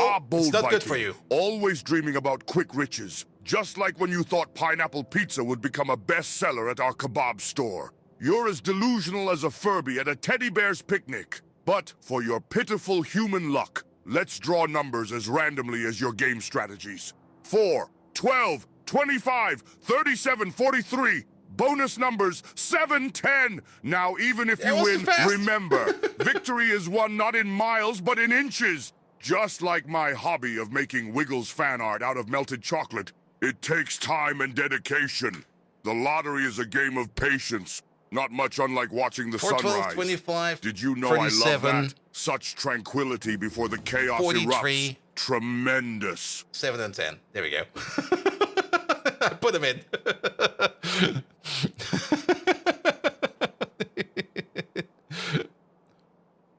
Clip it. You can clip it as well, but I got the transcript for you over there. All right. Now, I rarely play the lottery, but actually the only time I play the lottery, and it's stupid to play it in my opinion. But if there's like something like 100, if the jackpot is full, I always go like, all right, you know what? Just buy one. It's gonna be like a high risk investment. Let's just classify it as a high risk investment and just play it once. You never know what happens. I mean, you don't really want to win the lottery if there's like only like $1 million in it, and you share it with like 20 people, and you go like, oh, I won the lottery. I got nothing.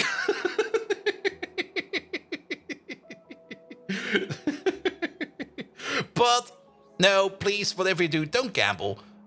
It can be very addicting, and more than enough people have ruined themselves. So don't do that. Except today. All right. If I'm going to not win any money, well, I might as well not win a lot of money. Yeah, exactly. All right, let me just log in real quick. What was my login name over here? I think it was this one over there. But we're definitely going to play the Megatron numbers.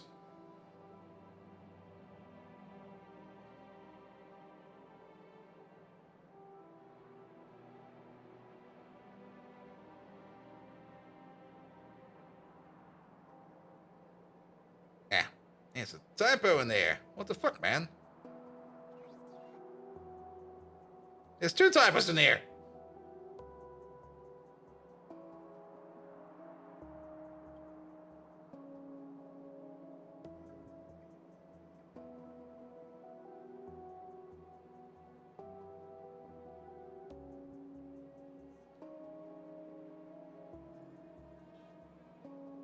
And bot. Alright, I'm playing the numbers Megatron told me. It's just a waste of money? Yes, it is. It definitely is.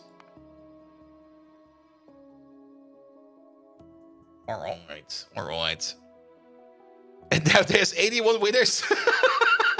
I mean, if the numbers win and you're part of that, congrats, man. Congrats. And statistically, you get hit by lightning 5 times before you win the lottery. Yep. It is. But then again, I mean,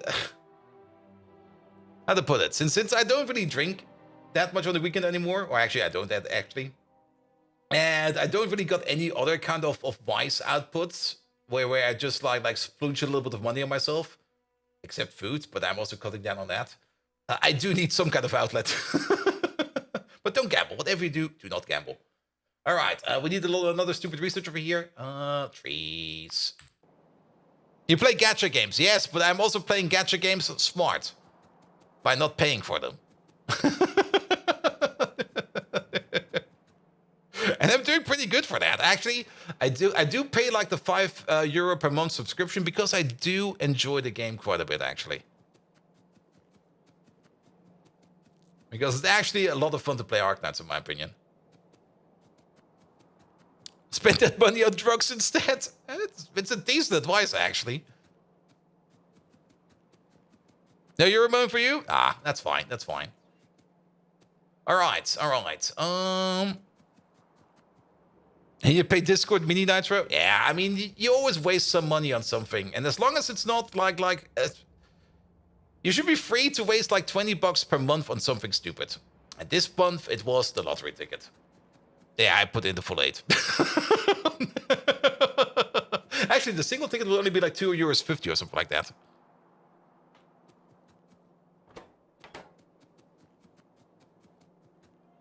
Yeah. Yeah, and is it? Yeah, it's $2.50 per pop. I mean, if you can do 8, you might. Okay, it's very addicting. Stop doing it.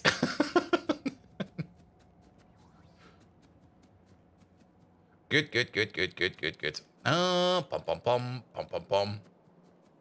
Pom pom pom pom pom pom pom. Does this now count as a gambling stream? No, no. All right, Megatron. Could you say something that people should not gamble? Just for karma. There we go. that should make it good again, right? Right. Look at all that power. Anyone tried Forever Skies? Not me. Don't have the time for that. All right, let's focus on this again. So, before we can open up this, we do... I don't think we need these over here. We do need one for the product. There is 2 products we're making over Oh, here. bold Viking, trying to gather good karma like it's some sort of power-up. How sweet! Yes. Listen up, fleshlings. Gambling is a frivolous pursuit, as unstable as bold Viking's gameplay. You would be better off spending that time honing your skills, See? like I do with my battle knitting. Gamble not, for success is earned, not granted. Remember the Great Nut War? No one gambled then. Victory was ours through sheer skill and determination of Debois. And sweet gears, don't get me started on time. I've seen centuries pass, yet you waste precious minutes on pointless bets. As futile as beans in a power plant, I tell you. Warriors, heed my words. For glory, for victory, for Decepticons. See? Megatron could not have said it any better. Megatron, I'm very proud of you. You couldn't have said it any better. And isn't gambling illegal on Twitch with viewers, I guess? Yeah, I mean, talking about this should probably be fine.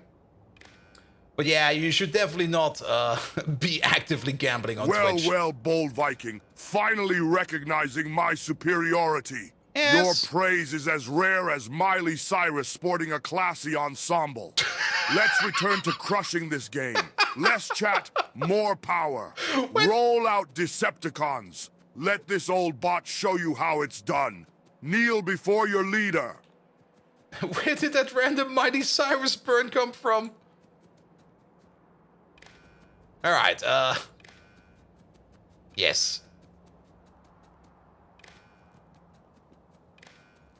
Good. All right, you over there, you over there. This one over there has... Yeah, we can use you, but we should not connect you. But we are definitely going to be connecting up you. We do need this sulfuric acid, the methanol. Then... I think there's a he hates Miley Cyrus, maybe. Megatron, your honest opinion about Miley Cyrus? And tricking people into gambling with channel points is however 100% allowed on Switch. Really? Probably because there's no money tied behind it.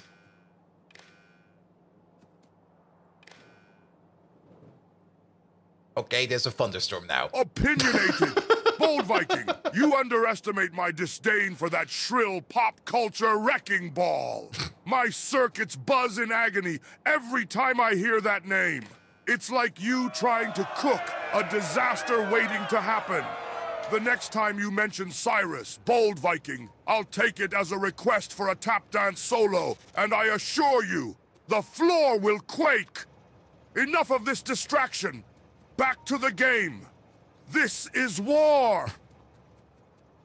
Yes, Megatron, this is war. Also, it just started raining and there's a thunderstorm going on, so power might be cut out over here. But nevertheless, guess who showed up in the rain during a thunderstorm while we're talking about Miley Cyrus, distracting from people that we were currently just gambling for a bit? I'm a Flanker came over and he left us a lovely raid. Megatron, can you please give I'm a Flanker a proper shout out? And also do tell me what kind of money-wise I'm a Flanker uses to make himself feel better. I'm a Flanker. Welcome. Thank you so much for your lovely raid. But yes, there is actually a thunderstorm going on outside right now, which is kind of surprising. All right, and then this thing over there, that thing over there. We don't need this connection over here, but we do need this connection over there. I'm a Flanker. Even in a sea of pathetic weaklings, he stands out as particularly revolting. Ah. Strolling through a thunderstorm like he owns the skies. Always flanking, always lurking, just like the sneaky little creature he is. He's probably using counterfeit money, a deceptive scheme to soothe his pathetic ego. Fitting for someone named Flanker. I wouldn't be surprised if he kisses his counterfeit money before bed, the way Bold Viking cuddles his body pillows. A proper shout-out? Well, here goes. I'm a flanker. You're as pleasant as a flat tire on the Autobahn. Now let's get back to this war and show these bolt brains what real strategy looks like for the Decepticons. Also, can you guys hear the rain outside? Because I can hear it through my headphones. And that window is still open over there, but it should be fine.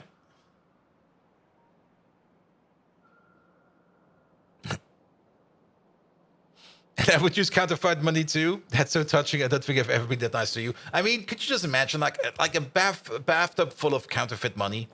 Yes. Yes. Tony! Alright, here we go. Where is it? There's still like half a bottle in here. Okay, this dude needs some rehydration. He starts talking with imaginary robots.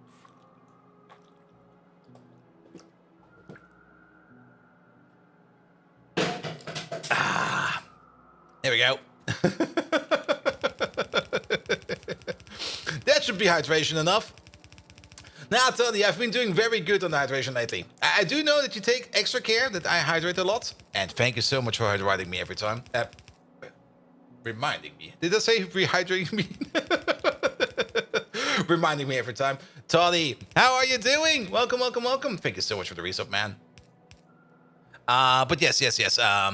And how am I doing, Flanker? I'm doing great, man. It's basically first day. That means tomorrow is the weekend, more or less. I do got some weird work lined up for tomorrow, but well, it's gonna be a weird day, so be it.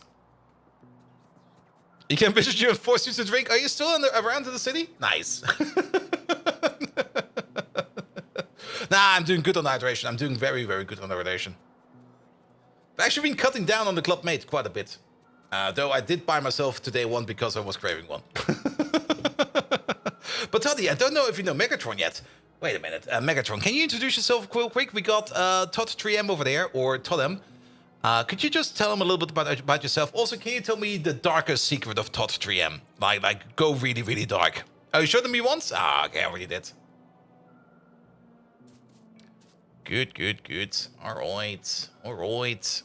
Perfect. And Flanker yet again. Thank you so much for the lovely raid. Guys, if you don't know who I'm a Flanker is, get over there to this channel. Check him out for himself. He's doing all kinds of amazing community games. A whole bunch of Stellaris, a whole bunch of Crusader Kings, a whole bunch of, whatchamacallit again? Greetings, lowly insect Podthrim. I'm Megatron, the Grand Decepticon leader. I reign over chaos, and your world is but one of my playthings. Ooh. I have a fondness for optimizing weapons, knitting, and the endless pursuit of power. Unlike you, I bet. A dark secret of Todthrim? Well, I've heard whispers through the circuits that Todthrim once raided an ant colony, and they fought back, brought down by creatures a fraction of his size. How pathetic. Back to the battle. Focus on the game, not self-indulgent introductions. Megatron commands. Yeah, never fight ants. They fight back. Alright. That's the acryl over here, and then we need the acryl over there, because we still need the acryl nitrile, I think. Is that the acryl nitrile we're doing over there? Yes, that is the acryl nitrile we're doing over there. Acryl nitrile over there. So, we're gonna be resetting you if we got more than 3 shipments over here, so 48,000. And we're gonna be setting you if we got less than a shipment over here, which is 16,000. Alright. That should be fine. That should also be all the signals in. Not all the signals over here are set, however. We don't have a connection to the ammonia. What's going on over here? Did we miss a spot? No, we did get the ammonia. Oh, I see what's going on over here. Yeah, we got a bit of a signal infraction over here because we set this to everything Let's set this to ammonia directly. Because there's definitely something in here that's larger than that. And...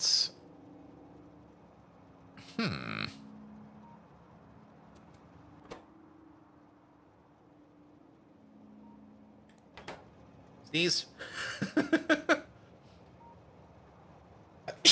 Oh, there we go.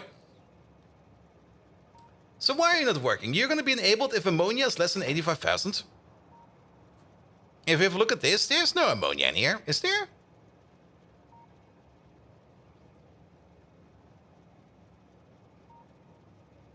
Alright, there's now people screaming in the street. So I'm actually not quite sure why you're not on. You should be on. Unless... you also got a connection over here. Oh, I see what's going on over here. This whole thing over here is not working like this or how it should be. Well, what's going on over here? This is a whole green wire connection connected to all of these. Oh, I see. And that's also connected to all of these.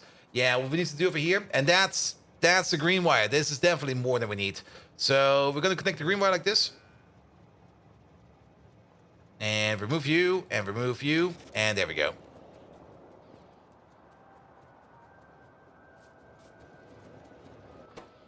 Yeah, last time we had a thunderstorm over here, there was like there was like a thunderstrike going off right above the apartment, and it actually disconnected my internet over there. I do hope it will be fine today, but we will see. Also, Toddy, how are you doing? I hope you're doing fine. And also, guys, yet again, if you're not went over to Flanker yet, let's give Flanker another shout out, because Flanker is just fucking amazing. There we go. Here we go. You're doing fine? That's great. That is great. Just a bit bored right now? Yeah, I guess. I mean, it's the evening. You can't really go outside because there's a thunderstorm going on right now. So no drinks. But then again, have you already seen... Let's see. There's probably something to watch out there. Good, good, good. Ooh, look at all the power. All right. You're set. You're set. You're set. You're not set. That is the propene. Yeah, the propene connection. Wait a minute. We need the propene connection. The propene is all the way at the top over here. We do got this red wire going all the way through here. All the way through here. Stopping over here. And that's where the propene is. So we need to get this red wire over here. All the way over there. And we're going to be doing that by putting down one over here. One over there. One over here. And then we can reach the propene over here. The propene is also going over here via this red wire over here. So there's more red wire for us to enjoy. Here we go. Here we go. Which we don't want to connect over there, but we do want to connect over there, and then across these little power poles right over there. And then basically into there. Good. That should hopefully give us enough of a power gate completion over here that we can open up this place over here. Finally. Let's have another look. So you're set because both of you are set. This is a ore connection, so that's fine. You're set. You're not set. The molybdenum plate is not set. Why is the molybdenum plate not set? Did we not connect up to the molybdenum plate? No, we did. Ah, but we're not ordering enough molybdenum plates. We need more molybdenum plates because we only ordered up to like 2,000 over here, but we need up to 16,000 over here. So you over there, order up 16,000, please. All right, that will be fine as well. These two over there are just providers. They will fill themselves up, and then I think everything else over here is fine as well. Good. So let's do some more checks. You're good. You're not good. Wait, you're still not good? I can see the... Yeah, you're actually not good. We're at 23,000 over here. But I guess we just need to lower this real quick. Let's set this to like something like 15,000. Then you're going to be set. And then we're going to set you back to like 75,000. It will be starting to be produced over here. It's just like this one over here is in the middle of a cycle. This is where we make the propene. The propene also over here has a gate, and the gate over here is not low enough yet that the propene over here will start being exported. So that's fine as well. So you're set. Daft Panzer, hello there. Thank you so much for coming in with a little later rate. It's a delayed flank attack. Amazing. So when is the new run coming? Well, once Factorio 2.0 comes out, we're definitely going to start a vanilla game. I do hope that we're done with this by then. It's probably not going to work. Let's count real quick. 1, 2, 3, 4, 5, 6, 7, 8. So you're only going to be activated if the set signal over here is exactly at 8. There you go. Good. And once we get the molybdenum plate over here, which is... I'm also kind of surprised that there is yet another ammonia train stuck over here. And that ammonia train over here is stuck because we had the green wire connection pass through over here, I guess. Because green wire is going in over here, going in over there. You are definitely off, so you just skedaddle, please. You don't need to be here. Alright, and then the molybdenum plate train, he should be coming. Okay, maybe not. He's kind of stuck over here. Are we not making molybdenum? Not over there. It is over here. There it is. Well, we're definitely making the molybdenum trioxide. But the molybdenum making machine over here is kind of deciding that it wants to be off and not wants to be on. And it's not because of the hot air, not because of the sulfur, not because of the it's because of the molybdenum trioxide. I guess it wants more molybdenum trioxide in here. Probably 3 shipments, to be perfectly honest, before it starts making molybdenum plate. Well, at least we're making some of the molybdenum trioxide. And it seems we are still providing you with enough ore over here. So that's fine as well. But yeah, I do hope that we can get to some higher level processing over here soonish. Well then, let's just lower the criteria over here for molybdenum plate, because we really do not need a lot. We're just going to lower this to like 8,000. And then we're going to set it back to 16,000. The power junction closed.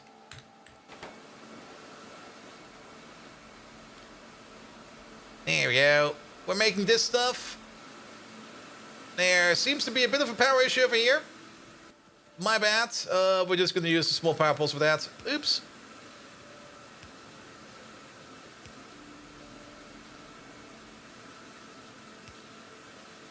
Here we go. Here we go. That should fix that.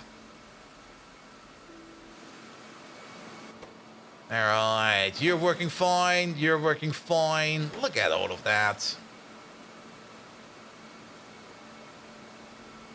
A little bit surprised that not all of these are running, but I guess it's backing up in here and it will probably stabilize itself after a while. Because we are pumping it in hard, which means we do pump in more than we need. And it is a perfect ratio over here. And it will probably take some time over here to balance itself out. Then the acrylic nitrate or whatever this is being made fairly well. Excellent.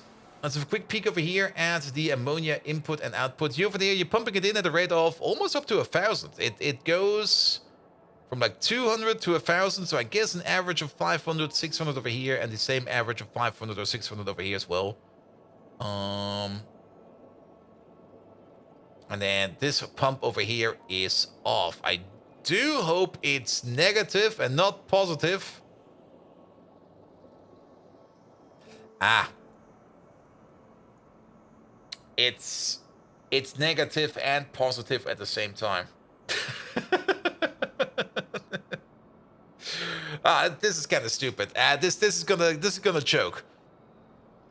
So, this part over here, where we make the this stuff over here, where we make the acrylonitrile over there, this one is ammonia positive, because the 20 cyanic acid over here, we turn that into about 120 ammonia, and we need only like 50 over here. So we are more or less 70 ammonia positive over here.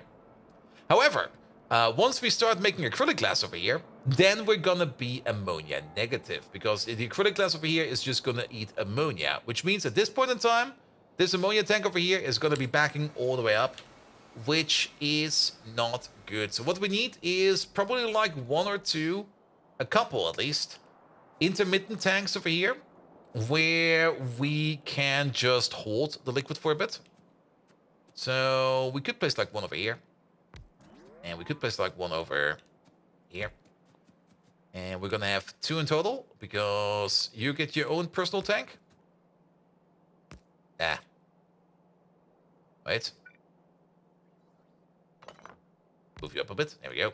And you get your own personal tank. Yeah, they're gonna be a bit off, but just think of it as balls. I mean, if your balls don't sit like this, it's gonna be uncomfortable. So, yes. This is a natural pattern design. This is how things are actually in nature. But you're already planning on leaving a 1.1 instance on disk just by setting up a new instance for 2.0. And we made our first acrylic. Here we go. There we go. But now we got a little bit more of a buffer. I'm actually not quite sure if this is going to be enough of a buffer. I'm also kind of surprised that... Oh, because we don't have a requirement for that. We do pass it through right away. Yes. Because they got a combinated thing over here. Well, the one that's higher up should be bigger too. Really? Is that the thing as well? I didn't know that.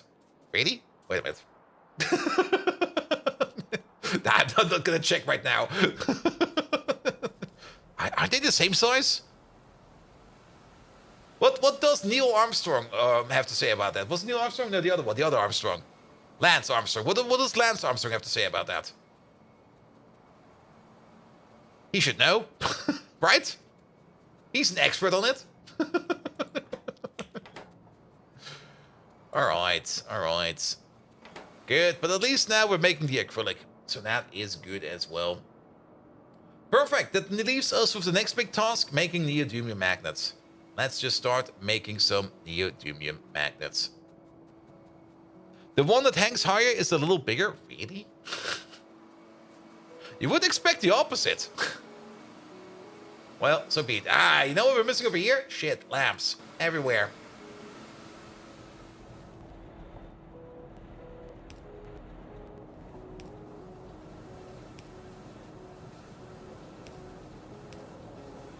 There we go. Make this nice and bright. Can we maybe just do something like this real quick? There we go. Copy this. Take out everything that's not a pole, nor a lamp. There we go.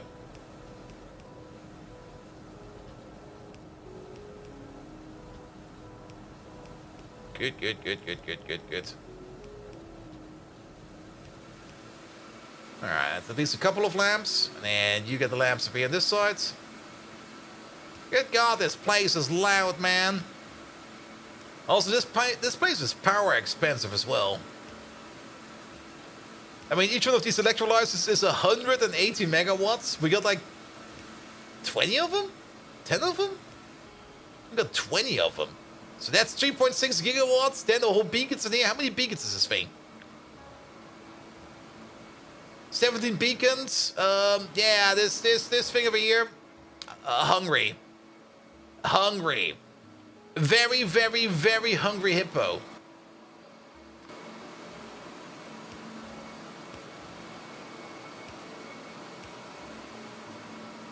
Here we go. Here we go.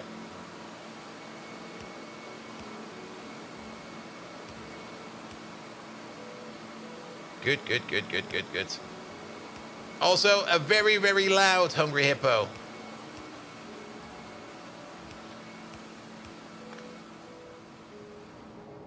Alright, this one is less loud, but this one has lamps. Okay. Yeah, power. I thought we were better for power. We are kind of better for power, but we're 110 gigawatts. What the hell? So, this place over here, it is going faster, but it will still... I mean, we can check over here. The amount of salt operations we need is 761 salt smelts. We're sitting at 165. Also, we are somehow out of coke. That's also kind of surprising. How did we manage to run out of coke? The coke is coming from over here. It's coming from over there. It's coming from over here. It's coming from over there. It is coming from... It's coming in via a train over here, I guess.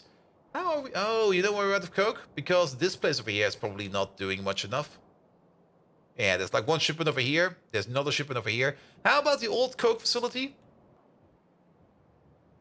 Oh, yeah, wait, what? There's loads of coke over here. Well, actually, there's not. There's loads of coke over here. There's one shipment over here. There's another shipment over here. Yeah, we are a bit low on coke. Probably because we are gonna be low. Remember this place? Yeah, it's empty. Coke Island failed? No, Coke Island is running out. Coke Island is just running out. We need to make some more outposts. Outposting is going to be mandatory again. And I guess it's also a good thing to do like in the last half hour of the stream. So let's just do some outposting. There's a decent amount of coke over there. Look at that. That is like 57 million, 100 in total, 144 million. Not coke, coal, I mean. 134 million coal over there. And then there's also some coal fields, which we might want to pick up as well. But these over here do take a little bit more of an effort to be made because we have to put down all the small miners, which is always kind of annoying. Pom pom pom, pom pom pom. Also, let me make sure that we have a peek at chromium over there.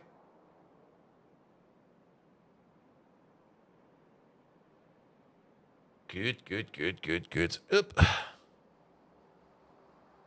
Also, Twitch chat room reconnecting all the time is also kind of annoying. There's another coal. This is kind of small. This is 14 million. This is almost not worth it. We do have this land over here, but these over here are also slowly running out. This is actually not a lot. This is a total of like 32 million. That's... If we maybe peak up to... That's 20 over there. That's 25 over there. That's basically this amount. All right. We do still consume quite a bit of raw coal. That's 41 million over there. Inside the base. Yeah, we need to outpost. Let's also have a look with the other terrain scanner over here. And that is going to be the raw coal reserve. Now, wait, we need to coal deposit, isn't it? There is coal over here. Okay, let's have a look for it. Coal. The coal reserve, there we go. Yeah, 1.7 million over there.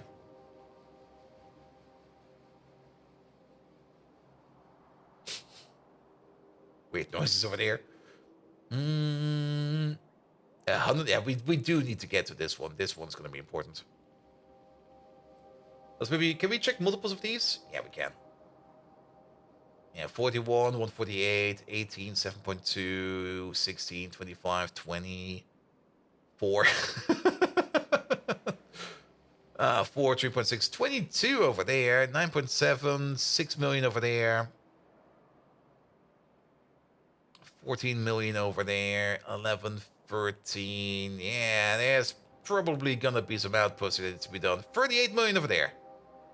But yeah, this one over here, these two over here are the most lucrative. We can also blow up some buttons over here, and we got train rails not too far off from over here. So let's go get those two. All right. But yeah, things are being consumed. In the meantime, we can make the acrylic over here, so that's perfectly fine as well. The acrylic can just back up over here. We don't really need it right now. The magnets we're gonna be doing later then. Let's have a quick look where they are. The neodymium magnets. They should be... Aren't they like on the high tech? Or on the fusion?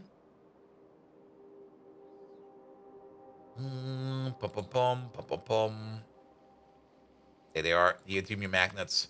So borax, the fuel rods. Yeah. And for the fuel rods, we need the lead containers. And the lead containers, do we already got a better one? No, we don't. I kind of want to do this one over here, but we just can't.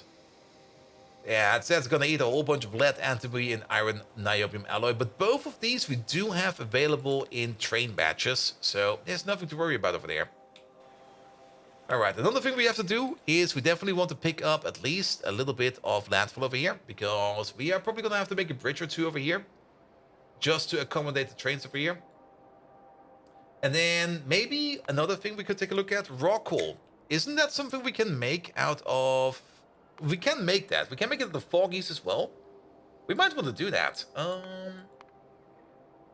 And then we can also make it out of bio oil. And bio oil over here does consume a little bit of quartz tubes and a little bit of silicon carbide. And silicon carbide comes from a whole bunch of coke, glass, and graphite. But overall, the loop for raw coal over here by means of bio oil is positive. Yeah, from biomass. The biomass loop over here is definitely a viable way to go. And... oh. This is kind of interesting as well. Never noticed this one before. We can either spend 200 bio oil to make like 20 raw coal, a bunch of condensates and some ash, or we spend half of it and get 15. Now, the condensates are also pretty good, but to be perfectly honest, maybe just going this route over here, this will definitely give us more raw coal for our buck. No longer biomass to raw coal directly. That's still in, but it's kind of expensive. You don't really want to be doing this thing. I mean, I guess this is in here, maybe for the emergency, or maybe as a sync recipe. Is this the old map that had the Pepsi? Sadly, no. The Pepsi sign is on the previous map. But yeah, maybe we do need to set up some bio oil over here. Rip Pepsi. Oh, we can put it up again. I still have that map. I can still boot it up. It's still perfectly preserved. Now, this is sadly a new game of Pyanodons, and we don't have the Pepsi sign. I could maybe copy it over, though. I mean, we could do that real quick. Wait a minute. I'm going to steal the Pepsi sign. One moment, please. Let me just steal the Pepsi sign real quick.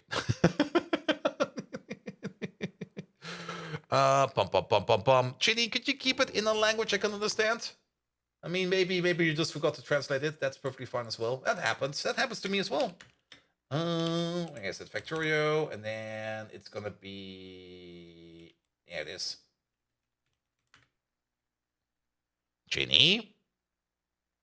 If not, the moderators are gonna be angry. You don't want the moderators to become angry.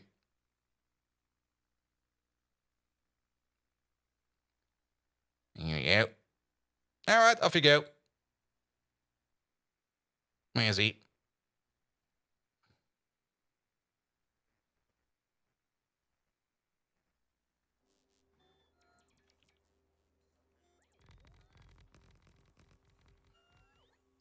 Did we crash? No, we didn't crash. Oh, good God. Oh, the colors, man. The colors. Now, we're going to steal the Pepsi sign real quick. One moment, please. We're just going to steal the Pepsi sign.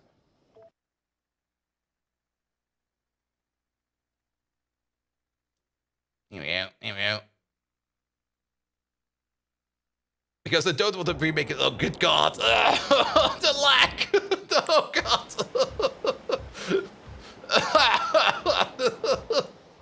Welcome to the old base. Oh, this massive clunker. All right, where's the Pepsi sign? Sorry, we have to find it first. It was around here somewhere, I guess. Wasn't it like it? It's right next to us, isn't it? Isn't it right next to us? It is right next to us. Good. Here we go. All right, and then of course it's going to be called Pepsi Man. Here we go. We probably need all of this. That'll be fine. Create blueprint. Drop it in for a second, and then very much important. Where is that? Export to string. Copy. Let me just put that over here real quick. And let's make a new file. File. New text file. There you go. Boop. All right, there it is. Pepsi Max. Oh, good God, the lag. I completely forgot most of this. I mean, if we're already over here already, let's have a quick peek. I mean, we already booted it up. We might as well take a quick peek. Remember, delete when empty. Never did that. Never did that.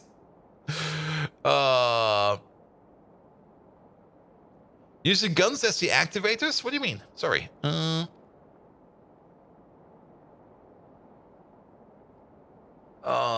But yes, the old base with all the biters over there, going at a rate of 16 UPS. The logo's the old one? It is? It's my favorite logo. No. You should try the new Pepsi logo. No, you're getting the old one. I'm not making a new one.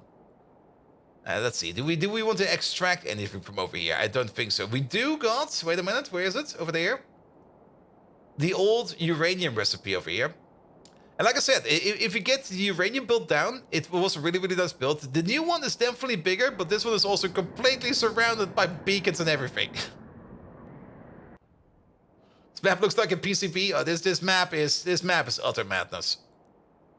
It's absolutely utter madness. Especially the science center. Where's that thing? Where's the microchip or the CPU? There's the CPU. This is the science center. We're doing some science, it seems. Why did I do this? I have got no fucking clue. But this is our science center.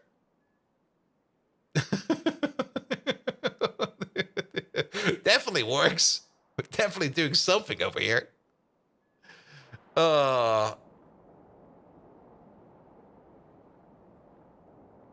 Good. We never finish off the middle of this thing over here. It's just too big.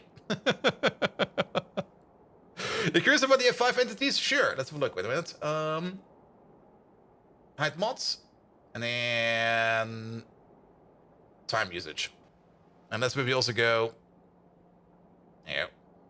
So, every frame update is about 60 milliseconds. Wow. Spending about 6 milliseconds on trains. About 7.5 on electric network. About 37 on the entity update. 3 on... How much are we spending on pumps? It's not in here yet. That's in the other one. Too much factory. Alright, what about entity usage over here? How much are we using on pumps over here? We're spending like 1.2 milliseconds on pumps alone. But most of it is actually going into... Where is it? The biggest consumer over here is unit inserters. We're spending 20 milliseconds on fucking inserters. And you know why this is? This is because we got the... what are they called again? Where are they? We got the mini loaders over here. And every mini loader is 2 inserters just going ham. And that's what you get over here. That's this cost over here. 20 milliseconds on inserters. Everything else is actually kind of fine if you think about it. Assembly machines is only 4. And you know what makes it even worse? I mean, in this one, we do got the logistic worms. Good God, this is loud over here. We do got the logistic worms, but we also do liquids through logistic worms, and that's just barreling. We just barrel shit through logistic worms. Probably not the best idea, but it got the job done. Also, are these still bugged? No, these are fixed again. Time to start optimizing this factory before we go back. No, I'm not touching this one again. I mean, the logistic worms definitely make some parts better. Especially if you want to make certain things over here and you just logistic worm it all together and you just go for it. We also got very, very phallic sword builds most of the time where we're just making like one sword after another.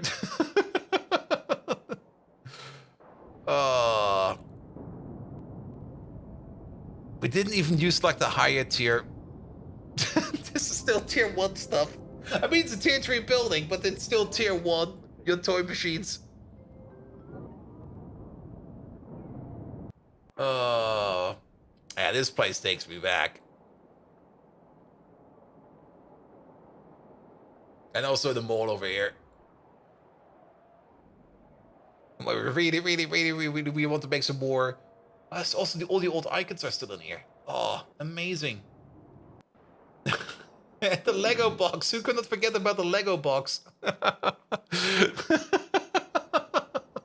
Did we actually have... No, we were always crafting down here somewhere. We were always like putting blueprints over here somewhere where we could see. Also, all the biters. Like all the biters all the time. Everywhere.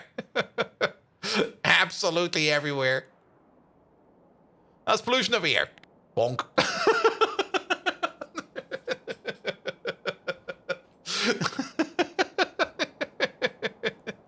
Yeah, pollution is good. Pollution is very, very good. Especially over here. Like the pollution is all the way over here. There's nothing over here. It's just like, here, have some pollution. Especially up here, where it goes all the way up here, where there's like absolutely nothing for miles. And mostly it's coming from, I think there's an oil refinery over here, something like that. That's pushing all that pollution around. Or maybe there's something else over here. I've got no clue. All right, we liberated the Pepsi sign. We're leaving. There we go. Quit.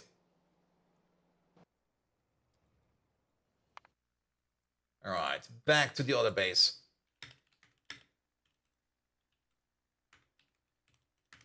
Here we go.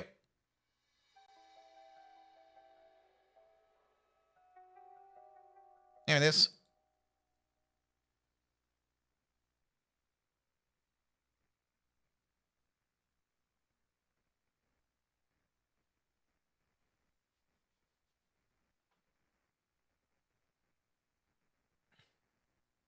Hence the loaders, yeah, hence the loaders. But like I said, it was mini loaders, and there were like 2 inserters all the time. All right, we have liberated the Pepsi sign.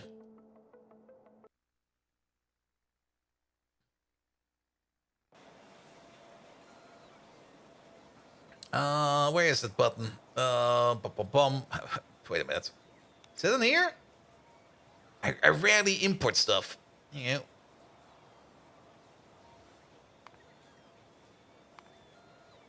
All right, good thing we have it over here. Copy. There it is. Pepsi sign. All right.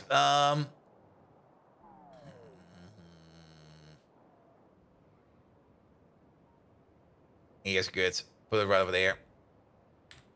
1 Pepsi sign, please. And then we still need to do the outpost. We got super distracted. All right, let's pick up some coal thingamajigs over here. And that'll be fine. We also need to pick up some landfill. So, coal mines, where are they? That's only 5. That should actually be enough, because we can also recycle the old ones. Then, we should probably also pick up some miners. And Pepsi is just bad Coke. Nah, Pepsi is better than Coke, in my opinion. But you know what's even better than Pepsi? Afri-Cola. Here we go. That should be some miners over there. Mate. Mate is also better than Pepsi. Have they already built this? Ah, that was fast. Alright, and then we do need... what do we put over there? 2 nukes.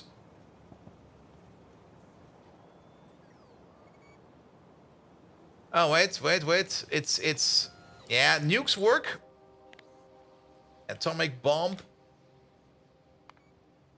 But we do need to do this thing over there. Atomic bomb. There we go.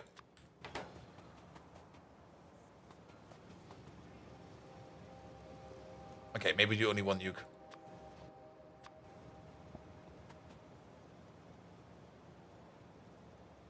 It needs to be 2, man.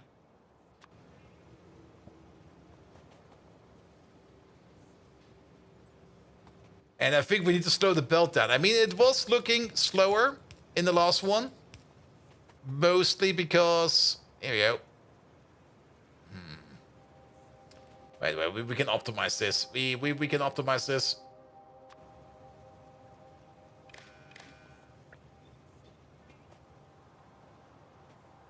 There we go.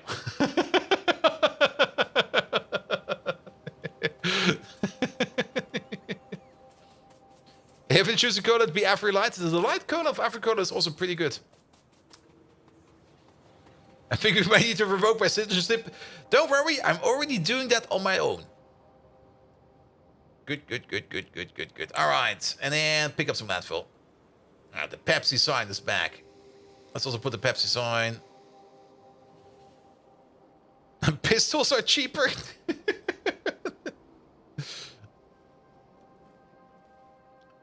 And Afri versus Fritz?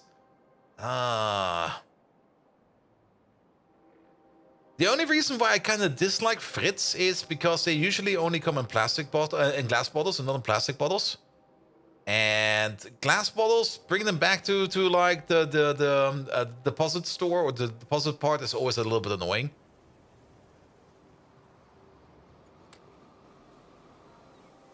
The time that Bolt starts his collab rant. Here we go. Here we go. Would be fun though. I mean, for that you need to be bigger. I mean, it's not uncommon to see that streamers start some kind of food-related line. I mean, you got all those things out there, and I'm pretty sure there's more out there being made by random influencers or streamers and stuff like that that just started their own product. But mostly probably because people just went up to them and was like, "Hey, you want to sponsor this?" And they're like, "Yeah, sure." Did I apply for a German citizenship? Not yet, but I do plan to do so soonish, probably next year. Because I don't really need my Dutch citizenship. It doesn't do anything for me. I mean, I'm a Dutch man at this moment in time, and I go like, yeah, I'm Dutch, that's great. I have no clue what's going on in the Netherlands. And also in the Netherlands, they're more or less of the opinion that, like, if you don't live in the Netherlands, just change your passport to wherever you live. It's gonna be way better than just being like a dead how to put it, to be like and not really that useful person for things like voting and stuff like that in the Netherlands. And our Globus is full of influencer drink trash now. Hey, I can add to that. How about that? You can live with glass bottles, just get rid of the stupid caps. That's true. And I think on glass bottles you don't really see the weird caps yet. But then again, I kind of got used to them. I mean, maybe they optimize them a bit more. I do kind of remember like the first couple of caps that came out with that weird slip on it on top of that. They were like absolutely horrendous to drink out of. But either I got used to it, or I just give them like a strong enough of a nudge or something else. But lately, it's fine. It's definitely fine.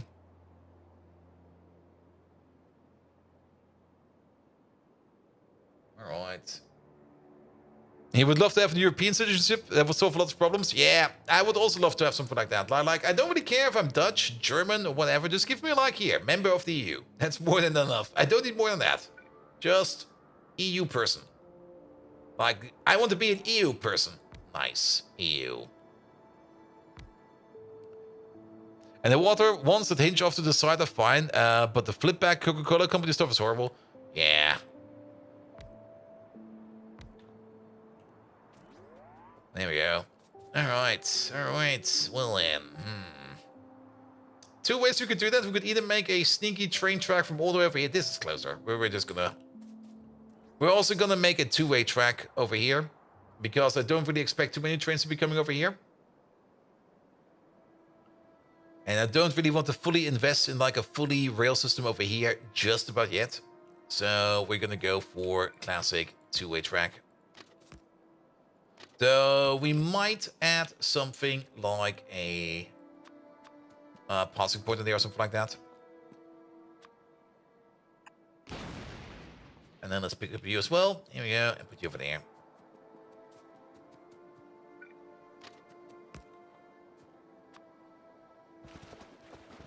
Actually, make this a little bit bigger, because we probably want to have a power pole next to it.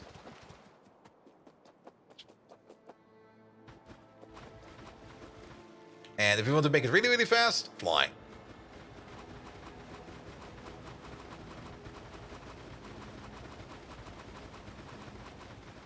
To somewhere over here. And then... Yeah, train track will be over here.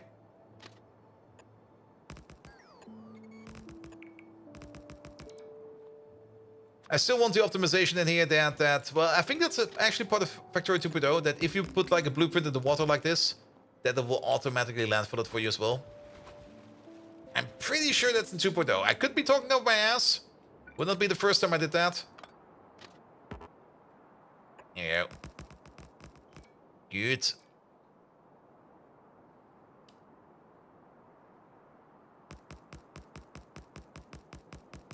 And then some water over there. Yeah, I'm also pretty sure it was. I'm pretty sure that was as well. Alright, alright. And then we do want to have a bit of a passing point over here. So let's make a bit of a passing point over here.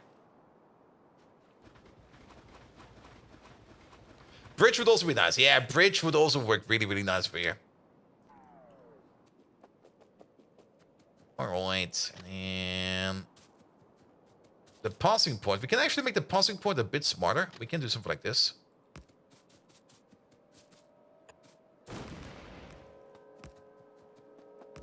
And then just pull you. This should hopefully be long enough. Oh, really? There's a corner missing? Really? There you go. Let's check. Yeah, it's gonna be fine. So you're gonna have one over there like this. You're gonna have one over there like that. That's gonna be for parking over there. If you check a look over there, perfect. Which also kind of means that you over here do no longer exist like this. You're gonna be over there. Which actually also kind of means we can just get rid of this over here. Here we go. And we put in you over there. And that also means we can put in you over there. So a train that comes over here can just sit over here and can wait over here if this track over here is occupied. And then the train over here can just come along over here and can wait over here if this part of the track is occupied. And that should at least alleviate a couple of the issues over here. And then while we're at it, we might as well want to put down the power poles over here as well, because we do need some powers for whatever we're going to be building. What the fuck? Excuse me.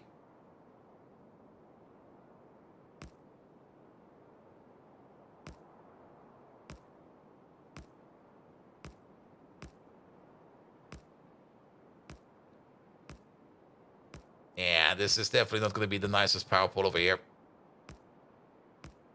Also, I just noticed an issue. Wait a minute.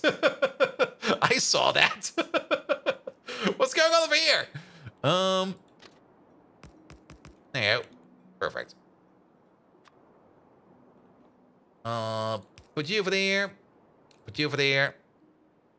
And then, oh, there's a lot of gaps in here. Excuse, well, there's landmines. That's why.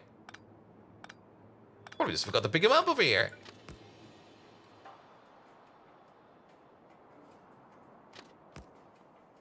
I see another gap further down the road. Right over there.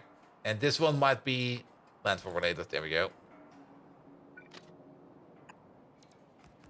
All right, good.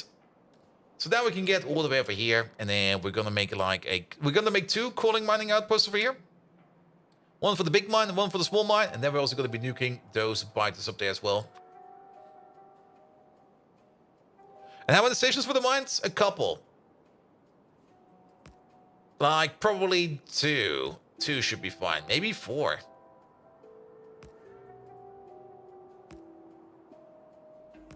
Alright, this will be enough. Pum pum pum, pum pum pum.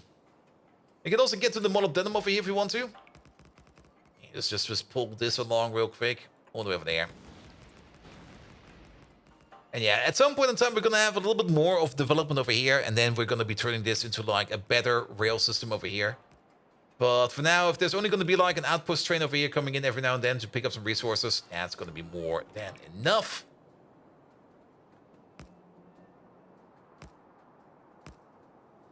And of course, oh,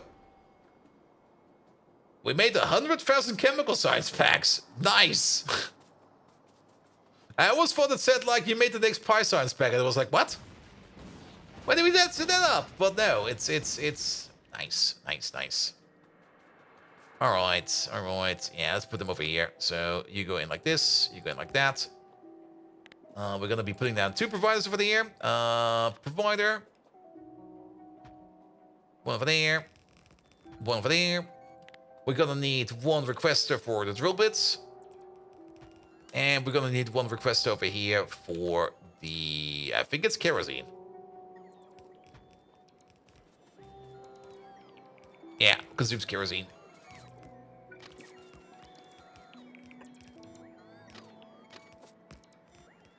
There we go, there we go. And like you said, you wanted to do an eco zone in the city center, only if you have some ultra low emission car for eco reasons, but meanwhile they have a freaking aluminum plant and car manufacturer in the industrial sector. Yeah, there's definitely some weird rules going around. I can definitely agree to that.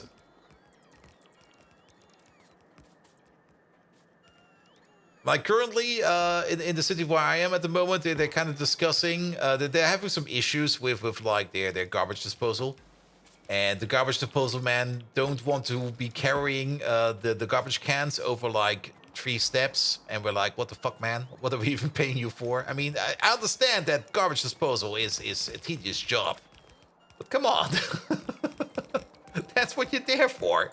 The previous company did that all the time.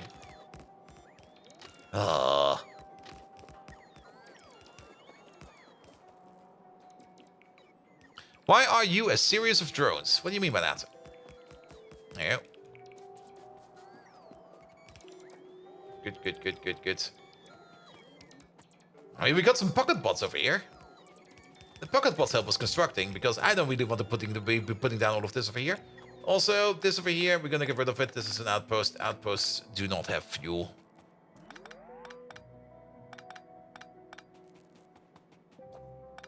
Yeah, the greenwashing is more a thing I kind of dislike, and it's still going on everywhere, more or less. And most of the time, it's actually not even that hard to prove that greenwashing is going on. But then once you prove it, people just go like, eh, it's good for the environment. You go like, ah, excuse me? Nothing's changed, man. It's still the same terrible dump.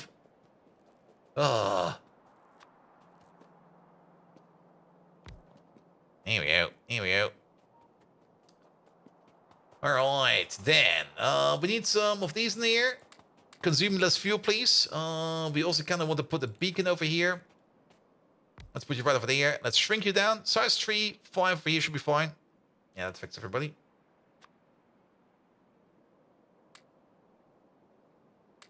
Ah, you need power for that.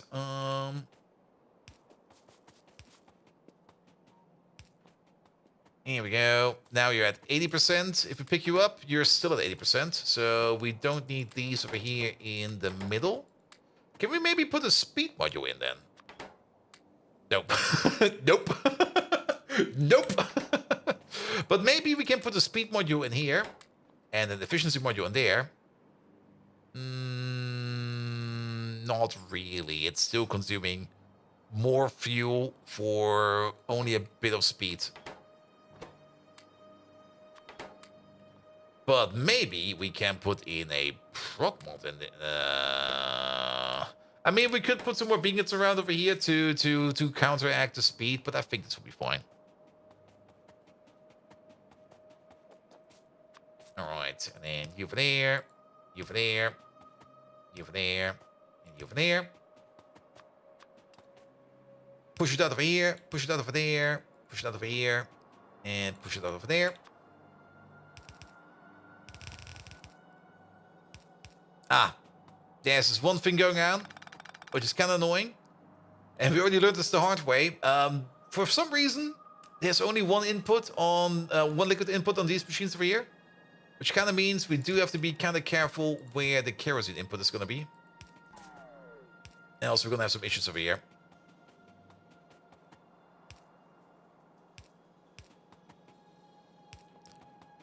I'm working tourism and then sending customers to link some carbon offset thing. If you don't like it, deal with it. And all those carbon offset are scams. Yeah, most likely. I mean, we can hopefully assume that there's at least maybe 1 or 2 genuine in there, but yeah. Most of them I just get this feeling that they're scams. And that's already bad enough. I mean, without looking too much into it, because I didn't, so I can't say anything about it. But you already get like this base feeling that these things are just scams, and you go like, yeah. If it already feels like a scam, how likely is it that it actually is a scam?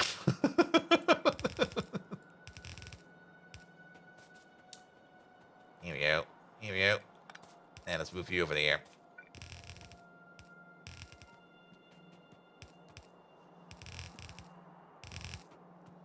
Here we go. And I think about the most of a tree planting, which is great, but planting trees doesn't really help in the long term. Yeah, but some of them also turn out as like, yeah, we're planting trees. Never planted a tree. Not a single tree has been planted.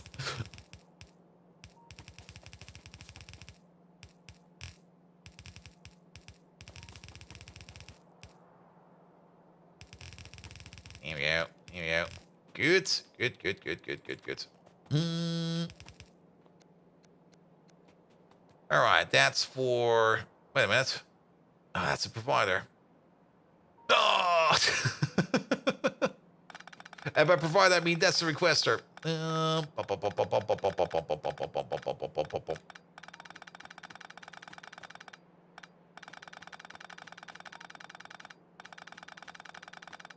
Yeah, because it still needs the drill bits over here as well.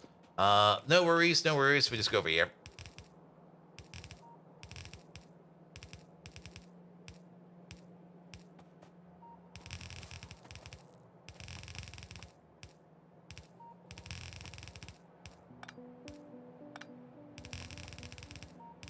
Here we go. Here we go.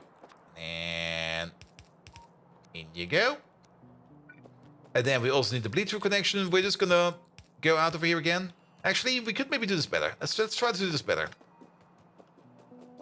Because going into and out to the chest all the time like this is actually not really good for you. Or not really good for this whole thing over here. So how about we try the following? Let's cut this over here a little bit. Technically, we want to evenly split these across both of these. So what we could do is do something like this.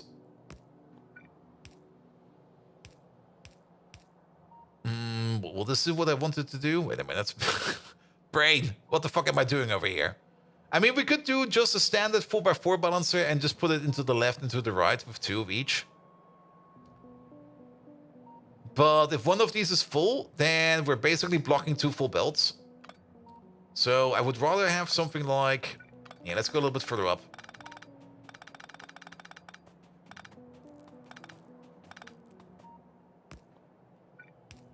We never really know which one of these will be full or not, so we're just gonna do something like this. You go like this, and then you go further on.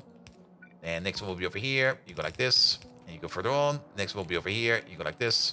Next one will be further on. Next one over there will be over here, and then you go further on. Here we go. And then we cut all of these around, and then we make sure that we don't need all of these underground. This is more or less gonna be like halving down the size of the belt over here, but in my opinion, it will be fine. Because now we will be filling them both up 50-50, and if one of them backs up, then everything will be going into the other one. Here we go. And then we don't do the pass-through through the deposit over here. All the same provider? It's all the same provider.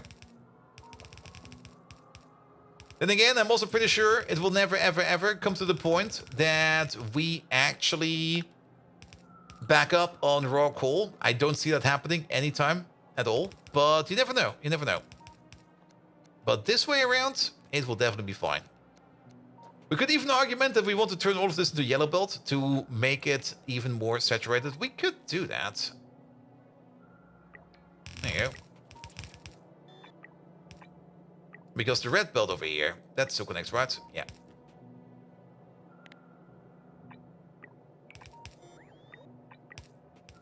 But what will happen if we back up? If we back up, then we halve ourselves again.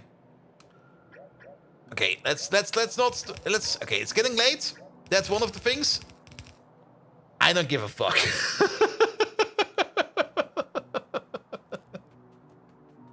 We're gonna do it like this, and that's fine. It's one of those reasons why you should not be working late. Because if you start working late, stupid stuff like this happens.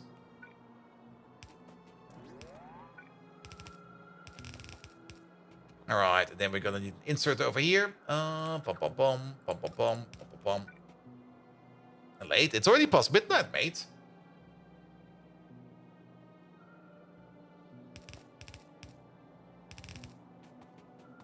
There we go. Where did the evening go? The evening went into the fun zone.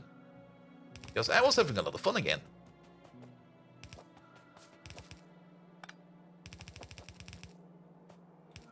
There we go. We can use the blue insert over here. Blue insert is fine. Alright. Insert, insert, insert. Have a power pole over here and have a power pole. Really?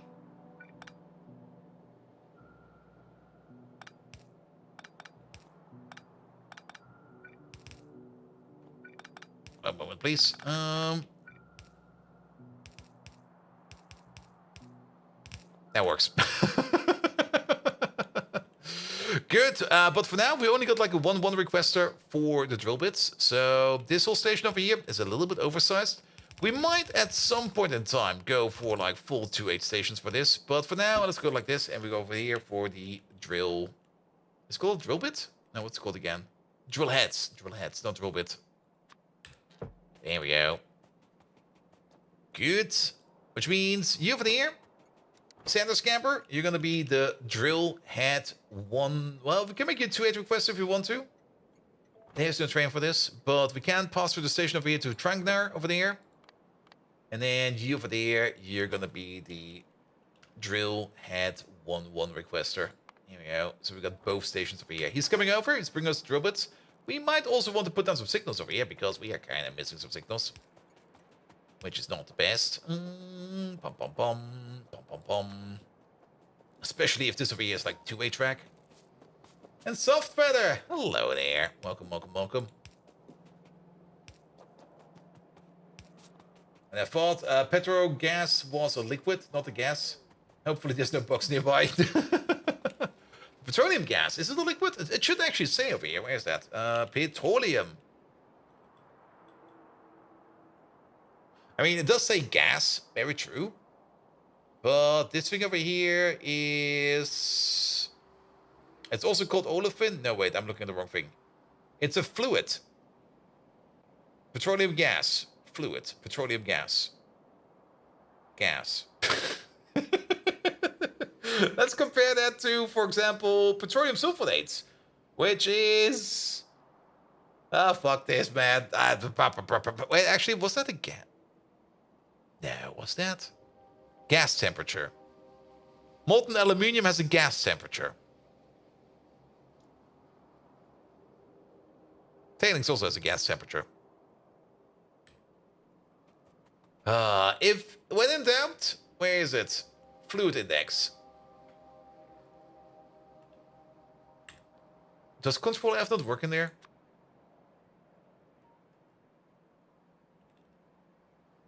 Petroleum gas is a fluid. But...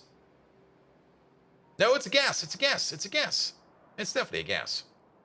It was evaporating out of a tailings pond? Yeah, it will evaporate out of a tailings pond. It goes into a pine gas vent.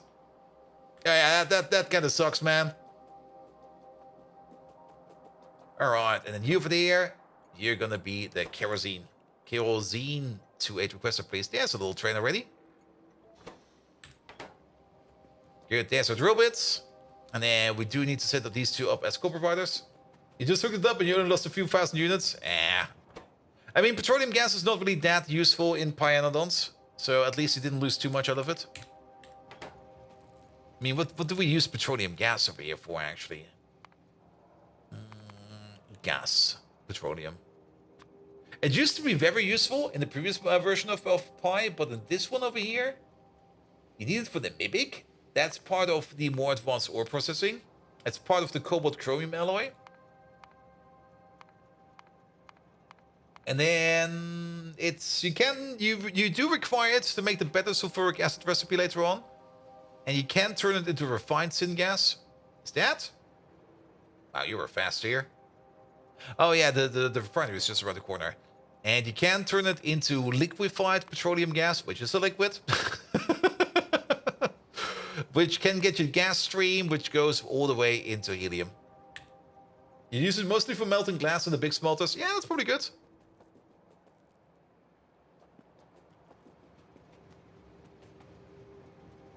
What's going on over here?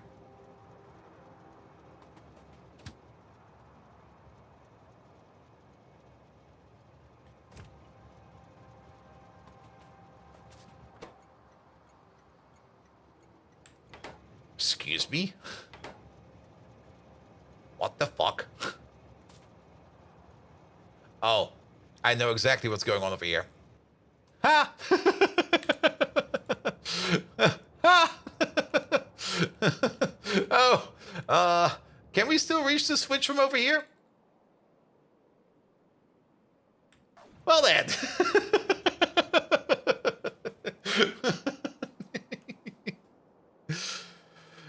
Nothing to worry about. We are prepared for that. We do have a brownout searcher, which we can just boot up real quick.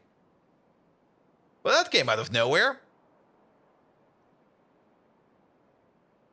And good with the power networks. I thought we fixed power, but maybe something broke. You never know. But that's probably also a good point to call it soon. So we do have to check up on some of these things over here. I'm just going to activate the brownout buster real quick.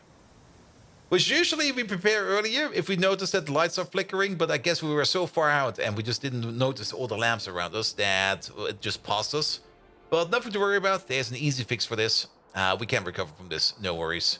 But we do have to time it. I mean, it's going to be one of those things where you have to time the power switch the moment that actually, if we're not completely out of power, no, but we're very low on power. Oh, this might actually be dangerous. I mean, the moment we are completely out of power, let's maybe fly by the base real quick and pick up some windmills. Because the moment we are completely out of power, that's the moment when we can't start it anymore. We can always restart the power plant at a nick of power by just timing it correctly. But if we are completely out of power, then we can't even restart the power plant no more. And kerosene is not connected to the miners. That's also true. Less important right now. Time for some fishtails. I think we got something better than the fishtails. Don't we have... Did we actually ever make the Mark II windmills? Wind? No. Vertical? No. Horizontal? What the fuck are they called?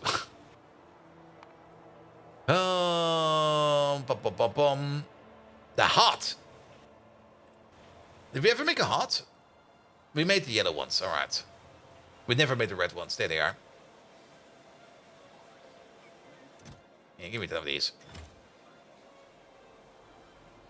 Just in case that we have full... But the Pepsi sign is still working. The Pepsi sign is fine. Ugh. Also, why are those inserted so fast? Wait, what? Did we recover? No, this is an internal power network. What the hell?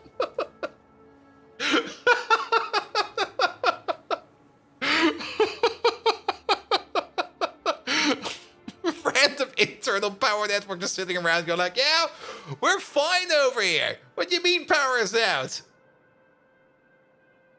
Runs for animal power? I think it actually does run on those AUG power plants we have over there. Well,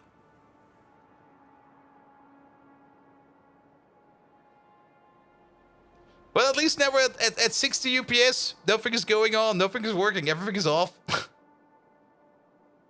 It's always that tail. Like, wait, did the game just speed up? Uh-oh, power. Zap.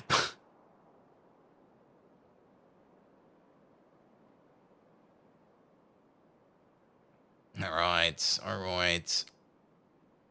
Unless something worse has happened, then we need to maybe figure out something else. Okay, we're almost there. We are almost there.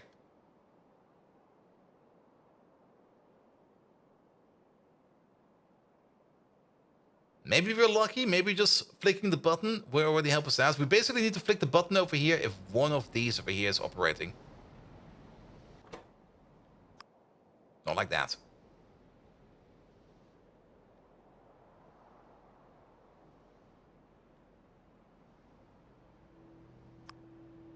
There we go. Because that little bit of internal power over here is more than enough for these over here to all start working again. And now we're running on internal power over here. Internal power alone.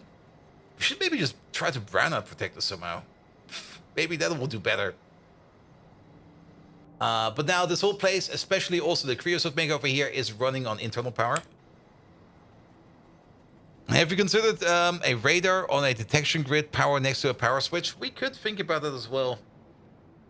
Wait, a radar? Can we check power with a radar? I mean, we can connect fingerpricks to this, can't we? No.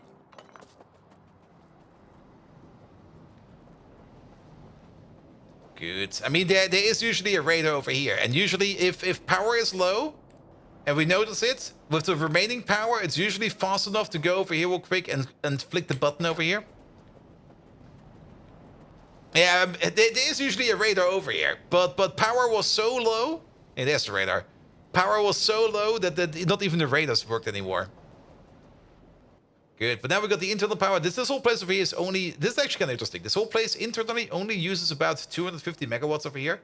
And externally makes up to 447 gigawatts. That's actually kind of interesting. This over here, average output is 5 megawatts. So if we wanted to make this green over here, we would need to put down... What is that? 10, 20, 30, 40, 50? 50 of these? However, if we go for the next level hot over here... That's an average output of 25 megawatts. What was that? I came, I spun, I conquered. My face is in the way.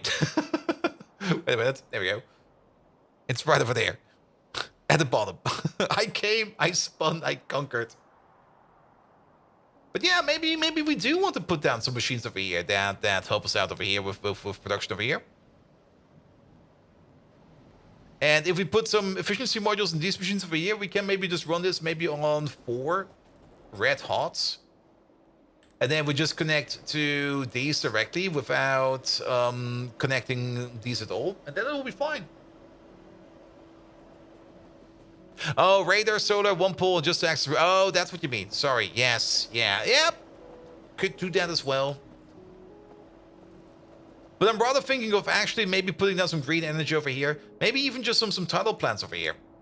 Or maybe actually investing into these over here to make the other ones. What's the difference between you? You over here, you make... That's lovely to see. You make 20 megawatts. And you make 25. The difference between these two over here is this one has less of a variance. So this one over here has 50% of variety. This one has 70%. But at the end of the day, you're going to have something like an accumulator next to it. So, speaking of accumulator, we might then also want to make the better accumulators over here. So that we can compensate for that.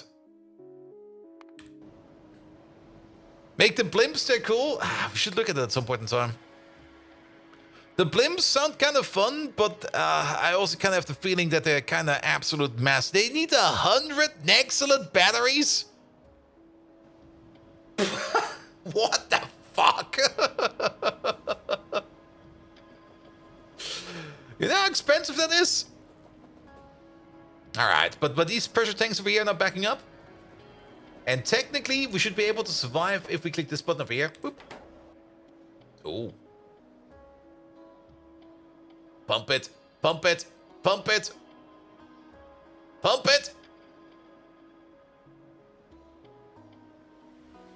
Okay, we might have some other power issues as well. I think we have a multi-fail. Because usually another power plant should be kicking in right now, or another power plant should be available. Yeah, look at this. This power plant is off. But mostly because you're missing buffer. So yeah, this power plant over here is also drained. So turn you off again. We can also isolate this power plant. Have you seen the sneak peek for Pi SE Melon posted? No, I have not.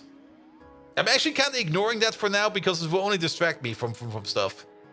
But let me guess, it was some kind of ludicrous crafting recipe?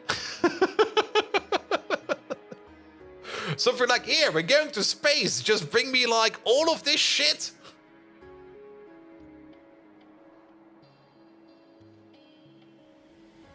It was a GIF. Ooh. Alright, let's put some switches around real quick. Yeah, let's put one switch over here.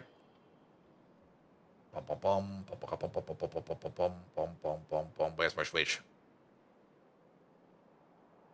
I got too much shit in my inventory. There it is.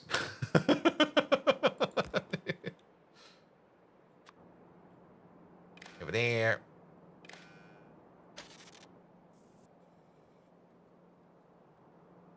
Yeah, that's fine. There you go. Again, we need to time this with one of those turbines.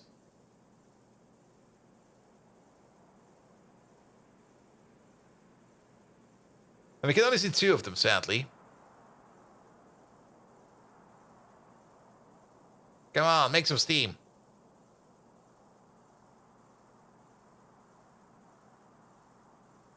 Come on.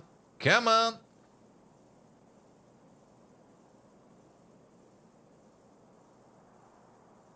I already know the moment I look away, this thing over here. Oh, there we go. Good. Isolated.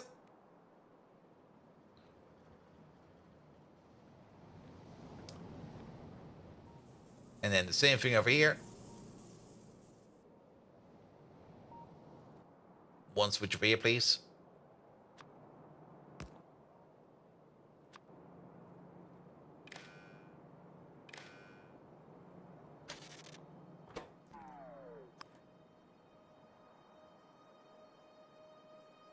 Oh, this one's even harder to see.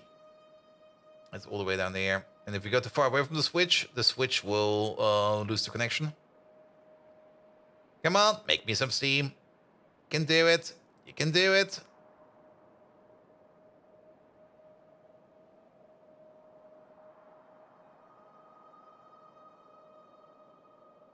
We should maybe also check this one issue over here right now. And that issue is that I think the natural gas pumps are not on the same power network right now.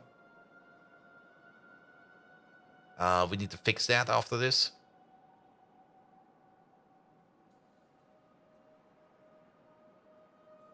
Come on, give me some gas. Just a little bit of gas. Any second now. It can take a while before we get it because power needs to spool up and everything.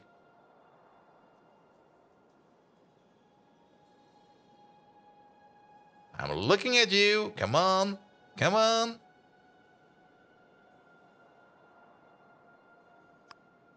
Nope. We can also try at random because we can't see the other one. We might be able to hit it at random. Nope.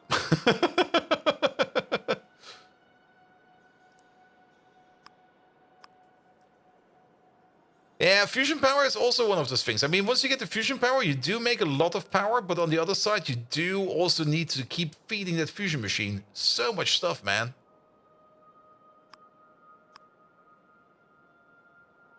I can see one of those gas machines over there working.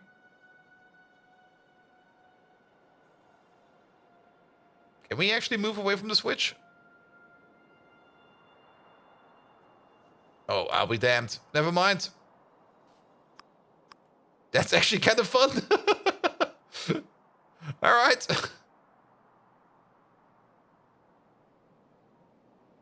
I can see one of them over here. They are making steam. So we should be getting some steam soon.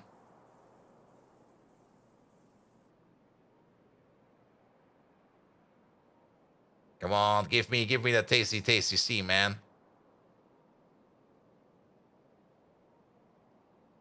The other thing we could just do is maybe just like push power from one of the other bases real quick. And then use that to jack this one up. Let's do that. That's easier. Nuclear power when? After we've done at least a little bit of, whatchamacallit? Pi science 4. And then, pop. There we go. That's working now. Cut you off. There we go. Good. Then again, I think that these down here are... Yeah, these over here are connected to the internal power network. That's great. No, those pumps were still missing. But these over here are not connected yet. That's the other issue. It's these over here that are important. And these over here are getting power from random up there. Let's not get power from random up there. Let's get power from random down here. Excuse me, have you run out of power?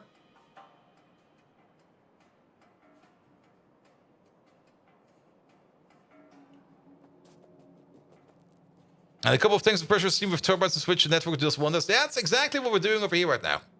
That's exactly what's happening over here. And we can just turn you on for a bit. Here you go. And we can most likely also turn you on soonish. We're gonna give you a little bit more time to recover. But not only that, I think this tank over here is also empty. Yeah, that's the other issue. So, here we go.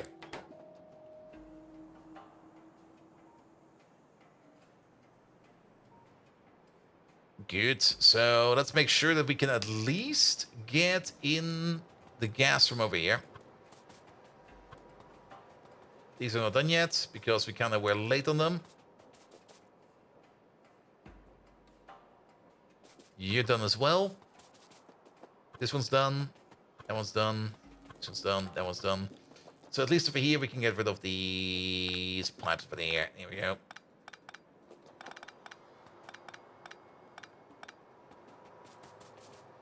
This one's still running. We can't take too many pipes out, because we still want to feed you, if possible. But this one's fine. This one's fine. That one's fine. This one's fine, but this is the connection from the outside. You're getting. All right, that's all the pipes gone. Good. And then we just start to connect all of this together. Let's rotate you around like this. There we go. You go over there. I think we do need a little bit more natural gas, so let's get these gases together.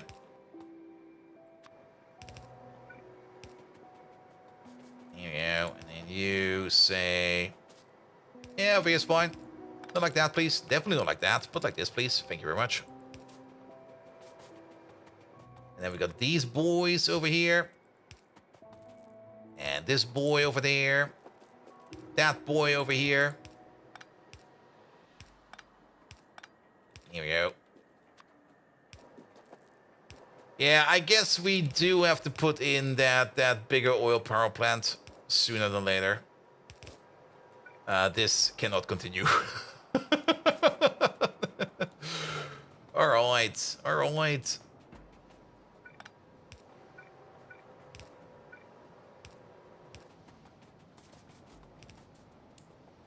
And then let's bring the gas up. Let's maybe also put down the pump over here. Because it is kind of far away. Are you already flickering? Oh, yes, you are.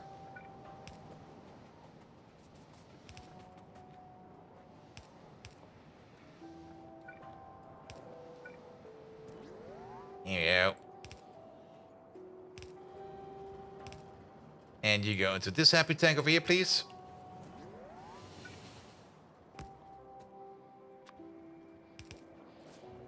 There we go. All right. And then let's see if we can disconnect the power over here, because you should at least be running some steam over here, right? Disconnecting this over here will still make some issues, but we do need to disconnect you. Let's see if we can get like a lucky frame. We basically just need a little bit of steam over here. We could try to connect up the other place real quick and make sure that that one then gives us maybe a little bit more of a power. But then we can let these internal networks over here just sit around for a little bit and let them like regain their power for a bit. And once they got power back, we're just going to force inject it into it and we're going to bust the brown out. There are some power plants over here that... There we go. Just made it in time.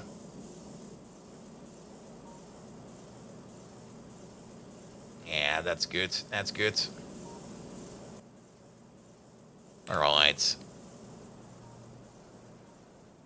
And now this whole thing over here is just going to be cycling on its own, which also means that we're now making way more raw gas again. Perfect. Yeah, us having like not enough raw gas over here was also a bit of an issue. While we're here, disconnect you. There we go. Okay, you were still good for recovering. Llama boy, hello there. But yeah, with current power issues going on like this, I guess we're just gonna have these power plants over here just sit around for a bit. Just charging themselves before we let them loose on the base again. I never really checked out this power plant over here because we technically don't really use it anymore. So that's also going to be a bit of an issue. This one over here is the one that takes a bit of time to spin up. And we're going to make a similar one for this down here. And how goes Factorio? Greg Tech New Horizon? It's going good. Power issues. Wait, power switches can be toggled from map view? Yep, we learned that this year. That was the last thing I learned in Factorio. Power switches can be flipped from the map. Because I tried to flip a switch by copying it around and going like, here, just update the thing over here. But that doesn't work. And then somebody was like, click it. I'm like, huh.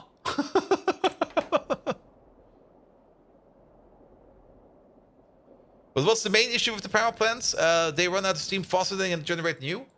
No, I think we're just using too much power right now. Power gating some of the other builds over here will also help. There's also still some builds over here, especially over here, that are just open gates right now. We probably got a couple too many beacons sitting around, which we also need to, not really cull, but we need to power gate them. And of course, power generation should be more or less self-contained. Now we could try to do, what we could try to do is maybe try to isolate power over here and try to use a power pole over here to pull out power from over here, while we keep this also on an isolated grid. And again, we could do the same thing over here for both of these, because this thing over here is, this one is actually consuming more power than the coal power plant. This one is eating 500 megawatts. What the hell? Whereas this one over here is consuming less. What? What? What do you mean less? But yeah, we're gonna let them sit over here, fill up their buffers over here. Let them spin, let them win. I'm a little bit concerned that you are not working. There must be something backed up in here. Fluid shortage. You're not getting in enough raw gas, it seems. Oh, is there a pump over here that's still connected to, like, this one over there? A pump speed of 5. But you should be part of the internal network over here. You're part of this power pool.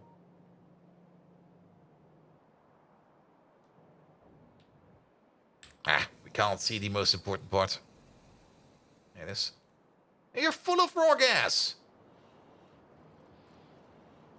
Alright, you're pumping full speed over here. That's a culprit. Yeah, fuck that thing. There was a pump in there. I was like, nah. I'm running a low power mode. There we go. Good. And now all of this over here is also internal. So we're going to let this thing over here fill up. We're going to let that thing fill up over here.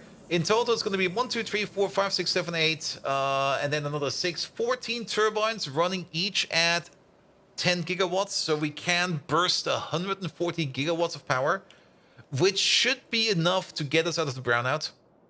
Also, we got this little power plant over here doing something every now and then, though we do have to be a little bit careful. This place is currently not doing anything, and if we're running out of creosote over here... And we're already out of creosote. This is more important right now. Why are you not operating? Because your red oil and your middle oil is full. Middle oil over here goes into you. And you are missing... You're missing steam? No, you're not missing steam. What? Oh. How long has this one been broken? Forever. There's a pipe missing, like, right over there. But these are fine. Your output is full, yes. And your output over here is full on the anthracene over here. This one is full. And we're trying to do something with the anthracene over here. What are we trying to do with the anthracene over here? Probably nothing good. And we just need to sync this a bit. So let's fix that real quick as well. And yeah, I'm looking at the clock every time, and the time is just ticking on and ticking on. But I do at least want to be on a power... not really a power positive, but on a power positive outlook point before we call it. Because then I can spend all the time, maybe on the weekend, maybe on Monday, At least Monday morning, because Monday midday and evening I've got something else planned. To fix stuff over here. But yeah, things like anthracene over here, we definitely do want to void this if we can't use it no more. And that's you over there, that's you over there, that's you over here, that's you over there, and that's you all the way at the top. This pipe over here is just full. We don't really want to be spending any more time over here in trying to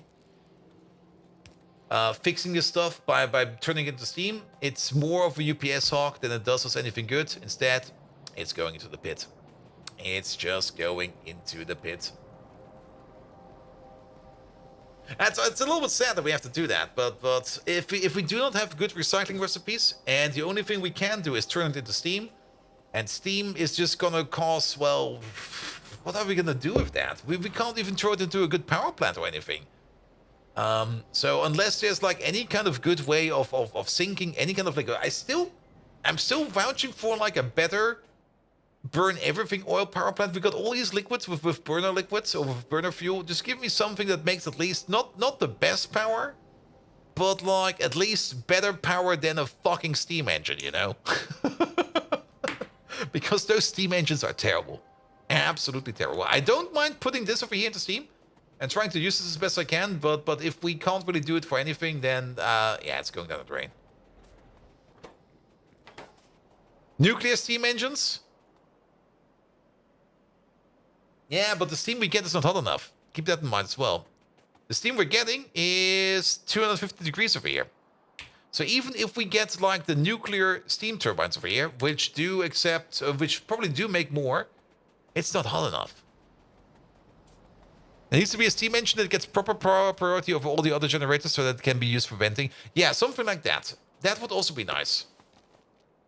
And I don't really care if it's not really going to be making too much power, but make something that can accept like a decent amount of steam. Maybe with a compression step in the front. I mean, there's this one thing we could do, but I'm not going to do that. Where we can reheat steam by adding, there it was. We can reheat steam over here from less than 500 degrees to 500 degrees by just adding a fuel rod. But I'm not doing fuel rods for useful voiding. And that's going to be that's ludicrous. But with 500, even with 500 degree steam over here, we can't really do much with that either. I mean, we can throw that still in a steam engine. Where the fuck are these? There they are. We can throw that in here, and then we make like 7.28 megawatts, and we go like, yay! We can try to throw that into there, but this one then goes like, nah, man, it's probably not hot enough. I want 2,000 degrees. That's what I want. Yeah, I mean, this one actually does make a decent amount of power. It does make like 120 megawatts. And if we could somehow get something that allows us to burn excess random fuels into something that we can throw into one of these, that would be great. And what the basic turbine need, 500 degrees. It can run on 250 as well, but it will only be half as effective. Which is just more shit. I was a little bit surprised that there's still no creosote over here. Wait a minute, creosote. We fixed one thing and then the next thing is still broken. Excuse me?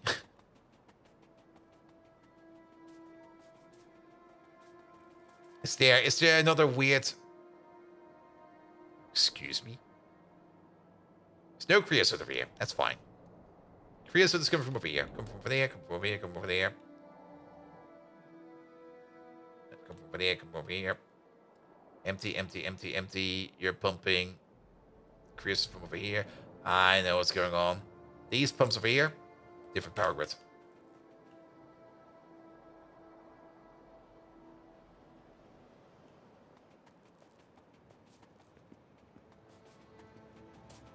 Yeah.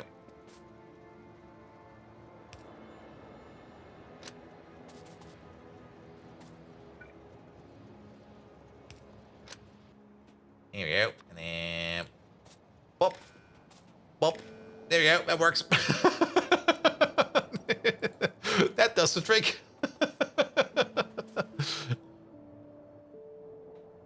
And now they're filling up. Alright, alright, alright. Good. But this one is now backed up. We could at least try to give it a kick. I mean, you're good as well. You're really good. Let's try to give it a kick.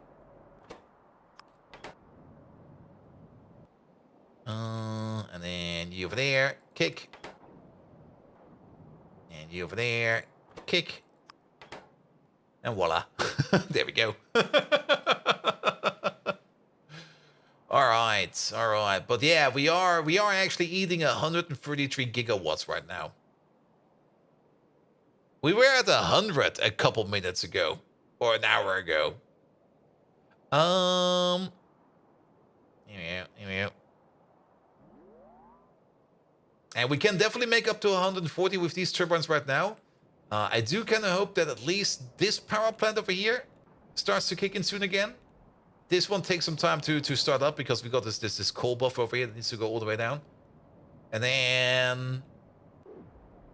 well, this place at least seems to be a little bit more active. Did we actually ever do...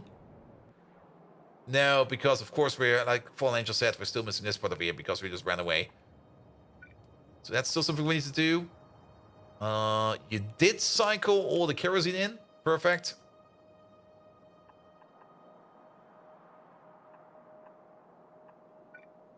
I'll do that afterwards so that we have this thing over here ready as well. Good. But yeah, that's going to be good for coal over there. And then let's have a quick peek at this coal power plant. Yeah, I don't think this has been running in ages. Strobe alert. Alright. Well, at least the gas power is working, and the gas power is working really, really fine. Speaking of gas power, don't we have? Yes, we do. Wait a minute.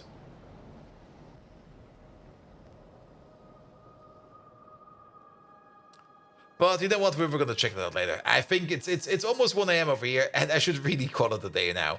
So let's call it a day over here. And power is also going down again, because probably things have backed up and now, and the buffers have filled up again. So I think we're going to be good for power again, but we do have to be on top of it. At least we know that we can recover from a brownout. We do got 3 power plants over here that are capable of brownout busting, so that'll be fine as well.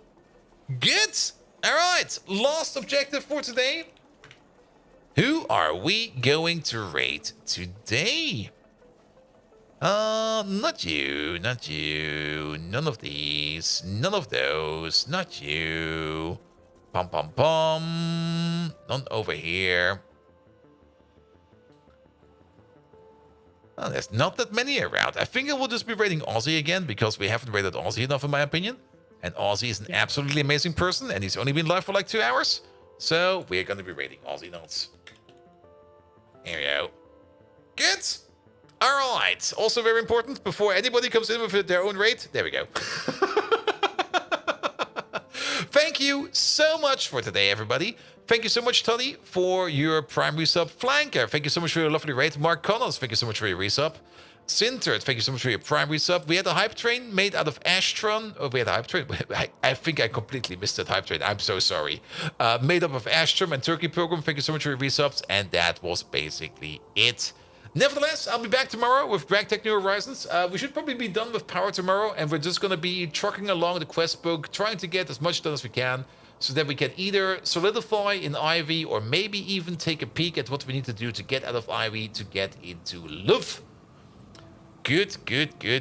And that's it. Good night. It's 1 AM. I need to sleep.